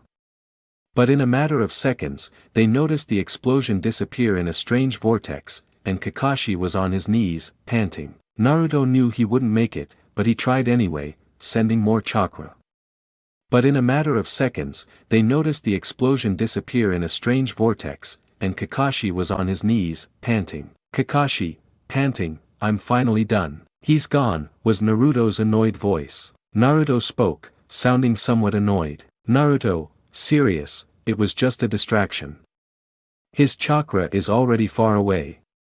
Soon he'll leave my range. Everyone noticed Naruto staring angrily to the west, and Niji, who had his Byakugan activated, saw nothing. Sakura, serious, fine, but where is Kazekage-sama? Naruto nodded and led them to the field where his clones were guarding Gaara. Kon Akatsuki, Zetsu and a masked figure were looking around angrily. Zetsu, annoyed, find the ring, that's important. Then the masked man spoke in a very cheerful, childlike tone. Unknown, childish, but Zetsu-senpai Toby can't find the ring. Zetsu grimaced but suddenly sighed. Zetsu, calmly, alright, let's go. Something's bound to happen later. Now let's see what happened to Deidara. Toby, pouting, oh, come on, but without that ring, Toby won't be able to join the Akatsuki. Zetsu ignored him, oh, but Zetsu-senpai, Toby can help. He's a good kid. Zetsu walked on without paying attention, and they both arrived at a field full of trees when Toby spoke again. Toby, childishly, Zetsu-senpai, this way. The half-plant man didn't turn around until the voice echoed again, Deidara-senpai's ring is here. The man walked towards him and looked at the amputated arm with a mouth. Zetsu, calmly, well, maybe he died too. Toby, childishly, it's true, maybe I exploded. What are you saying, Mr. Zetsu? Then a weary, annoyed voice appeared. Deidara, annoyed, keep your hands off that. Zetsu, calmly, and where is the Jinchuriki? Deidara, expressionless, don't look at me. I did my part. Annoyed, looking at Toby, and you, stop it. I'm patient, but I won't accept that kind of disrespect. One more and you'll be the cause of your own death. Deidara, expressionless, don't look at me. I did my part. Annoyed, looking at Toby, and you, stop it. I'm patient, but I won't accept that kind of disrespect. One more and you'll be the cause of your own death. Toby, cheerfully, and he plans to bust me or well sorry. Zetsu, calmly, that counts as the third. At that moment, Toby was caught by Deidara in a leg lock. Deidara, annoyed, fine, now suffocate and die. Deidara, annoyed, fine, now suffocate and die. With the Leaf Shinobi group and Chio, Naruto had led everyone to where 2 clones were worried, and the original even more so, since he felt that Gaara's chakra was almost non-existent. He wasn't a doctor and hoped that something could be done. Upon seeing the Kazekage on the ground, Sakura quickly approached, but when she placed her hands to make her diagnosis, she grimaced. Upon seeing the Kazekage on the ground, Sakura quickly approached, but when she placed her hands to make her diagnosis, she grimaced. Sakura, thinking, no, his heartbeat is almost non-existent, his chakra is low, and many of his tenketsu are ruined. Naruto, calmly, there's something to do, right? The pink-haired girl just shook her head, and Naruto lowered his head upon hearing that. Chio, calmly, calm down. I didn't finish because Naruto spoke angrily, and when he turned around, everyone noticed those very intimidating red eyes, but with tears in them. Naruto, annoyed, silence. You know nothing. We're just tools that everyone can despise, or weapons meant to protect people who don't even see you as human. But, looking at Gaara, becoming Kazekage proved that we're human too, and that just like everyone else, we have feelings. Naruto simply covered his face with his arm as he turned his back. Everyone who knew about the Jinchuriki's arrangement lowered their heads in shame, while Naruto's friends lowered their heads out of respect. Rias didn't know why, but she approached Naruto and wrapped her arms around his back. He relaxed a little as she awkwardly comforted him, unsure of what to do. Chio simply walked towards Gaara and knelt down. Naruto raised an eyebrow and spoke. Chio simply walked towards Gaara and knelt down. Naruto raised an eyebrow and spoke. Naruto, annoyed, what do you want to do? You don't. I didn't finish when I felt Rias cover my mouth and shake her head. Chio, serenely, this is the reason why this decrepit sack has stayed alive. Looking at Gaara, he is a good leader. Gaara is young, he will do great things. I know the sand will prosper. Everyone watched as the old woman placed her hands on Gaara's chest, and a blue glow enveloped it as Chio channeled her chakra and life force to restore the young Kage's life. Everyone watched as the old woman placed her hands on Gaara's chest, and a blue glow enveloped it as Chio channeled her chakra and life force to restore the young Kage's life. Naruto noticed what she was doing, but he knew that the Sand Grandmother's chakra wouldn't be enough, so he gently pulled away from Rias's embrace and approached her. Naruto, calmly, I know what you want to do, but no. Chio, serenely, I'm an old woman who has nothing left to do in this world. Please continue as you are now. I know you'll be a good leader in the future. The older generation had its chance, and we made mistakes. It's the job of the new generation to correct the foolishness of the elders. Also, looking at the blonde man, the heart plays a big role too. Always remember someone who will do everything possible to help. And, looking at Rias, remember that alone you are strong, but if those souls unite, they will be a combination that brings happiness and prosperity. Naruto didn't fully understand, but he nodded sadly, knowing those were the person's last words. Rias looked at the old woman sadly. She simply walked over to Naruto and placed her hand on his shoulder, and they both shared a sad smile. Rias, sadly, thank you Chiyoba-sama, I promise I'll be brave. Naruto simply took his hand on the other's shoulder in his own and they both shared a smile at each other. Kakashi opened his eyes and saw two figures smiling happily. Kakashi, thinking, maybe he won't suffer anymore. Neji just grimaced, he would wait for some answers from the blonde. Sakura was jealous for some reason, while Guy and Lee were just openly crying because of how juvenile the scene was. Ten just sighed at her teammate and sensei's attitude. At that moment, Naruto caught Chio's lifeless body and gently laid it on the ground. Sakura quickly went to see if she could do anything, but realized that she was dead. Then everyone noticed how Gaara opened his eyes and was surprised to see a familiar head of blonde hair. Then everyone noticed how Gaara opened his eyes and was surprised to see a familiar head of blonde hair. Naruto, cheerfully, you know very well that we all worry about you. Gaara looked around and was amazed to see many sand shinobi approaching at great speed. Temari, relieved, brother, are you okay? Gaara was still peeking out, so he could hear the cheers of the large crowd. Kankuro was relieved to see his brother alive. Gaara was still peeking out, so he could hear the cheers of the large crowd. Kankuro was relieved to see his brother alive. Then they noticed two girls approaching quickly. Matsuri, dreamily, Kazekage-sama, the next time you are in danger, I will protect you with all my heart. Temari watched with amusement as her brother blushed, then Kankuro approached Naruto. Temari watched with amusement as her brother blushed, then Kankuro approached Naruto. Kankuro, calmly, I see you succeeded, although, he stopped upon seeing Chio, I think she used it. Naruto, calmly, the truth is, yes, I. Then the old woman's brother spoke. Ebisu, calmly, don't pity her, look, the four noticed the calm face on the old woman, she was waiting to make amends for her mistake of so many years. Those present looked at that and nodded, knowing that she didn't want her wish to be disregarded. Gaara simply nodded. With the help of Naruto and Kankuro, he stood up and for the first time spoke a few words in his typical gruff voice. Gaara, calmly, yes, I believe we should respect her wish. Let's observe a minute of silence for Chio-sama's sacrifice. They all nodded and said nothing for a while. When he finished, the old man Ebizo spoke. Ebizo, calmly, well, but let's not let this affect us.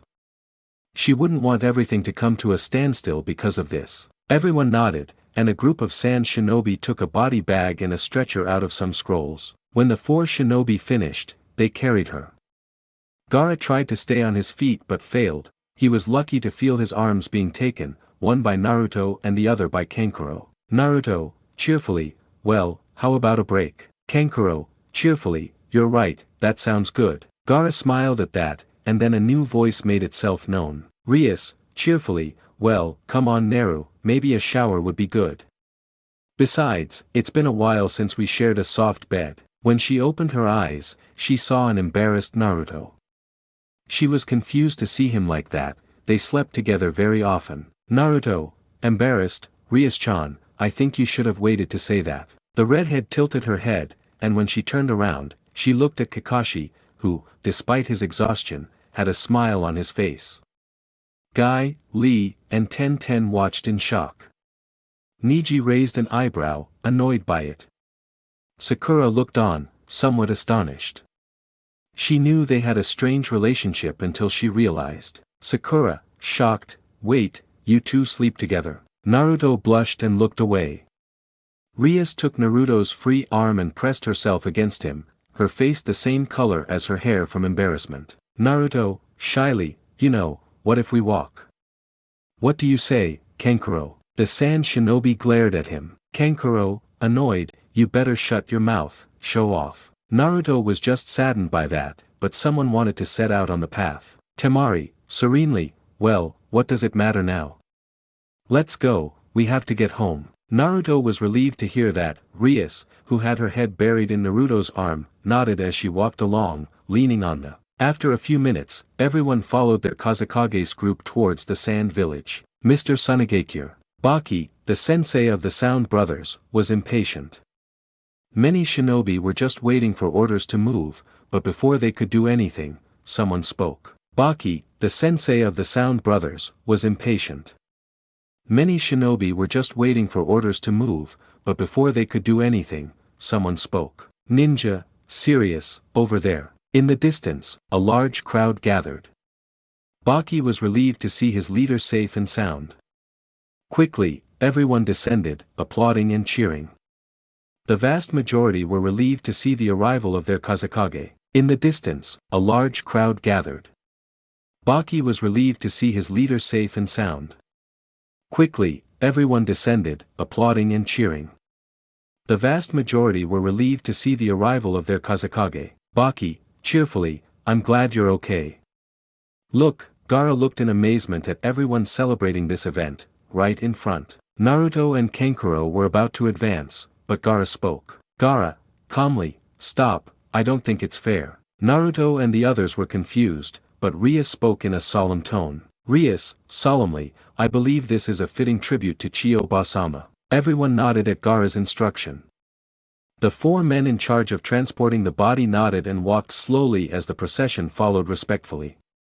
The others who arrived bowed their heads as they paid their respects to the casualty of this mission. Noche Tsunade. The Leaf Village shinobi group were taken for a quick checkup at the hospital after it was determined they were only tired, and were then escorted to a hotel where they would rest before departing for their village in the morning. Naruto was intercepted by Niji, who looked very serious and annoyed. Naruto, curious, is something happening? Hyuga simply nodded, the blonde understood and followed the brunette toward a balcony.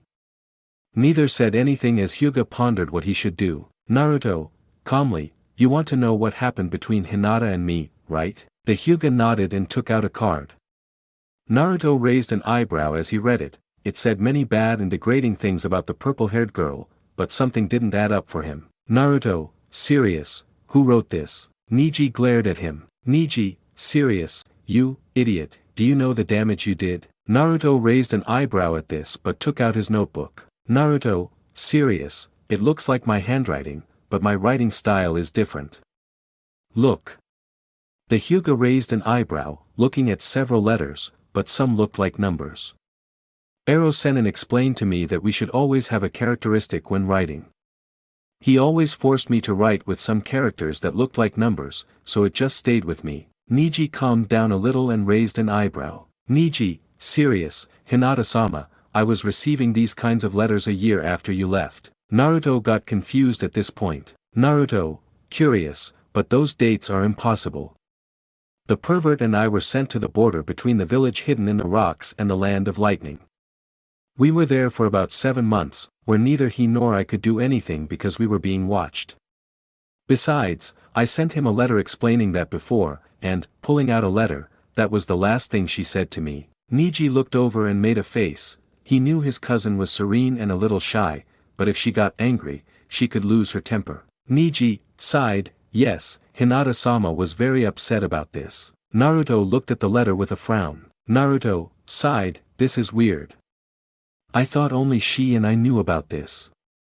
I wanted to go back and tell her, but I think you understand why it didn't happen. Niji nodded and had something in mind. Niji, serious, Kurenai-san and Hayashi-sama interrogated her, but no one acted accordingly. But, Naruto looked at him. After that, a bandaged old man frequently came to the compound. Upon hearing that, Naruto became serious. Naruto, serious, in case you didn't know, his name is Danzo Shimura. Niji raised an eyebrow. That old man had always given him a bad feeling. Niji, serious, yes, but I don't understand what you're trying to say. Naruto, serious, that old man is dangerous. He plays dirty tricks and works in the shadows. Believe me, he doesn't care about the price or who he kills if it helps him gain something.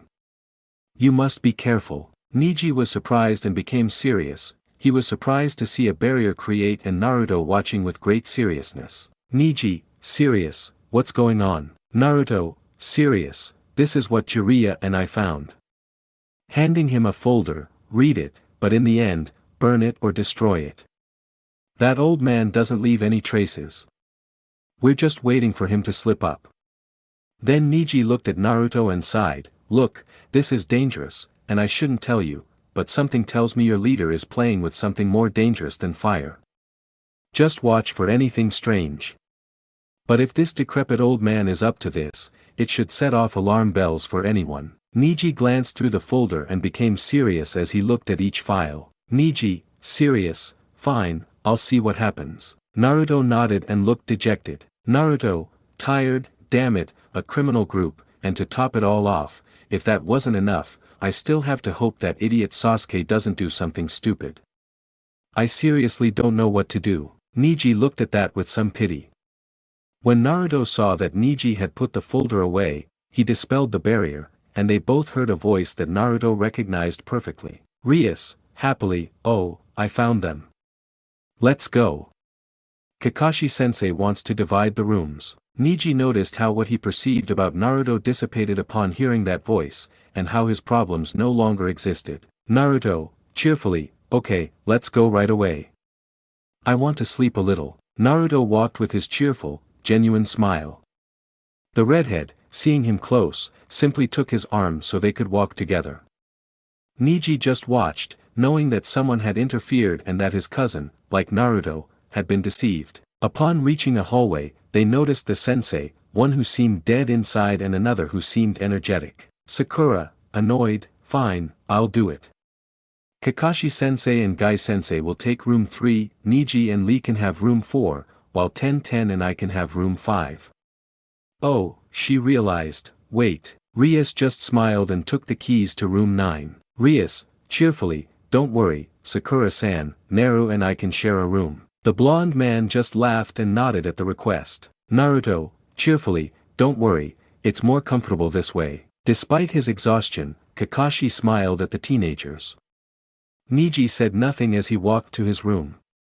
Lee also said nothing and followed him, though he seemed jealous. Sakura felt a pang of jealousy and watched the departing couple. Everyone settled into their rooms and rested peacefully, though Sakura couldn't fall asleep immediately. Naruto and Rias's room. Upon arriving, Naruto blushed slightly upon seeing a double-sized bed, although Rias seemed excited. Rias, happily, look, Naruto-kun, this bed is bigger. We'll definitely sleep more comfortably. Naruto just laughed at his enthusiasm but nodded. Naruto, cheerfully, well, you can take a bath. You must want to bathe after this. The redhead nodded, and they spent many days exposed to the elements. Rias, happily, yes, I'll do that, thank you. The redhead just stepped into the shower, she slept naked after all. Naruto only prepared her pajama pants and underwear, she was in a desert after all. Naruto, meanwhile, looked for a change of clothes for tomorrow and arranged them in a dresser near the bed. He waited for Rias to come out of the shower. He didn't have to wait long, because as soon as he finished everything, he heard the bathroom door open. He just blushed, much to Rias's amusement. Naruto, shyly, I'll take a shower too. In his haste, he didn't grab his clothes when he rushed inside. Rias, noticing, laughed a little. Rias, cheerfully, well, this will be fun. She finished with a soft laugh, looking forward to the show, though she also wanted to ask what he was doing with the Hyuga boy outside. Rias shook it off for the moment. She looked at Naruto's change of clothes, smiled, and arranged her own next to it. Having some time, she took a comb from her suitcase and looked at the bathroom door. She heard the shower turn off and a curse from inside, which made her laugh. Naruto couldn't have been more flushed at that moment. He'd been so distracted he'd forgotten his pajamas. Luckily, this was a hotel and he had towels, but he needed to be more careful. So he just wrapped himself in a towel after drying off, hoping he wouldn't do anything stupid.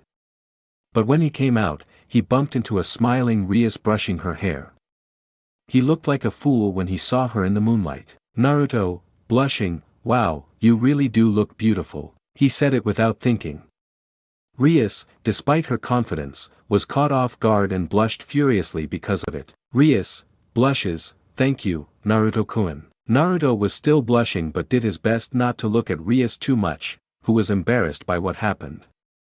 He quickly changed and noticed that Rias wasn't reaching for some of his hair. He simply sat behind her on the bed and gently took the comb from her hands. Naruto, cheerfully, let me help you. Naruto was brushing Rias's long red hair, who was blushing but also happy and very comfortable doing this with Naruto. Rias, cheerful and blushing, thank you, Naruto-kun. The blonde man just smiled as he put the finishing touches on the long, blood-red hair. Naruto, cheerfully, it's nothing, besides, your hair is beautiful and very soft, I like it. Rias blushed, but at the same time, certain doubts took root in her mind.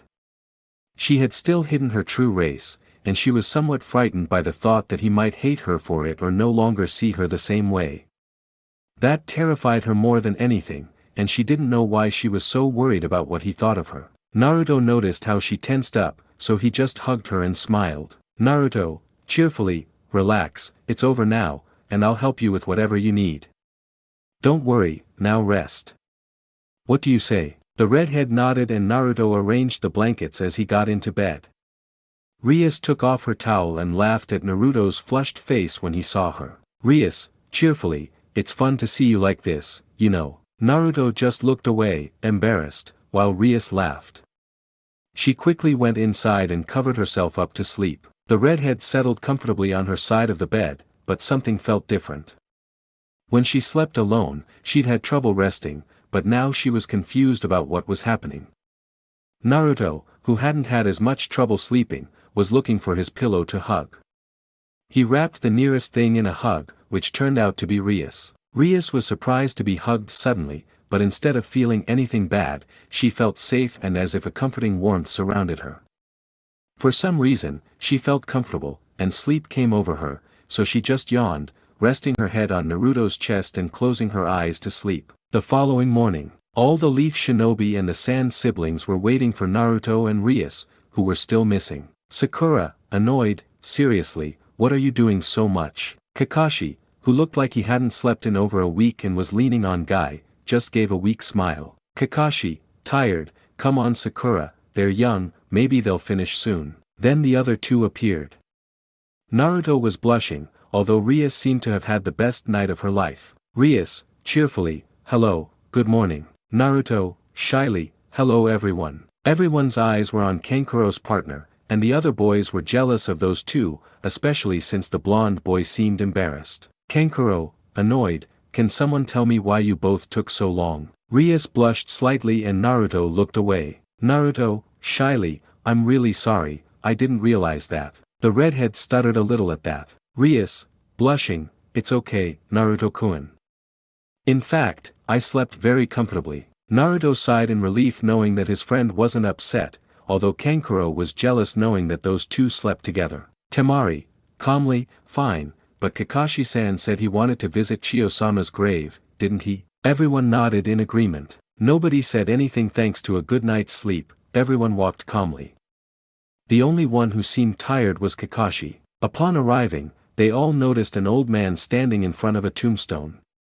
He didn't look at them, but he did notice their presence. Ebizo, calmly, she never wanted a headstone on her grave, but I believe she deserves one. Everyone said nothing, they just watched calmly. Team Guy watched, they didn't know what had actually happened. The ones who approached were the 3 youngest members of Team 7. Rias, due to her demonic nature, remained silent out of respect for Sakura. She found it strange but said nothing while she and Naruto said a prayer in the name of the old woman Chio. Kakashi, noticing the time, looked at his students and spoke in his tired tone. Kakashi, calmly, alright, let's go. We need to get to the village as quickly as possible, you know. The 3 nodded, and Naruto and Rias immediately approached. Sakura bowed respectfully and stepped back. Tsunade Salida. Temari, cheerfully, surely they don't want to stay. Temari, cheerfully, surely they don't want to stay. Kakashi, tired, that would be good, but we want to give the report to the Hokage quickly. They nodded, which was understandable. Kankuro, calmly, that's true, although Baki-sensei said that Takamaru already submitted a preliminary report, even though the battles were excluded. The shinobi smiled and nodded. Rias blushed upon hearing about battles. Rias, embarrassed, I apologize, I almost forgot this. The 3 brothers and Team Guy, along with Kakashi, were surprised to see a magic circle from which the puppet of the 3rd Kazekage emerged. Kankuro, shock, wait, this is. He looked at Rias, waiting for a response, which she elaborated on. Rias, cheerfully, Sasori was the one who had it. He said something about a human puppet. I was able to send this one to a pocket dimension and it's intact. It's not useful to me, and according to Chio Basama, it was important to this village. Gaara nodded gratefully and looked at Kankuro. Gaara, calmly, you can have it, I hope you take care of it. Kankuro nodded excitedly, he was the one who picked up Sasori's puppet and his parents, and he hoped to be able to use it. It was great. Naruto, cheerfully, well, I think we're done here. Shyly, well, I guess a handshake is next, but I'm not good at that, so I should. I didn't finish because I noticed Gaara's outstretched hand and how, like sand, it made his hand rise in a matter of seconds. They both shook hands. I didn't finish because I noticed Gaara's outstretched hand and how, like sand, it made his hand rise in a matter of seconds. They both shook hands. Gaara, calmly, I think you've saved me again, Naruto Uzumaki. Naruto just laughed at that. Naruto, cheerfully, you're welcome. Besides, as the future Hokage, it's nice that the Kazekage owes me a favor. They both smiled at that and said their goodbyes as the Leaf villagers walked back to their village. Gaara, calmly, he's matured, don't you think? Temari smiled at that, she was happy that her brother was alright, even though Kankuro was jealous. Kankuro, annoyed, I still can't believe that blonde brat is so beautiful. He's way better than Temari. The last thing he knew after finishing sealing his new puppet was a blow and his head being buried in the sand. Temari, annoyed, idiot. Gaara said nothing and took his brother while his sister stormed off furiously, walking away from them. In the village of the Leaf, Tsunade was listening to Shizun's report. Shizun, calmly, they'll be here in 3 days. Lady Chio was the only casualty on this mission. Both observed a respectful minute of silence in honor of the mission's only casualty. Tsunade, serenely, well, I think they succeeded. Now we must wait until we can get out of this threat. We must wait for them to arrive and we will listen to their reports. Shizun nodded as she filed the report from the arena. Desert. The Leaf Shinobi group walked on, even though Team Guy was irritated. 10-10, annoyed, hey, move it, you're too slow, sensei. Guy, who was helping Kakashi, was already irritated by what was happening. Kakashi, who was watching this, felt ashamed as he walked slowly away. Kakashi, embarrassed, I'm sorry to be a bother, Guy. Guy was annoyed, but the last straw was the following. 10-10, annoyed, move the turtles. Guy, tired of that, decided to throw Kakashi into the air. He adjusted his backpack in front and Kakashi on his back piggyback. Guy, tired of that, decided to throw Kakashi into the air. He adjusted his backpack in front and Kakashi on his back piggyback. Everyone felt sorry for them. Sakura, expressionless, this is eerie. 10-10, expressionless, playing horsey at that age. The others just stared blankly, except for Lee, who got excited. Lee, excited, I know, he's going to train. When Rias saw that, she wanted to test her theories. Rias, trying to speak, listen, so, I didn't finish because Guy started his journey through the students. Guy, cheerfully, speed. Alright, I'll show you speed. Running, move aside, turtles, move aside. The two groups of shinobi stepped aside and Rias tried again. Rias, trying to speak, maybe I. Lee interrupted the redhead. Lee, cheerfully, I won't be left behind, passing his suitcase to the front and bowing, let's go Niji. Lee, cheerfully, I won't be left behind, passing his suitcase to the front and bowing, let's go Niji. Rias, annoyed, hey, I didn't finish because 1010 threw her and Sakura's suitcase at her. 1010, annoyed, come on, they'll leave us behind. Lee noticed the weight and ran away. Sakura, annoyed, damn it, they'll leave us behind like this. Without further ado, both girls followed the young man in green pants. Niji, for his part, sighed, knowing he couldn't leave them alone, and went after them. Rias sighed, but before she could run off, Naruto grabbed her shoulder. Naruto, cheerfully, I do want to hear your idea. The redhead opened her eyes and asked. Rias, shyly, you heard me. Naruto just smiled and nodded, then smiled again. Naruto, cheerfully, I am interested in your idea. That surprised her, but then she blushed. Rias, shyly, but what if it doesn't work? Naruto smiled at her as he took her hand. Naruto, cheerfully, one failed is nothing, if we don't try we won't know, right?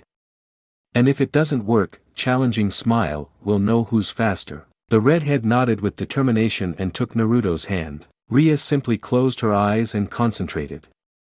Naruto watched, fascinated, as one of Rias's magic circles surrounded them in a red light. Drawn by the light, Naruto closed his eyes, and when he opened them, he saw a cheerful Rias and a speechless Izumo and Kotetsu. Rias simply closed her eyes and concentrated. Naruto watched, fascinated, as one of Rias's magic circles surrounded them in a red light. Drawn by the light, Naruto closed his eyes, and when he opened them, he saw a cheerful Rias and a speechless Izumo and Kotetsu. Gates of the Leaf Village. Both guards were complaining that nothing ever happened there and were about to take a nap when a red light blinded them.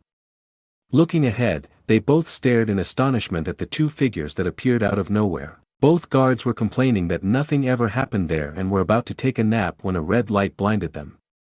Looking ahead, they both stared in astonishment at the two figures that appeared out of nowhere. Izumo, shock, but what? Kotetsu just blinked like an owl. Rias, for her part, was happy. Rias, happily, yes, I did it. I did it. I can teleport. Naruto was amazed at that. Naruto, amazed, wow, you're amazing, Rias-chan. That was incredible, you see. He smiled at her as he hugged her, you see, if you believe in yourself, great things will happen. The redhead blushed but was happy that the man beside her was admiring her. Then a voice interrupted them. Shizun was walking calmly towards the north gate to collect the monthly traffic reports and was surprised to see Naruto and Rias arrive at the village. It didn't last long when she saw them both smiling, but she was confused when she didn't see the rest of the team. Shizun, shocked, wait, what was that? Squinting, and the others. Rias was nervous about what would happen to her, she was in trouble. This was against the rules. She didn't know what to say and hoped she wouldn't be punished for leaving the others behind. Meanwhile, Naruto just rolled his eyes and spoke. Naruto, blank, Guy wanted a career. The dark-haired woman simply sighed and nodded, knowing that. Rias was relieved to hear those words, although she didn't know what else to do until Shizun took some papers from a still surprised Izumo and Kotetsu. The woman smiled. Shizun, cheerfully, okay, let's tell Tsunade-sama about this. Naruto nodded and took the papers from Shizun's hands. He just smiled at the woman's gaze, although after a few seconds he just laughed and followed the boy. She just looked at Rias, who seemed a little jealous and smiled at her. Shizun, cheerfully, he's very kind, looking at her with a smile, I know you can take care of him. The redhead blushed at the older woman's insinuations, but Naruto noticed they weren't following him and spoke up. Naruto, cheerfully, hey, come on, the old lady will surely get angry if we don't take this quickly. Shizun nodded and the redhead went ahead, shaking off her blush and following the two in front of her with a smile, simply walking with Naruto towards the Hokage Tower. In Tsunade's official, Tsunade wanted to step outside for a moment and take a break from the paperwork, but before she could, a chunin caught her attention and she noticed the scroll he was carrying. Chunig, calmly, Tsunade-sama, this has arrived. It's a mission for the neighboring village.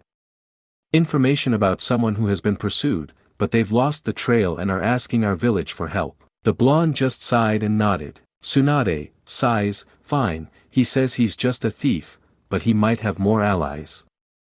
Well, it's not a high priority. Call Kurenai, her team can come tomorrow. The Chunig nodded and went out to see Kurenai to inform her. 20 minutes later, Shizun, Naruto, and Rias were walking towards the Hokage tower, with Shizun looking very worried and nervous. Shizun, worried, damn it, what if she's upset? We shouldn't have gone for the snacks. He said that while eating one of his dangos, causing beads of sweat to appear on his companions. Naruto swallowed his bite and smiled. Naruto, cheerfully, oh come on Ne-chan, maybe it's okay, I'm sure she likes the time without papers. The dark-haired woman sighed and nodded nervously, still holding her snacks. Rias, cheerful, we also have an order of coffee-flavored snacks, I'm sure you'll like them. That relieved the brunette, perhaps she's distracted by the snacks and won't notice. Upon entering, they walked calmly, and as they ascended the stairs, before Naruto could open the door, it opened, revealing the figure of a woman with black hair, red eyes, and a red and white bandage dress, who was coming out to inform her team about tomorrow's mission. Minutes before, Kurenai nodded, she would inform her students about this, so she simply nodded and replied. Kurenai, serene, very well, Tsunade-sama, Team 8 will depart tomorrow morning to go to the neighboring village. The Hokage nodded, hoping her student would take a while so she could have some sake, and quickly dismissed the jounin present, who simply walked towards the door. When she opened it, she froze. She had heard that Naruto had returned.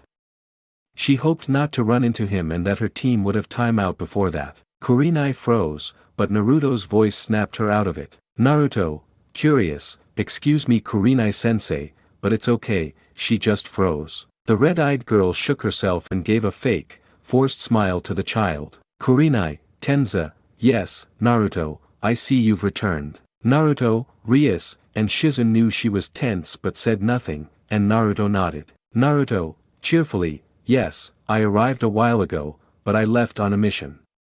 Well, we have to go in and see the old woman. Naruto simply tilted his head so that the paperweight the Hokage threw wouldn't hit him and smiled at the angry woman. Rias didn't know what was happening here, she sensed hostility towards Naruto and approached his side. Rias, curious, Naruto-kun, is everything alright? She made sure to add the affectionate suffix to his name Naruto, and despite sensing the hostility, she just smiled and nodded. Naruto, cheerfully, yes, Rias-chan, she's Kurenai Yui, another jounin sensei like Kakashi. The redhead nodded, leaned in, and looked into her eyes, discreetly drawing her into an illusion where bad things happened to her in milliseconds.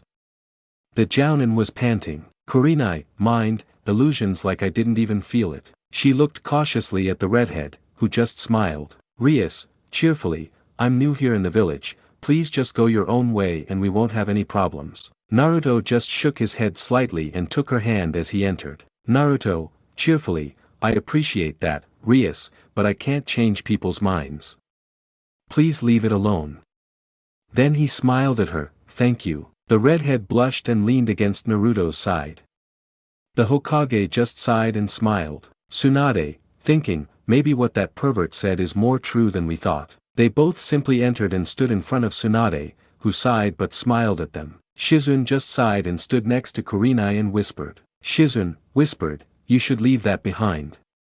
Someday you'll make a mistake you can't fix, and I assure you, the one you hate will forgive you without hesitation. Without another word, she went inside and closed the door behind her. The jounin sensei just breathed with some difficulty. What she saw was terrifying. After a few seconds, she shook herself, frowned, and turned away. Kurenai, serious mind, no, this isn't right. She wouldn't find happiness by his side. Without further ado, he went to see his team so he could leave and prayed that he wouldn't run into the blonde guy for a while. In Tsunade's office, Tsunade just sighed as she watched her student bring the papers that Naruto had carried on a scroll. Shizun, cheerfully, well, my lady, here are the documents for the month. The blonde just groaned at the pile that accumulated and looked at her student. Tsunade, annoyed, may I ask what you were doing? She knew she would have preferred her to take longer, but it was more fun to tease her student. But Naruto pulled out another bag with the snacks they had gotten. Naruto, cheerfully, how about something to eat? Raising an eyebrow, you don't want the dango? I didn't finish because the bag was snatched from her hands by Tsunade, who was already eating several dangos, causing beads of sweat to appear on those present. After finishing the second dessert, she realized something. Tsunade, curious, only the two of them. Garadano's report said they didn't have serious injuries. Naruto just shook his head and smiled. Naruto, cheerfully, well, you see, Grandma, let's say Guy and Lee wanted a race, and, hugging Rias, let's say we can both teleport. The blonde Hokage had one eyebrow raised, and Naruto pulled something out of a bag of kunai, leaving the two women who didn't know what was happening speechless. The blonde Hokage had one eyebrow raised, and Naruto pulled something out of a bag of kunai, leaving the two women who didn't know what was happening speechless. Shizun, shock, wait, that's Tsunade, would be, since when have you known? Naruto is confused about that. Naruto, curious, ever since that perverted sage gave me the scroll of the technique, he said that the fourth gave him permission to learn it if he reached the required level in the ceiling by unknown. The blonde Hokage nodded, relaxing as she realized he didn't have anything important or very secret. Tsunade, serenely, fine, but, raising an eyebrow, to get from the arena here is too much.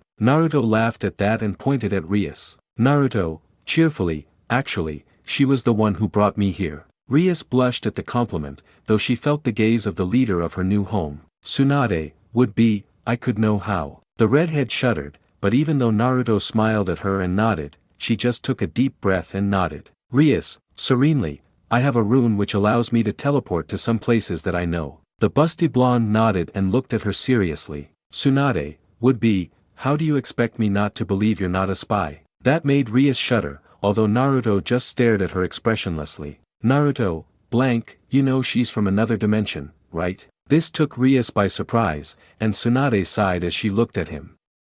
He understood and created a barrier. Tsunade, sighs, if Jiraiya told me that, it's still crazy and very hard to believe. Naruto, cheerfully, I know, if I were you I would have thought you were already senile. The older blonde just looked at him, but then looked at Rias. Tsunade, serenely, it's true, he knew about the merging of several universes thanks to my great-uncle's room and desks, although it's very difficult to believe in the existence of the dimensional rift. That amazed Rias. Rias, shock, wait, you guys had knowledge about the dimensional rift? Naruto, cheerfully, yes, the truth is that to use the Flying Thunder God technique I have to enter the dimensional rift.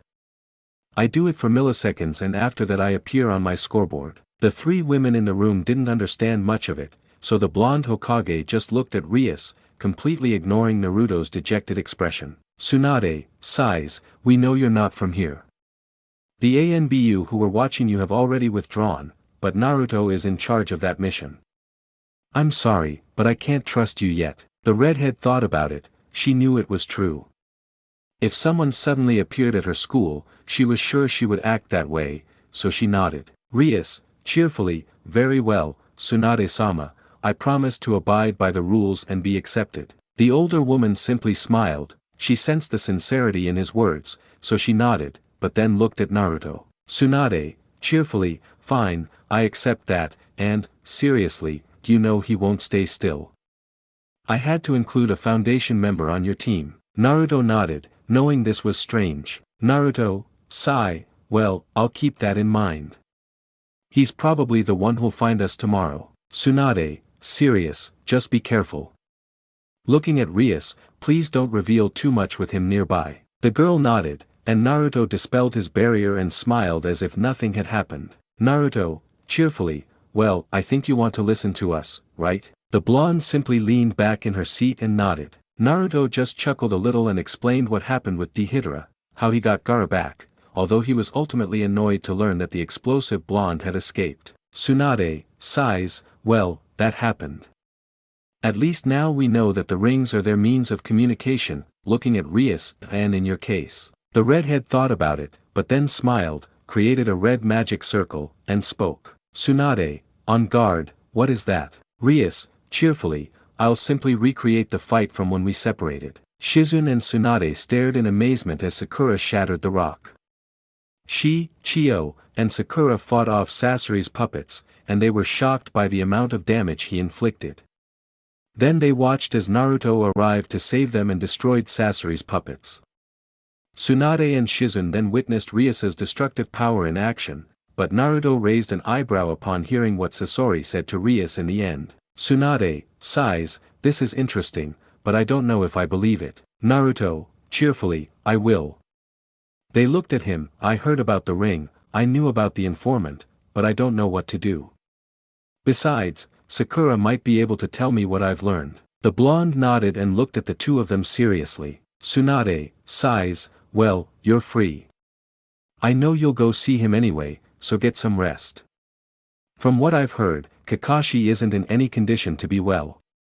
The new leader will be here tomorrow, and you know you need to take care of yourself." Shizune then realized. Shizune, worried, "Wait, there's no privacy." The Hokage cursed herself at that.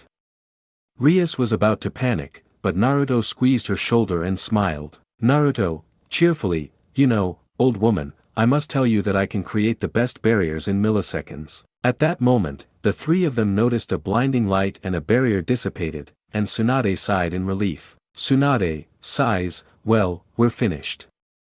It's getting late. I'll check with Sakura tomorrow to see if that's true and if the new ones will be ready. You can go now." Naruto smiled and nodded. Rias bowed and followed Naruto. She blushed as she noticed Naruto opening the door for her. Naruto, cheerfully, "All right, let's go. We can make a nice dinner today, what do you say?" The redhead smiled and walked arm in arm with Naruto, under the gaze of both women who simply smiled. Tsunade, thinking, maybe this is the right thing to do. Streets of Konoha. Naruto and Rias walked along. The redhead noticed certain glances from her friend, although he always smiled, which made her smile too. They arrived at a shopping plaza, and the redhead smiled with determination. Rias, cheerfully, "Okay Naruto-kun, I'll cook today." Naruto just smiled but felt a little embarrassed. Naruto, embarrassed, "Are you sure? You're my guest." The redhead smiled brightly, took his arm, and smiled. Rias, cheerfully, "You'll see, Naruto-kun, it'll be the best dinner." Naruto simply smiled and nodded as he allowed himself to be led while he discreetly created a clone that went to a nearby store. Late afternoon at Naruto's house. They both entered calmly, a very happy Rias and Naruto carrying some bags. Rias, cheerfully, "Well, today you'll try one of my favorite foods, you'll see." The redhead simply left her suitcase on the sofa, picked up the bags, and went to the kitchen. He just looked at the suitcases and nodded, staring at the kitchen. Naruto, cheerfully, "Rias-chan, I'll put the clothes in the wash. Can I open your luggage?" The redhead simply smiled at that kind gesture. Rias, happily, "Thank you so much, Naruto-kun. You're the best." Naruto just laughed. He took a basket to put his clothes in the laundry. After arranging his clothes, he took Rias's. He put his friend's battle outfits in the basket. After a few seconds, he touched something and blushed when he saw what he had in his hands, some underwear, more specifically a very large bra and some very revealing black panties. Naruto only realized what he was looking at when Rias's amused voice snapped him out of it. Rias, mischievously, "Don't take me for a pervert, Naruto-kun. Look at a girl's underwear like that." The redhead laughed at Naruto's red face, who quickly put the clothes in the laundry basket. Naruto, embarrassed, "Sorry, I didn't realize." He quickly left for the laundry room to do the clothes while a very amused Rias went to the kitchen and looked at the ingredients. Rias, cheerfully, "Well, today I'll try the best food." Thinking, "This doesn't count as cooking for your love." She blushed at that thought but had a smile on her face, "I'll try my best." At night, the redhead smiled at her effort. On the table were some of her favorite dishes, pasta with meat sauce, along with pizzas. There were also many sauces and cheeses. She got some sodas, and for dessert, there were many Japanese snacks. Naruto was drawn to the dishes on the table, and his sense of smell was very impressed by the dishes he had never seen before in his life. Naruto, excited, "Wow, this is amazing. Rias-chan, this looks incredible." The redhead smiled and nodded excitedly. Rias, cheerfully, okay, let's have dinner, Naruto-kun. The blonde smiled, they both saw the food on the table and sat down to eat. Naruto marveled at how good it tasted. They finished with a light conversation. As the redhead finished, she was about to tidy up when she noticed Naruto was doing it for her. Rias, curious, hey, what are you doing? Naruto, cheerfully, well, since you cooked, I guess I should wash the blueprints, right? He said, though somewhat confused, that when he finished he put them in the sink and started washing them, but Rias smiled, took a towel, and began drying them. Rias, happily, well, this is fair for me. Naruto said nothing and smiled at Rias. Unconsciously, she clung closer to the warmth Naruto gave off. She smiled as they both finished washing the dishes and putting them away. Naruto, cheerfully, well, how about we rest?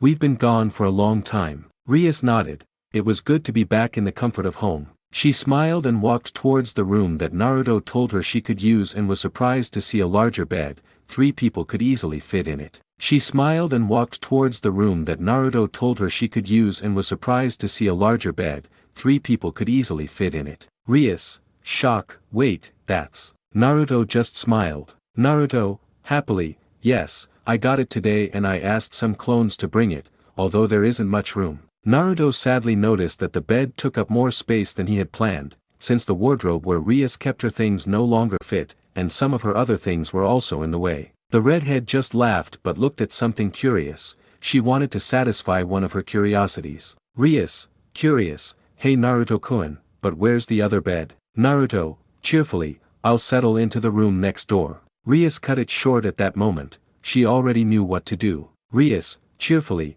okay then, this will be our master bedroom. Naruto looked at her. Naruto, confused, our main dormitory, I'll sleep here. The redhead smiled and looked at her blonde friend. Rias, cheerfully, if we can put the wardrobes in the other room and the less important things in the other room you mentioned. Naruto just tilted his head at that. Naruto, embarrassed, wait, I don't want to. Rias smiled as she interrupted him. Rias, cheerfully, oh, come on, the bed is big enough for both of us, it would be more comfortable than being separated. Naruto, embarrassed, but do you think it's right to do that? The redhead dismissed those human taboos, they were a bit annoying to her, and she loved the warmth the young man gave off, the same warmth that made her feel good. Rias, cheerfully, well, what if? This time it was Naruto who answered her while hugging her around the waist, causing the redhead to blush. Naruto, cheerfully, how about tomorrow? Today we deserve a break. Rias felt a little sad but smiled and they both went to get ready for bed. Rias was persistent and convinced Naruto to sleep with her. At this moment, they were both settled into rest, and Rias smiled as she laid her head on Naruto's chest, snuggling into the comfortable warmth he gave off. Rias, in a cheerful mood, I don't know what I feel, but this is what I want to do for the rest of my life. Without further ado, she relaxed and let Naruto's heartbeat lull her to sleep. Tomorrow in Konoha. Naruto and Rias had already eaten breakfast. They walked calmly towards the main gates and sped up when they noticed the speed at which their friends' chakras reached the village. Naruto, cheerfully, this will be fun. The redhead also laughed in the distance. They both smiled and looked at the guards at the gate, who seemed tired and annoyed. Kotetsu, annoyed, it's 7 in the morning, you know. Izumo, sternly, you know this is an honorable job. We defend our people from external threats and intruders from other villages. Kotetsu, annoyed, idiot.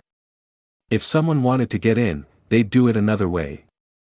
I don't think anyone is stupid enough to just walk in through the door of every place. The other guard just snorted, then Naruto's voice interrupted them. Naruto, cheerfully, wow, I didn't think anyone would be here at this hour. They both just huffed and puffed, they were still annoyed and envious of the blonde guy in front of them. Rias, cheerfully, hello, good morning. Well, they didn't even know how lucky that snot-nosed kid was to have such a beauty by his side. Before they could respond or express their jealousy, a very small tremor, which increased in size, began to appear.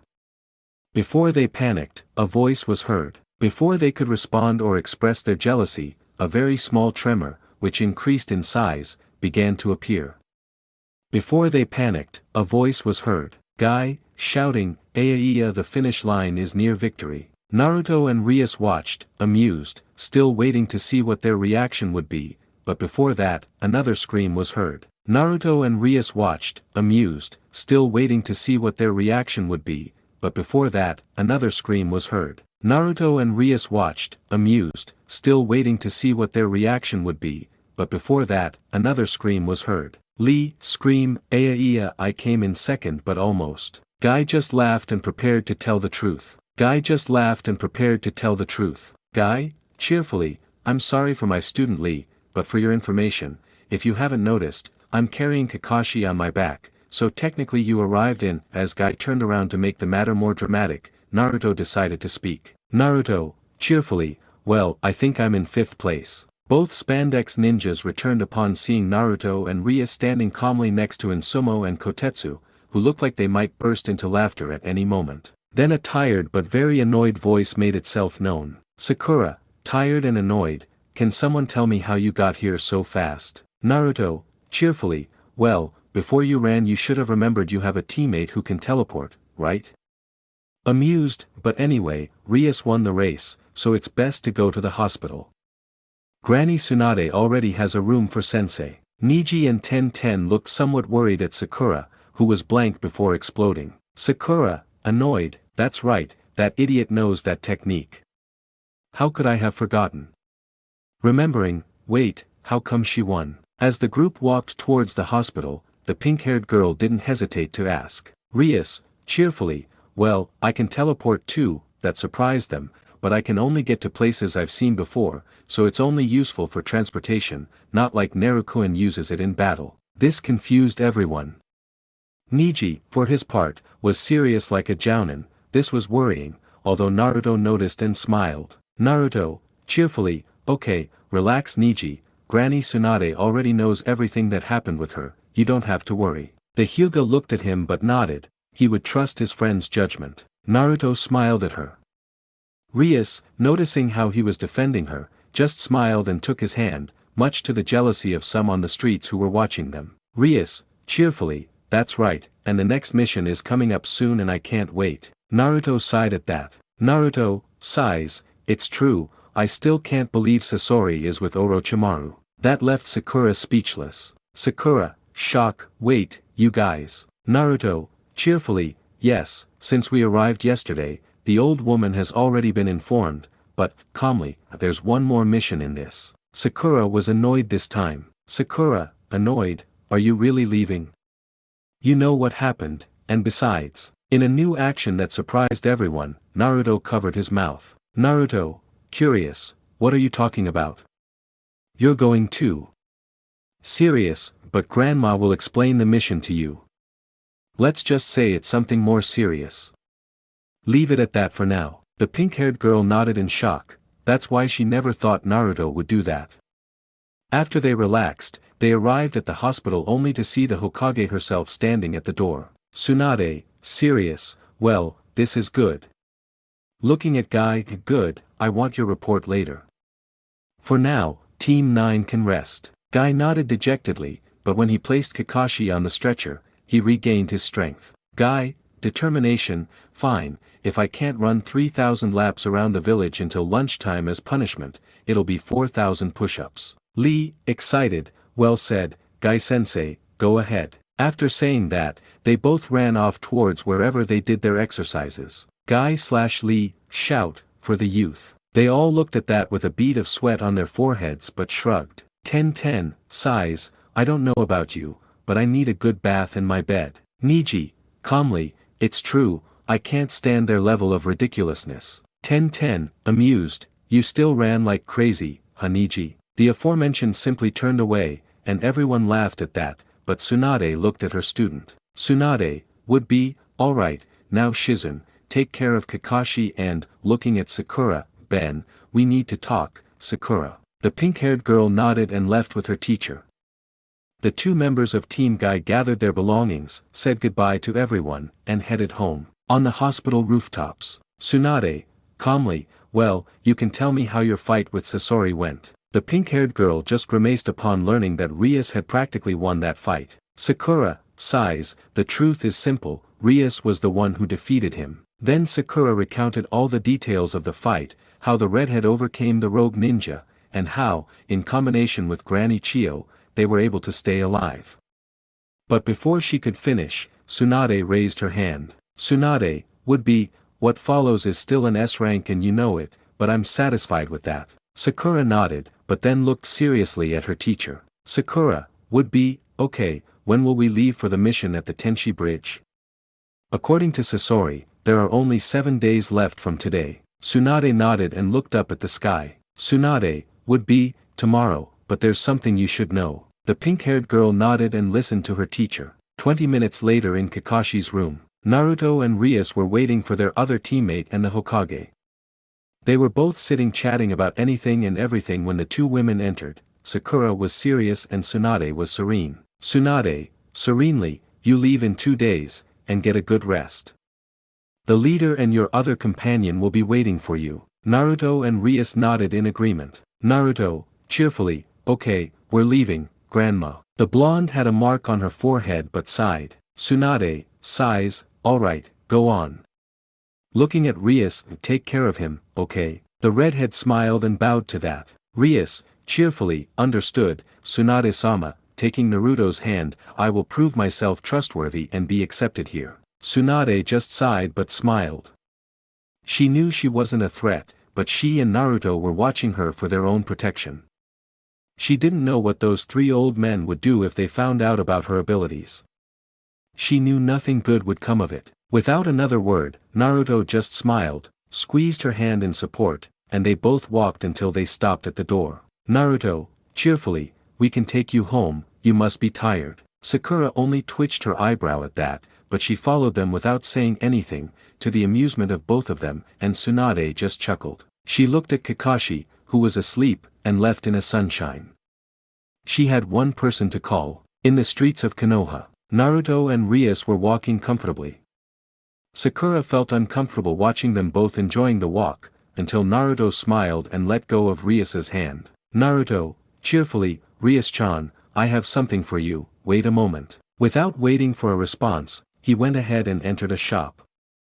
She was confused by this action and shrugged. Sakura wanted to say something, but before she could, a tired voice interrupted them. Sakura wanted to say something, but before she could, a tired voice interrupted them. Shikamaru, calmly, oh, I see you're back.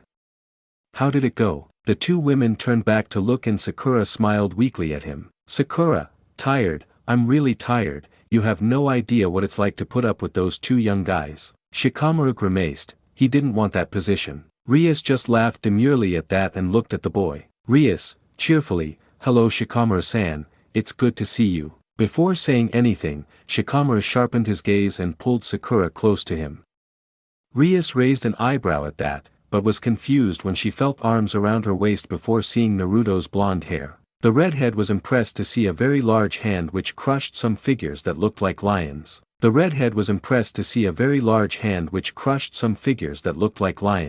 Rias became serious when she noticed an attack, and Naruto whispered in her ear. Naruto, whispered, please don't use any of your abilities in this fight. The redhead didn't know what was happening, but she knew he would explain it to her later, so she nodded. Upon leaving the shop he had entered, Naruto encountered the familiar sense of danger and noticed the attack by those ink lions. On a rooftop above some houses, a pale-skinned boy with black hair held a large scroll and a paintbrush in his left hand, showing that he was the one who attacked them. On a rooftop above some houses, a pale-skinned boy with black hair held a large scroll and a paintbrush in his left hand, showing that he was the one who attacked them. Naruto jumped towards them, dodging a few more lions, while Rias destroyed them with kunai. Upon reaching him, she had to act, so she tried to strike the young man, who simply dodged and jumped to another rooftop.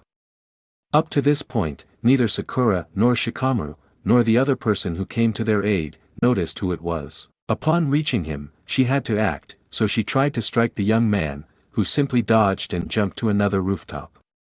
Up to this point, neither Sakura nor Shikamaru, nor the other person who came to their aid, noticed who it was. They wanted to run out to see what happened, and then they noticed the other boy who looked at them and spoke in a monotonous voice but with a creepy smile on his face. Unknown, calmly, I know we'll see each other very soon. Without saying anything else, he left in a sunshine. Naruto just sighed and nodded. Naruto, serious, Rias-chan, he's my mission. The redhead nodded, knowing what she meant by that. Rias, would be, okay, what do I have to do? Naruto, Serious, for now, just use chakra and avoid using your runes as much as possible.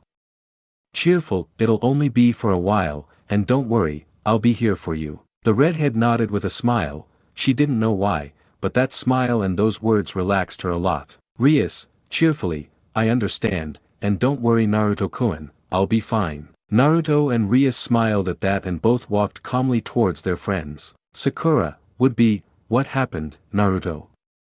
You didn't capture him. The blonde man looked at his friends who seemed to be waiting for something. It was then that he noticed another figure he hadn't seen in a long time. Naruto, cheerfully, hello Chuji, it's been a while. Naruto, cheerfully, hello Chuji, it's been a while. The man in armor laughed at that. Chuji, cheerfully, hello Naruto, it's been a while, hasn't it? The man took out a bag of potatoes, then he noticed another voice that caught his attention. Rias, curious, so, Naruto-kun, what should we do with the... Chuji was speechless when he saw the red-haired beauty talking to Naruto. Naruto, cheerfully, relax, if I want to clear up my doubts, this is necessary.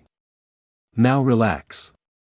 Remembering, oh, right, this is Chuji Akimichi, Shikamaru's teammate. The redhead looked at the large man in front of her and Naruto. Rias, cheerfully, it's good to meet you, Chuji-san. The redhead just laughed at the expression of the armored man who, after a few seconds, snapped out of that state thanks to Shikamaru. Shika, sighs, seriously, dude. With a smile, by the way, thanks for that. The man merely scratched his head shyly in response to the praise. Everyone smiled at that, although someone else appeared, but they only noticed a pink-haired girl and her team. Unknown, cheerful, oh look big forehead, they've finally let you go out on missions EE. Sakura immediately recognized that voice and a vein popped out on her forehead at the nickname, and she responded very angrily. Sakura immediately recognized that voice and a vein popped out on her forehead at the nickname, and she responded very angrily. Sakura, annoyed, shut up, Ino, you pig. Besides, who's talking? Haven't you been assigned any solo missions besides patrol ones? Arrogantly, it's pathetic, just like you. Ino had a vein throbbing in her forehead at that and she also responded angrily. Ino, annoyed, what are you saying? You know they're important. Besides, what are you telling me? You haven't done anything, and if you haven't noticed. Arrogant, you're talking to the sexiest kunoichi of our age, you know. Then Sakura mocked that. Sakura, mockingly, oh, I'm afraid not anymore, pig. Ino, amused, and who could beat me at your ha? Another mark appeared on Sakura's forehead, but she sighed. Sakura, annoyed, no, but you should pay more attention before saying stupid things. Ino raised an eyebrow and heard laughter behind her. When she paid attention, she blushed at the sight of Naruto's smiling face and blue eyes. He simply waved to her. Naruto, cheerfully, I see you're acting the same. It's good to see you, Ino. The blonde nodded, she hadn't expected that noisy, annoying boy to grow into that man. Ino, blushing, why yes. Hello Naruto-kun. Yes, it's been a while. Naruto just laughed at that, though Rias, noticing this, felt a pang of oppression at the intention. She simply cleared her throat to draw everyone's attention. Ino, upon seeing her, was speechless. This woman was a beauty, delicate features, green eyes, long red hair. She continued to inspect Rias. The redhead felt uncomfortable when the blonde looked at her chest, her hips, and her legs. Rias, embarrassed, hey, please, could you stop looking at me like that? The blonde, noticing that she was practically devouring Rias's body with her eyes, apologized. Ino, embarrassed, I'm sorry about that, but I've never seen you before. Rias, cheerfully, no problem, I'm Rias GREMORY, the newest member of Team Kakashi. It's a pleasure. Ino, cheerfully, it's good, I'm Ino Yamanaka, nice to meet you. She opened her eyes wide. Wait, you're a colleague from the advertising board? Pointing at Sakura. Sakura, annoyed, shut up, pig. Naruto, cheerfully, yes, she's new to the village. She lives here now because of a personal problem. The redhead just grimaced at that and leaned on Naruto, who looked embarrassed. Ino grimaced, those two seem close. Shika, calmly, well, hey Naruto, what happened to the one who attacked us? Naruto didn't separate Rias and sighed. Naruto, cheerfully, don't worry, we'll see later. We'll figure out what to do. Rias sighed at that and hoped nothing would happen. Rias, cheerfully, well, it's not worth doing that. Besides, looking at Naruto, we need to buy something for lunch, you know. We've been out for a long time. Naruto nodded in response, but Ino and Chuji raised an eyebrow. Ino, curious, wait, what do you think I'm having lunch? Her face went blank as she looked at them. Rias smiled, she could mark her territory a little. Rias, cheerfully, Naruto and I live together. Naruto just laughed and nodded. Sakura just sighed at that. She did know, although she was also a little jealous. Then she felt curious as she remembered something. Sakura, curious, hey, by the way, you left before the attack you made. Naruto nodded happily and from a seal on his wrist he pulled out a bag and offered it to Rias. Naruto, cheerfully, here, I know it's the only thing you brought from home. I hope you like it. The redhead looked at the bag curiously. When she opened it, she gasped. Rias, shock, this is, tears up, seriously, thank you. Naruto smiled, relieved to know that she liked him. Sakura and Ino were very curious about what Naruto gave her. Ino couldn't wait long. Ino, excited, come on, tell us what happened to you. The redhead giggled a little but then took out her school uniform and showed it to them. Rias, cheerfully, these are my clothes from before I was dragged here. This is all I have left from home. The redhead looked at Naruto, who nodded and smiled. Naruto, cheerfully, okay, I'll give you some space. Rias smiled as she watched Naruto, after performing some hand seals, create a barrier around her. Shika, curious, what did you do, Naruto? The blonde man just smiled at that. Naruto, cheerfully, she wanted to try on the clothes. Ino and Sakura were speechless at that, since they didn't believe that girl would change in the middle of the street even though they were the only ones there. Naruto noticed the change in energy, which meant Rias had finished. He simply snapped his fingers and the barrier dissipated. At that moment, Chuji and Shikamaru blushed upon seeing Rias dressed in her uniform, while Sakura and Ino felt their pride mercilessly crushed as they watched Rias smiling in her uniform. At that moment, Chuji and Shikamaru blushed upon seeing Rias dressed in her uniform, while Sakura and Ino felt their pride mercilessly crushed as they watched Rias smiling in her uniform. Rias, happily, it's perfect, thank you Naruto-kun. The blonde man only seemed embarrassed at being praised, but he smiled at that. Naruto, cheerfully, it's okay, I know it might be important to you. The redhead smiled at herself, sighed, and thought about it. She was angry, but it was with her parents. If her father hadn't insisted on giving her future to that disgusting creature, if her mother had said something, if her brother had helped, and most importantly, if that pig who was obsessed with her hadn't rushed everything, maybe she would be with her friends, laughing at the club. She would be laughing with her friends, and maybe if that hadn't happened, she would never have been reincarnated as ICI. She knew he could be strong in the future, but his attitude had brought some disgrace to his reputation. She knew he was a good boy, but now she could see it. She knew he just wanted to get out no matter what, and if she had to put up with it, she would. Later, she could be a pretty girl, but maybe that life wouldn't have been for the sweet girl. She thought she would have helped having a doctor on her team, but she was useless in combat, and to her misfortune, she lost. But if her father and Riser's father hadn't said yes, maybe she would be with her friends. Naruto noticed Rias lower her head and, seeing her looking at her clothes, he became a little worried when he saw her clutching her skirt. Naruto, reassuringly, relax, you know I'll help you. The redhead looked at him with a sad smile and leaned against him. Rias shook herself at those thoughts, though she was surprised to see the warm smile of her blonde friend. She was secretly grateful to her father and family for this. If she hadn't gone through what she'd been through, she would never have met this boy. She just looked into his eyes and felt warm and protected. She simply let herself go. Besides, she knew it. She had walked around naked in front of him. She wanted to know something. She looked into his eyes and gazed at him, appreciating her figure. He looked at her and noticed the appreciation in her, but she never saw anything wrong. She knew there was lust, and that made her happy for some reason. Rias, cheerfully, really, thank you Naruto-kun.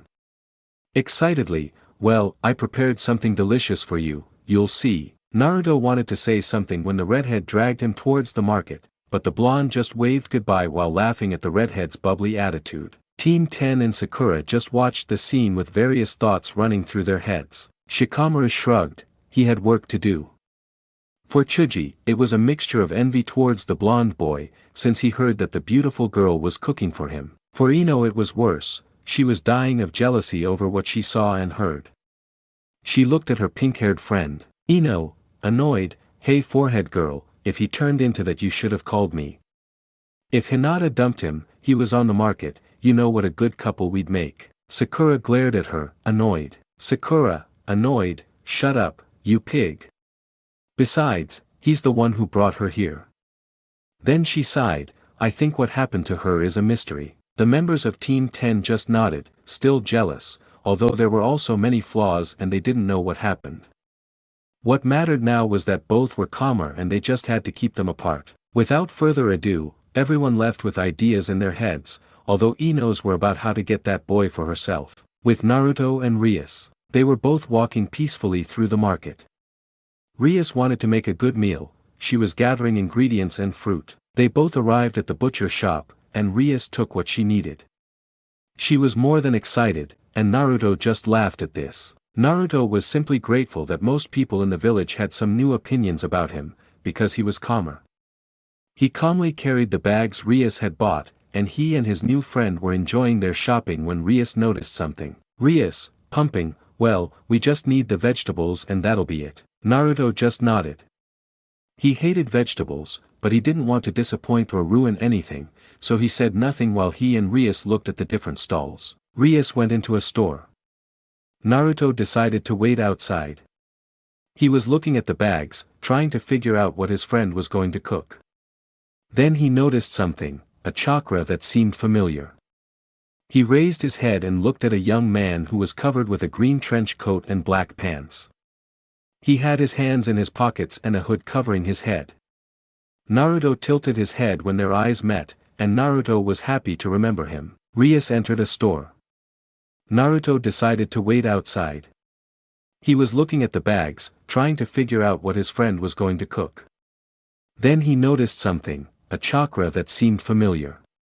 He raised his head and looked at a young man who was covered. Naruto, cheerfully, hello Shino, it's been a while. The young man nodded, pleased that the blonde young man recognized him. Shino, calmly, yes, hello Naruto, yes, it's been 3 years already. Naruto nodded with a smile, but then asked something. Naruto, cheerfully, that's right, and by the way, where are you going? Are you on orders from the old woman? The young man nodded in response to that question. Shino, calmly, if we have a mission today, only. I didn't finish because before I could, a very large dog fell from the sky. Unknown, cheerfully, hello Shino, I see you're also heading to see Kurenai-sensei, aren't you? Unknown, cheerfully, hello Shino, I see you're also heading to see Kurenai-sensei, aren't you? The young man nodded, but then the dog barked. Naruto, for his part, only made an internal grimace. There were two people he didn't want to meet, or at least not so soon.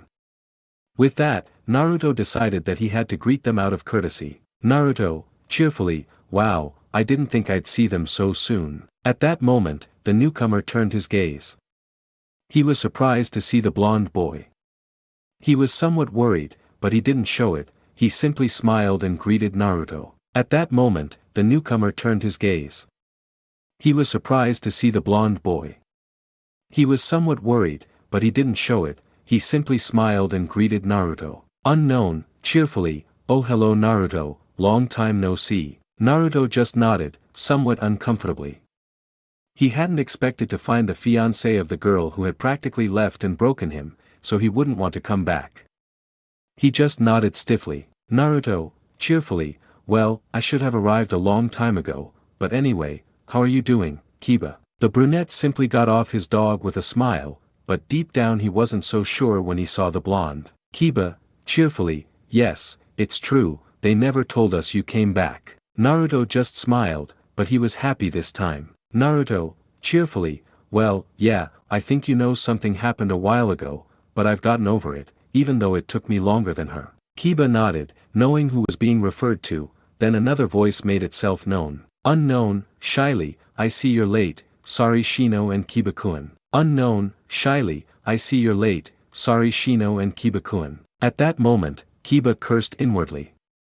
He hadn't wanted his now fiancée to see the blonde man standing before him. Naruto, for his part, froze upon hearing that voice. He knew the girl hadn't seen him yet. He hadn't admitted it aloud, but to his confusion, he felt nothing, not even when the couple shared a kiss, no jealousy, no anger.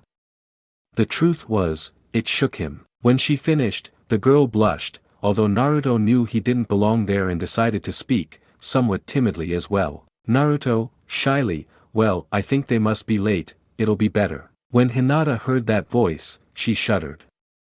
She looked at him, and Naruto shuddered at the sight of Hinata's eyes. He remembered them as timid and gentle, but when they met his, he too shuddered at what he saw, hatred and immense pain. Naruto said nothing, just like Hinata, but in Naruto's mind he heard something. Unknown, calmly, brat. Naruto raised an eyebrow upon hearing that, surprised that he was speaking. Naruto, curious, what if something happens? Fox, serious, that girl's chakra is corrupted, it's like she's in an illusion. Naruto narrowed his eyes at that, he concentrated and frowned, he looked at Hinata and tilted his head. Naruto, sighs, I have nothing more to say, I'll just find out what's going on. Hinata seemed to be upset, the anger the girl exuded was immense. Even Kiba shuddered, although he was also somewhat scared. Kiba, reassuringly, calm down, you know, maybe. The Inuzuka shuddered at his partner's gaze. Hinata, would be, it's true, maybe Kurenai-sensei is waiting for us. Naruto was relieved to see them leaving, but before Team 8 could depart, a voice called out. Rias, cheerfully, okay Naruto-kun, I have everything for lunch, we can go home now. Naruto looked at her and smiled, although Rias noticed something was wrong. Without saying much, she approached Naruto and hugged his arm. She asked, somewhat confused but cautious. Rias, curious, everything is fine. Naruto, relieved, yes, everything is calm, thank you very much, but it would be better to go home. At that moment, Kiba stared, speechless at the redhead's beauty.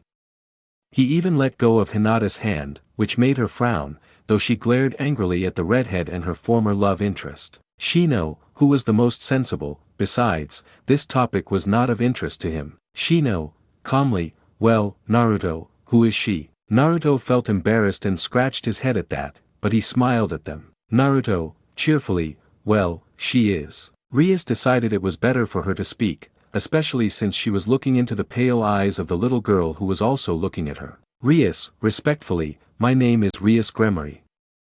I'm new to this village. I'm staying at Naruto-kun's house here. She clung closer to Naruto, who smiled at that but looked at his friends. Naruto, cheerfully, good morning, Rias. This is the Jounin team we saw yesterday.